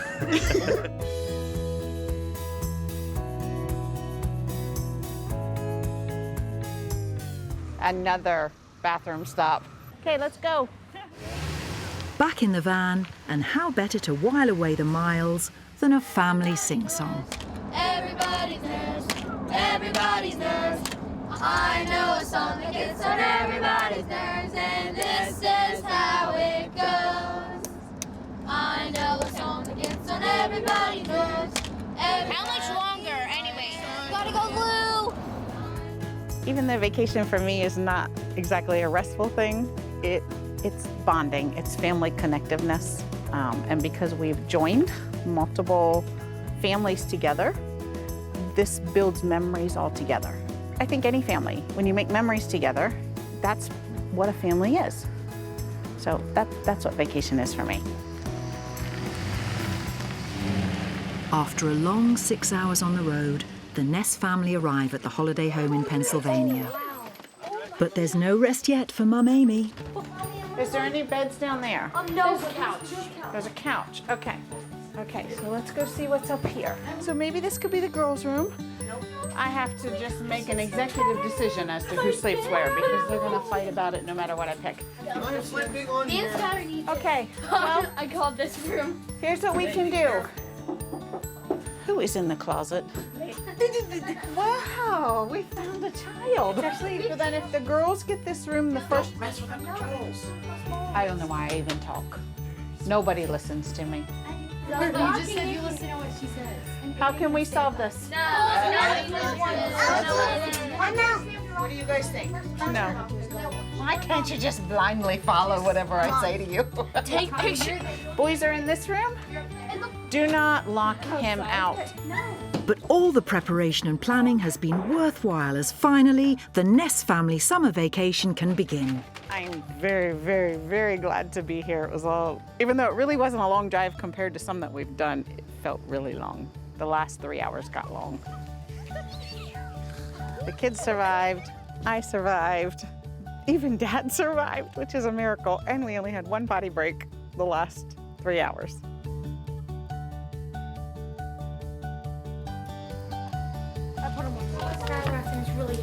Put this back, not right now. Please don't ruin that and get... Oh. Did I always want to be a mom? That's a really good question. No.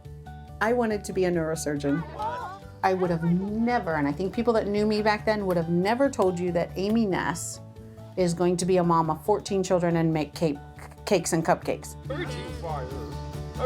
They would have told you no, she's going into the medical field and she will be a successful doctor. But here I am, and I love my life, and I don't think I'd want to be a doctor, ever, now. Mine looks terrible. Mine is perfect. I am simply a simple country woman with no great mom skills or no great therapeutic skills, and if I can do it, anybody can do it. And if my husband can do it.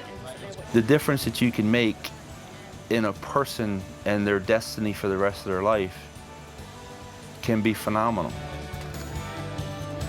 We're both broken human beings with lots of flaws and lots of imperfections, and these kids don't care.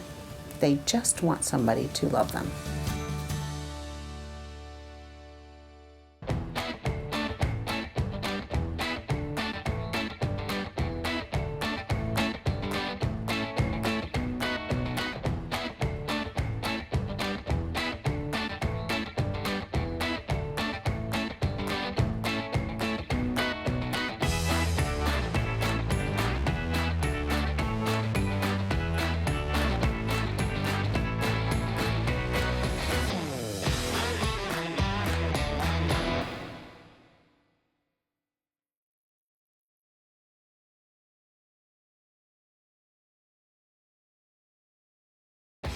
In today's modern world, is there such a thing as normal family life? Who's to say what's normal? Some families enjoy a dangerous life.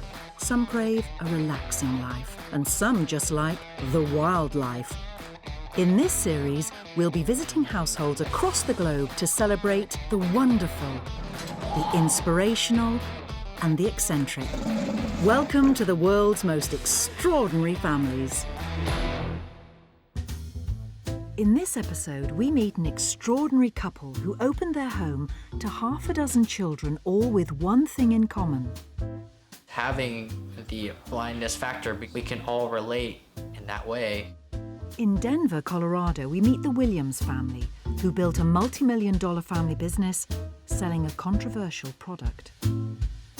Once in every 50 years, a new market like this opens up, and we actually were there day one. But first, a family who have given up the high life and all the mod cons to squeeze into a 250-square-foot school bus.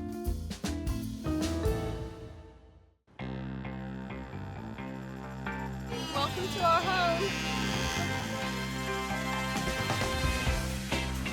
Everybody want a tea? Extra sugar. Extra sugar, please. Extra sugar.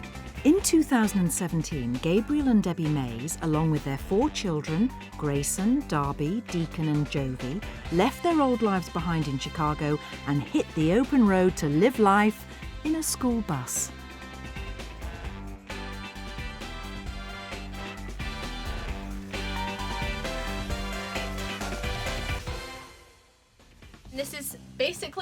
living area. We like to have one big open area between the kitchen and the living room. These couches actually pull out too into a bed if we were going to have guests. This is the bathroom. And this is the only closet that we had built in. This is the kids' bedroom. No, Deacon's bed. That's Deacon's bed. Or this is our master bedroom. But before their new life on four wheels, the family were living the American dream. House that we had before was 5,000 square feet. It was a lot of space. Everyone had their own rooms. Our bedroom was just huge. I was a successful man in business, ran a really good agency, and big house, fancy cars. To fund their luxury lifestyle, Dad Gabriel worked long hours running an online consulting business, which meant Mum Debbie took care of the four kids and their huge home. Was my whole world was just staying home with them and taking care of that big house. It takes a lot to clean and cook and do all the laundry. Despite their comfortable lifestyle, the couple felt distant and disconnected from one another. Debbie, my wife, is the most amazing woman on the planet. And what's crazy is you would think that most women would want what she had prior. But in that type of setting, Debbie was miserable. We were just unhappy with where life was at. We were really disconnected as a family and as a couple. Debbie realised she needed to bring the family closer together, much closer together. I saw a young couple that had converted a school bus. They had done a documentary about the conversion process, and I was like, yeah, heck yeah, we could do this. Debbie's audacious plan was to move out of the family home and onto a school bus in search of a fresh start. The idea of living on a school bus was terrifying to me. I just never imagined that we'd be the kind of people living in this type of situation. But despite Gabriel's reservations, he was on board. Okay, whatever it takes. I want to be closer with my wife, and I want to be closer with my kids. So what does that look like? And for us as a family, it looked like moving onto a school bus. With Gabriel convinced, he planned to run his business whilst on the road and rent the family home. The next people to tell were the kids. I was like, well, we're moving onto a bus? That's crazy. My parents told me that I'm going to move onto a bus, and I just started crying because I didn't want to leave. They made it the best decision ever. With the kids ready for adventure, the couple bought a Thomas-built, high-top school bus they christened Schoolie. It's 10 years old, it's not super rusty. When it was bought, it was yellow. It looked like a normal school bus. The family hired a company to convert the bus into a livable space, fit for their family. We're dropping our bus off and we'll see it when it's almost complete. To pay for their new bus, they rented the family home and used the money made from Gabriel's business. The cost from beginning to end was $38,000. So yes, it was expensive, but what a crazy, awesome investment it's been. And for Mum Debbie, she had the opportunity to design the perfect mobile family home. I designed everything on the school bus, so I spent probably a good few weeks planning out every single inch of the space. When you only have 250 square feet, literally every inch is important. When we designed the bus, we had to make sure every part of it had good storage because we knew that that was going to be a huge difficulty. So we have storage under each of the couches. This side is for the kids' toys, and then this side is for the guitar and some books that are mine. Above the TV we have storage, and just every available area pretty much I put storage in there. I found the process really fun because we'd always had houses in America just have the same kind of style, and I have more of a Scandinavian modern style. It's like designing a dream house, but just on a very small scale. With the bus complete, the family were ready to begin their big adventure. However, they were about to hit a bump in the road.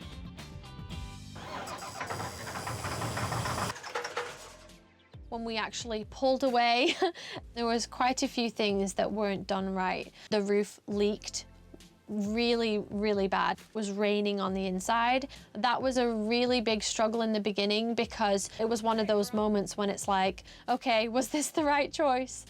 So this is the road life. It's one thing after another. Yeah. After a few last-minute repairs, the family could finally drive away. It was extraordinary. My family is about to embark on something that we have no idea what's 10 miles, 100 miles from us, but I know that we're gonna grow closer as a result of it. And so that day will go down as one of the best days of our lives.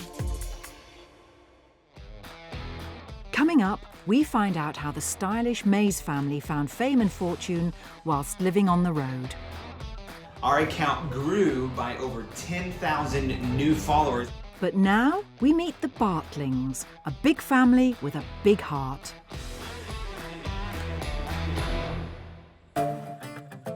In Oakton, Virginia, kind-hearted couple Joe and Karen Bartling have adopted 6 children from around the world who are all blind. I'm David. I am the second oldest of the 6 blind kids. My siblings are pretty cool. We have Hannah, who's the oldest. I am considered the talkative one and the funny one too. Dun, dun, dun, dun, dun, dun. Bethany's the quiet one. Abby is a funny one. Rip it. Jessie doesn't say much. She's a girl of few words. We have Obed, and he's like the lovable one. He's like the really crazy man. Really fun to hang out with and play around. How you doing out here, Obed? Mr. Cutie. The blindness actually pulls them together, and their common experience of being, visually impaired is, is something that they all have. Sugar baby mine. Although their 2 biological sons, Joel and Brian, have now moved out of the family home, day-to-day life for the Bartling family is done with military precision and an early start. She's all buttoned up. Right, Jess? Day-to-day is quite a chaotic experience at our house. The alarm goes off very, very early, and Karen gets up usually around 4:45 or 5 o'clock in the morning to get kids ready to go to school. Not only are the 6 children blind, but daughter Jessie has autism, and son Obed lives with cerebral palsy. Jessie and Obed will be like this forever. That's just the way it is. And so in some ways it's like Groundhog Day. This story of this extraordinary family began in 1986, and it was love at first sight. Joe and I met on a blind date. My friend told me, well, you're not gonna like this guy, he's not your type. And she kind of, painted such a horrible picture that when I saw him, oh, he's not that bad. We met and were married within about 4 months. The couple had always dreamt of having a large family. Husband Joe had a son Brian from a previous marriage, but after the birth of their second son Joel, they received some sad news. We were diagnosed with unexplained secondary infertility, which comes as a result after you've already, given birth to a child, and then you just can't seem to conceive or have another child. We started down the path of adoption. We never tried to adopt 6 blind children. Karen and I just wanted a large family. It just so happened that the first child that we were presented with happened to be blind. At the time, Mum Karen owned a gift shop, and she overheard one of her customers talking about a family in South Korea who were fostering daughter Hannah. She was looking for a permanent home. First, when we found out that she was blind, it took us, probably 2 weeks trying to kind of wrap our brains around, could we care for her? Could we take care of her needs, meet her needs? In 1996, the couple officially adopted 2-year-old Hannah, who was born with no eyes and a love of singing. Mrs. O'Grady, she was a lady. She had a daughter whom I adore. I started singing when I was at our children's choir at our church. It makes me feel happy. It's just very enjoyable. Next to join the Bartling brood was another little girl from South Korea, Jessie. One day I was putting Hannah on the school bus, and I went to the mail, and there was a publication that we get for parents and teachers of blind children. And I started leafing through it, and there was Jessie's picture right in the middle of this publication saying parents needed for blind girl from Korea. And in that moment, I just knew that she was our daughter. In South Korea, where Jessie was born, the authorities decided because of her disabilities she was unadoptable. But just before she was to be put into an institution, the Bartling family swooped in to bring her home. Jessie has severe autism and severe intellectual disabilities in addition to the fact that she is blind. But she's mobile, she's fun, she's musical, she brings so much life and happiness and joy to our family. We just can't even imagine life without Jessie. Good job. Go! And we play. Oh, Jessie's playing the drum. With 2 new daughters in the family, just 1 year later the couple received a phone call from a social worker about another young girl in India who was found abandoned in a bin. Good job, Babs. Here, give me 5. Yeah.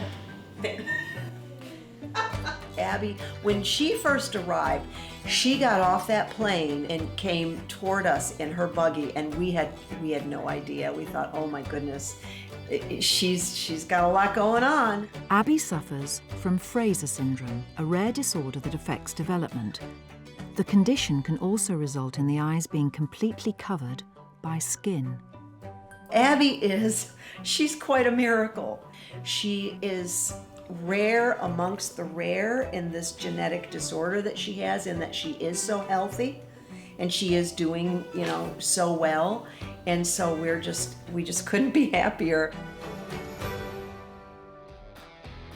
Next, find out how this household doubled in size and the family head out to try a fun new activity together. Trampoline! Now we're headed to the Williams household, who are not your average gardeners.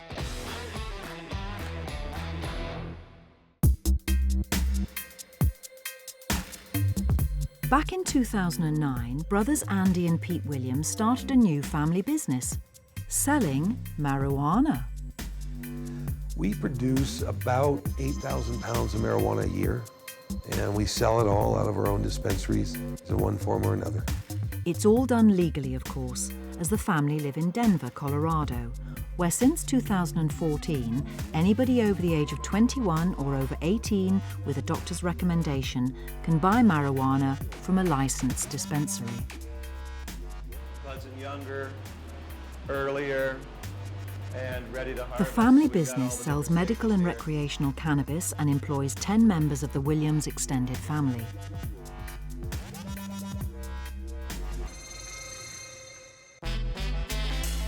I am the CEO and co-founder.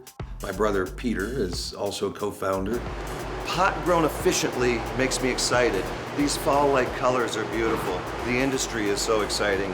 My sister Sally came on a little bit after we started, but she is running the brick and mortar. I am the co-owner and president. My mother I thought you could only smoke marijuana, but it's not true. works for us as the chief money counter.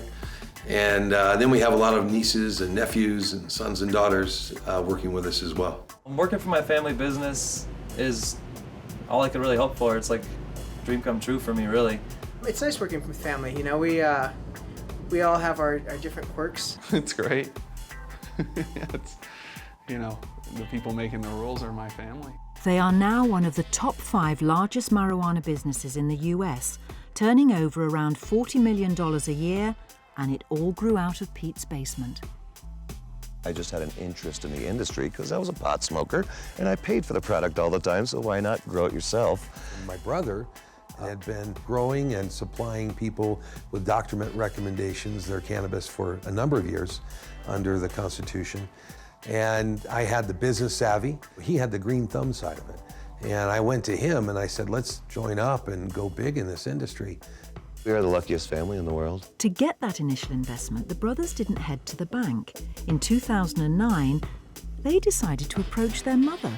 But first, they had a confession to make. I had been growing in the basement for probably 6 months or so. She had been over at my house a couple times, and my house smelled like pot. I never even knew what marijuana smelled like. Her first reaction was a little bit of shock that Peter did marijuana and grew marijuana.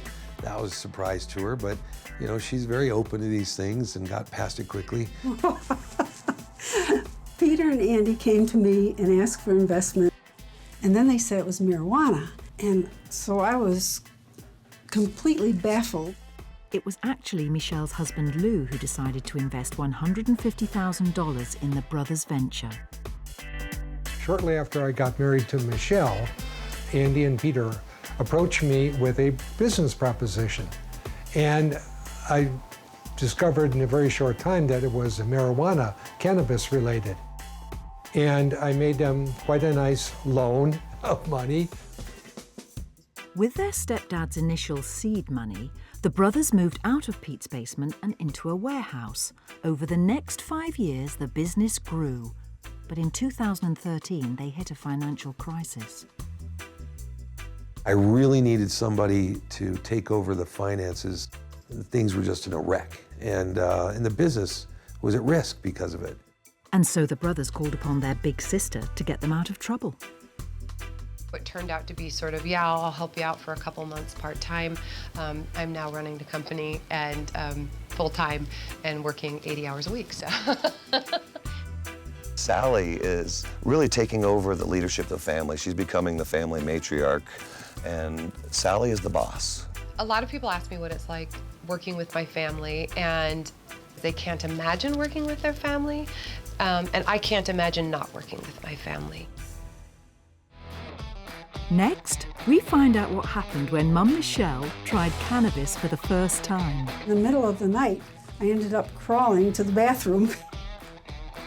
Now, back with the Mays family and living in such close quarters is getting to Dad Gabriel.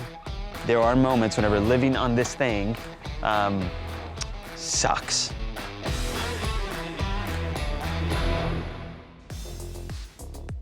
Back with the Mays family, who after being unhappy living in a huge suburban house in Chicago, packed their lives into a stylish converted school bus and hit the road in search of a new start. Since we lived on the bus, we have been all over. And I guess the easiest way to say is we started in Tennessee and we ended up on the West Coast in California.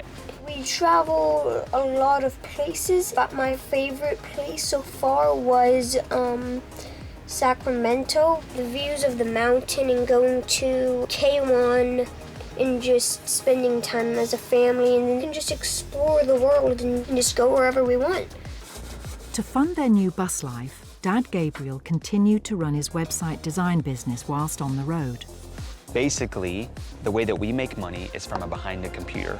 And we've been doing that for the past couple of years, and that not only gives us the opportunity to live like this, but it also gives us to work from anywhere we want. The reason that we can do what we do is because we run our own companies and we're able to be flexible and be online, and that was kind of our dream, was to be able to start a business that could travel with us wherever we go. And so we work really hard, but we love it because we can set our own schedule and we can travel and we don't have to worry about that. We run our businesses together, and she may be cleaning right now, but I even do some of the cleaning as well and cooking. And it's just is awesome teamwork, you know, hence the Mays team. We say teamwork makes the dream work, and yeah, it's awesome. Our marriage has gotten stronger, our family union has gotten stronger simply because we get to do everything together. I get to clean the bathroom, and my brothers also have chores, and we get paid after we do our chores. Since I'm 7, I get $7. My chores are doing the call and also cleaning this whole place.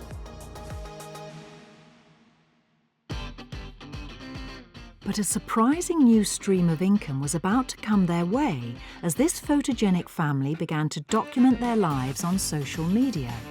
Hi everyone, I'm Gabriel. And I'm Debbie. The Mays team. Guys, welcome to our very first ever non-rehearsed YouTube video. Whilst on the road, the family began to get quite a following and now have over 78,000 fans online. They turned that popularity into cash. One way that we make money is with the Mays team from our large social media following. So brands will pay us to represent them on our Instagram. It's probably about $10,000 a month just from Instagram. And to capitalize on their newfound stardom, they've even begun coaching other families to become successful on social media. From November of 2017 to February of 2018, our account grew by over 10,000 new followers, and it actually continues to grow today.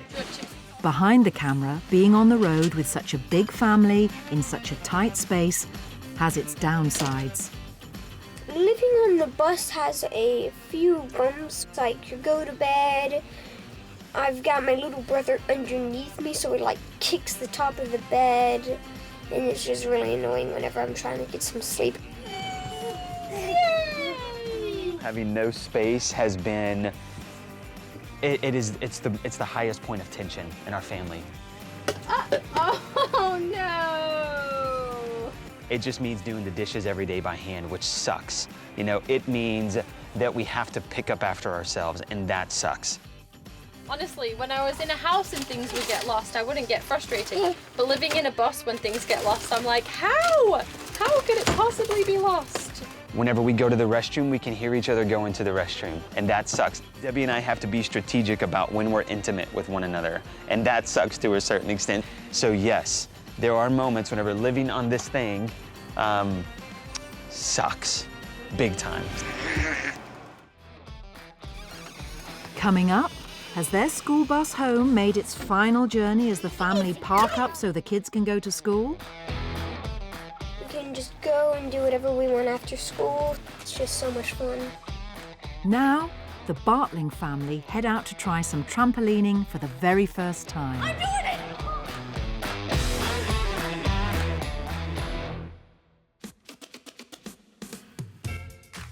I like crazy.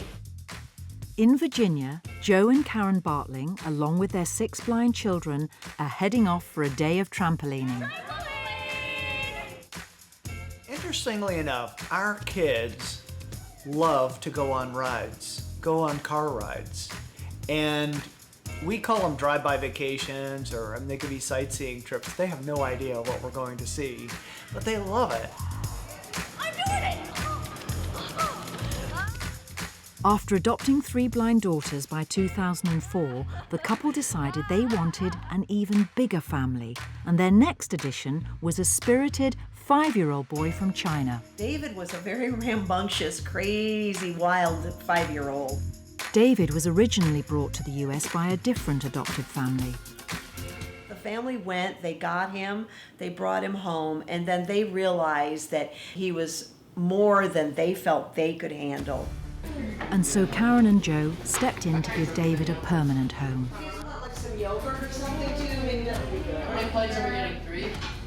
My favorite part of my family is that we're basically, we have like our own personalities, and the thing is that we are all pretty normal.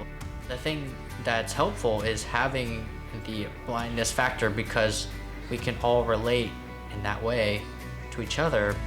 David, now 19 years old, has moved out of the family home and is now studying business communications and IT at George Mason University. Technology is helping him to adapt to college life. Now, my preferred way of texting is with Braille screen input. I can basically flip to the Braille screen input and type in messages from the home screen, and just I can do this. And it goes into my messages. But I can do that from anywhere, and it will open any app on my phone because it's smart. David started college this semester, and yes, I was petrified. Not 100% sure, that he would be able to navigate his way around campus, which he's doing just fine. He seems to be enjoying it, and I've actually seen a maturity in him just in a few weeks. It's amazing.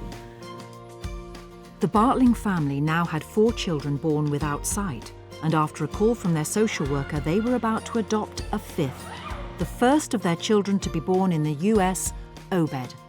Obed is a very affectionate little boy. He is just sweet and funny, and he never gets upset. He just goes with the flow. He is just chill. Like their daughter Hannah, Obed was born without eyes, a condition known as bilateral anophthalmia. He's just astounded us with his progress, and the fact that he is able to, with his cerebral palsy, that he's able to actually walk, and he is very, very happy. By 2006, the family had 2 biological children and 5 adopted children, all with various disabilities. But Joe and Karen weren't finished yet. However, This time, to get their final edition Bethany, they'd have to take on the government of Thailand. Right away, we were told, you're too old, because every country has its age restrictions. You have too many children in the home, and no. Bethany, like David, was adopted by a different family in the US, but they decided not to finalise the adoption. A few years later, the Bartlings received a call to adopt Bethany. And here she was, now 7 years old, finally coming home to where she should have been all along. But now we didn't have to go up against the restrictions and all that with Thailand, because now it was a domestic adoption. An Orbit reader, it is a braille display that you can connect to Bluetooth with your phone. The braille comes up onto the display, whatever it's saying on the screen. Living in a family with 6 children, all having different disabilities, comes with its challenges. Are you pushing me If away? we put Jessie's Cheerios in a bowl, she'll throw the bowl across the room. So she much prefers them just on the counter. We do it her way, right? If the training is not there, you know, or sometimes even if the training is there and the supports aren't there, it just, what one family can't handle, another family is usually, you know, ready to handle.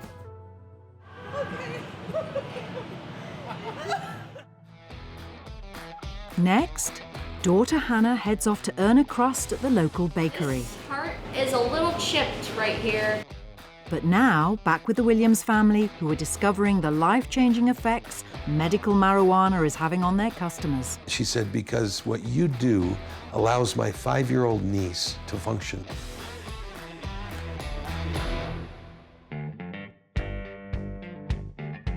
In the US, 10 states and Washington, D.C. have legalized recreational marijuana for adults over the age of 21. Medical marijuana is legal in another 33 states. With cannabis, genetics are very important. Every plant is unique. They have their own genes. The family business has 2 main branches for sales, medical and recreational. Over here will be the recreational side, where anybody can come and buy marijuana or edibles or vapes, all kinds of different products. And on the opposite side is the medical side. So a person will come in here with their prescription, sign in, and then come on over to the medical side. And they have a larger selection of products, because if you have a medical issue, you want to have consistency, so they get that same product every time that works for them. We're getting the hybrid cartridge by batch. It's going to be a real nice height and euphoria in between. Real good bubbly head high, a little bit of a body high. Everybody's very passionate about what they do here, so it makes it easier on us because they give you the spiel and just the friendly faces as well. Another stem of their business is MedFarm, the family's very own scientific research facility. They're discovering new ways marijuana can be used in medicine. What makes us unique in the United States and maybe the world is our ability to not only analyze what we produce chemically, but also to produce it in a pharmaceutical grade level. We're going to be doing research with different universities and different colleges of medicine for sterile dosage forms such as injections, eye drops, inhalations also. This is meant to provide researchers the tools that they need in order to advance the science of cannabis. In 2017, it was reported that legal marijuana sales exploded to $9.7 billion in North America. The industry remains to be heavily regulated and taxed. It's very highly regulated. 14 or 15 licenses to operate it. There's no difference between the pot itself. The taxing is different between med and rec. It's about a total of 36% taxes paid on recreational bud, and it's about 8% tax on the medical bud. The sale and use of marijuana is still considered controversial, and recreational sales are illegal globally, except in Uruguay, Canada, and 10 US states. So how do the family feel about dealing in a product banned in most of the world? People are going to smoke it anyway. And if you can tax it to its maximum, it can really benefit society. But like any mind-altering substance such as alcohol, the family recognize that marijuana should come with a health warning. I think Using any substance, there are inherent dangers. You could have a bad high, right? You could be paranoid, you could be very lethargic. Those are some of the more common side effects. I would say it's less addictive than coffee, it's less addictive than cigarettes, but no substance that alters your body is necessarily without risks. You can't die from over-consuming cannabis. You might have a bad experience, but you can't die like you can from drinking a whole bottle of alcohol that you shouldn't have drank. So, do the family ever sample their own produce? I started smoking cannabis in high school, probably 15 years old. I've never smoked marijuana. I don't smoke marijuana a lot, but for the most part, I'll take a daily dose of CBD. CBD, or cannabidiol, is a chemical produced by the cannabis plant. It's not psychoactive, it won't give you the feeling of being high, but it is reported to ease pain and have a variety of health benefits. I play tennis and I have tennis elbow and I have some mild arthritis, so I take a small amount of CBD and it has a tiny amount of THC. THC is the chemical in marijuana that is responsible for the psychoactive high experienced by users. One time, I had a surgery and Andy gave me some chocolate. And so I said, well, why don't you take this chocolate to help you sleep and relieve the pain? So each square is 10 milligrams of THC, which isn't very much. It's just enough to kind of loosen you up and make you a little bit happy. And I told her to eat one square, and she ate 2 squares. She ate 20 milligrams, so twice as much as I told her. In the middle of the night, I ended up crawling to the bathroom because I was too dizzy. I think she was stoned for like 18 hours, which is really unusual for that amount. It just really affected her. So that was my only experience, and so I don't like it. That was funny. You're stoned for 18 hours. In 33 states in the US, medical marijuana is recommended by doctors to treat health issues such as pain, IBS, Parkinson's, and epilepsy. Marijuana has tremendous health benefits. And there's over 300 different compounds within the marijuana plant. CBD and THC are just 2 of them. The company sells over 350 different cannabis products, including pills that can help you sleep. These little tablets, take it similar to an aspirin or an Advil. Just take them with a glass of water 30 minutes before sleep. And I've sold those bottles to numerous elderly people who come back and they say, oh my gosh, Matt, thank you so much. I slept 8 hours last night. The miracles that are happening. If you have Parkinson's and you're at the end of your life and you're shaking, and you start the CBDs with some THC, and a month later you're shaking a little less, and a couple months later you're actually knitting and cooking again. Those people, they come back crying because their life has changed. Coming up, there's stiff competition for who will inherit the family business. If they have aspirations of running the business one day, all the better.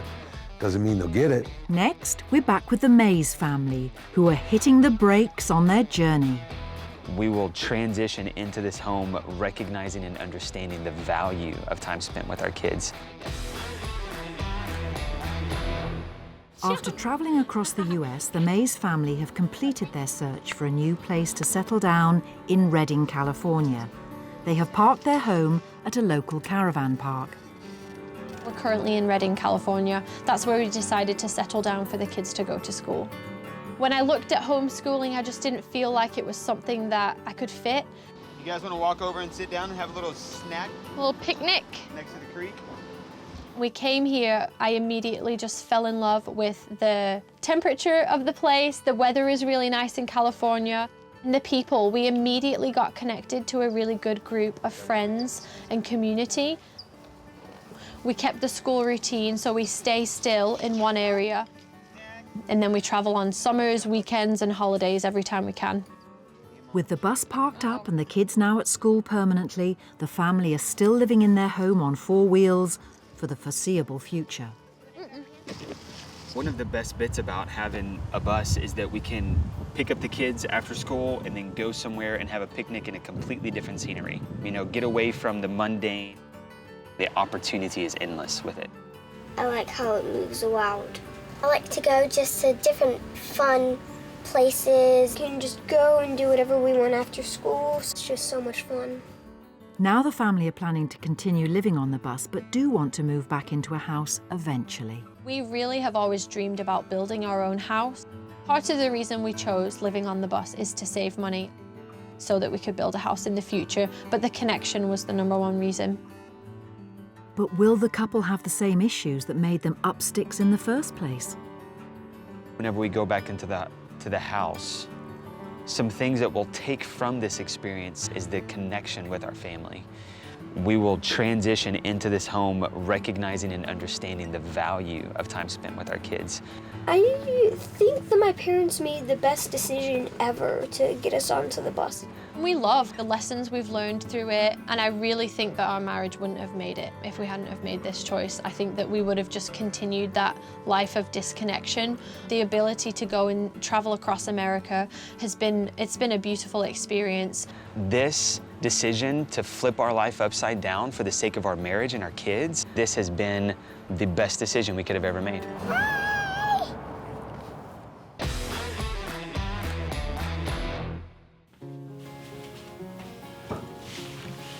Back in Virginia with the Bartlings, and with 6 kids living with all different disabilities, the family are promoting their children's independence to get them ready for adult life. We instill in our kids that, you're living in a sighted world.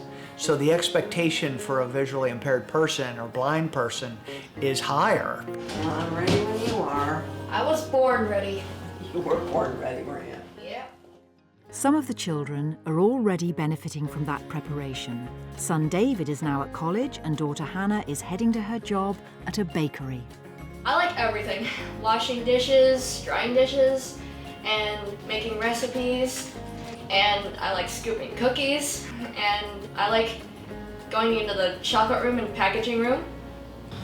And now he's coming. Thank you.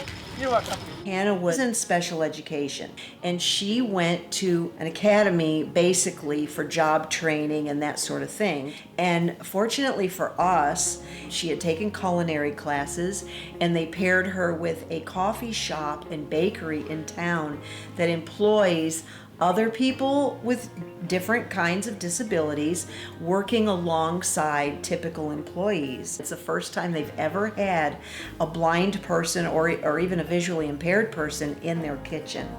Kelsey, this heart is a little chipped right here.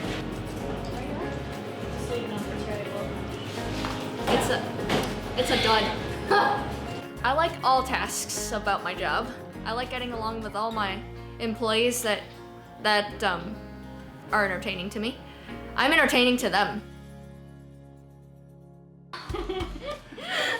Every year, the family celebrates the day each of their children were adopted. Today is Abby's Gotcha Day.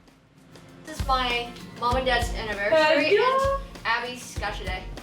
And we're gonna go out to dinner. And have a lot of fun. One of the things that's important in adoptions is Gotcha Day, and a Gotcha Day happens to be the day that the child comes to be a part of your family. And so our anniversary this year just happens to be Abby's Gotcha Day. The family are taking a trip out to one of their favourite restaurants to celebrate, and they're joined by Karen and Joe's biological son, Joel. Here, Abby. If you want spaghetti. Spaghetti. With the kids growing up and the couple reaching retirement age, the family are beginning to plan for the future. Many of our friends and relatives that are our age are empty nesters, and they're enjoying the fruits of their retirement, and we're not. We have children at home. We'll continue to have children at home. Our children are still young. We love you, Mom and Dad. Aw, Hannah. Yeah. Bring out the tissue. It's not outside of the possibility for them to live together. And so we're actually starting the process looking into applying to officially become a group home for them.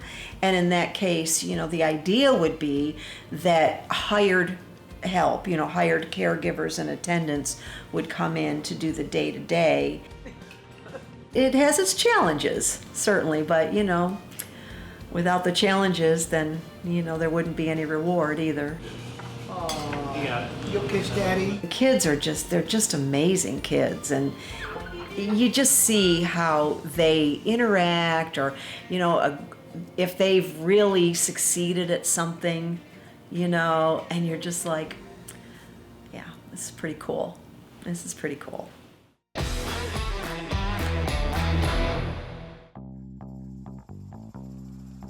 In Colorado, the Williams family business is now turning over $40 million a year and employing over 130 people, including 10 family members. But none of this would have been possible without the support and investment of their loved ones. This is all pleasure tonight, no talking business. Without Lou, this wouldn't have started, so we do what Lou wants. Remember that day, that picture they snapped of me? Yeah. Well, we got the check. They're smiling, and I'm holding the check, and I should have held on tighter. Okay. You wouldn't let it go. And if you looked at my face, it was filled with fret. Three Musketeers. Peter, one of the founding family members, has now retired from the marijuana business and is living a more mellow life. My life a lot lately has been sitting in the backyard and enjoying my pets. With a Williams family member at every turn, could the next generation take over the family business? I started working there. I turned 21 and immediately left my job at the gas station and started working for Medicine Man. I get to see things that most people will never get to see in their lifetime, and that's what I see every day, to the point where I'm like, oh, psh, there's weed on the floor right there. Somebody sweep that up, you know? This is Sarah, my granddaughter. I think working with my family would be awesome, but I know that we'd get on each other's nerves a lot, so I don't know how much I'd want to do that. My hopes for the future are just to expand all over the country, maybe even into other countries, just to keep putting out the best product possible, giving out a lot of help and medicinal benefits to millions of people, hopefully someday. So that's where I'd like it to see us go in the future. No matter how old the children are, I'm always mom. Now it's grandma or Grammy. All of our kids know that they have an open door policy. Once they turn 21, they can come work for us. If they have aspirations of running the business one day, all the better. Doesn't mean they'll get it, but I love it when they tell me that. Everybody can see this. Can you read that from here? Can't say enough about how well they did, and their vision and the dream that we all had came true. This is what they call the American dream, what we have. The once in every 50 years a new market like this opens up, and we actually were there day one and took those risks and grabbed a hold of it, and without my brother and my mother, it would have been impossible. You know, without family, there's really no meaning in life, I don't think. It's why we do it. And it wouldn't be the same without my, working with my family there.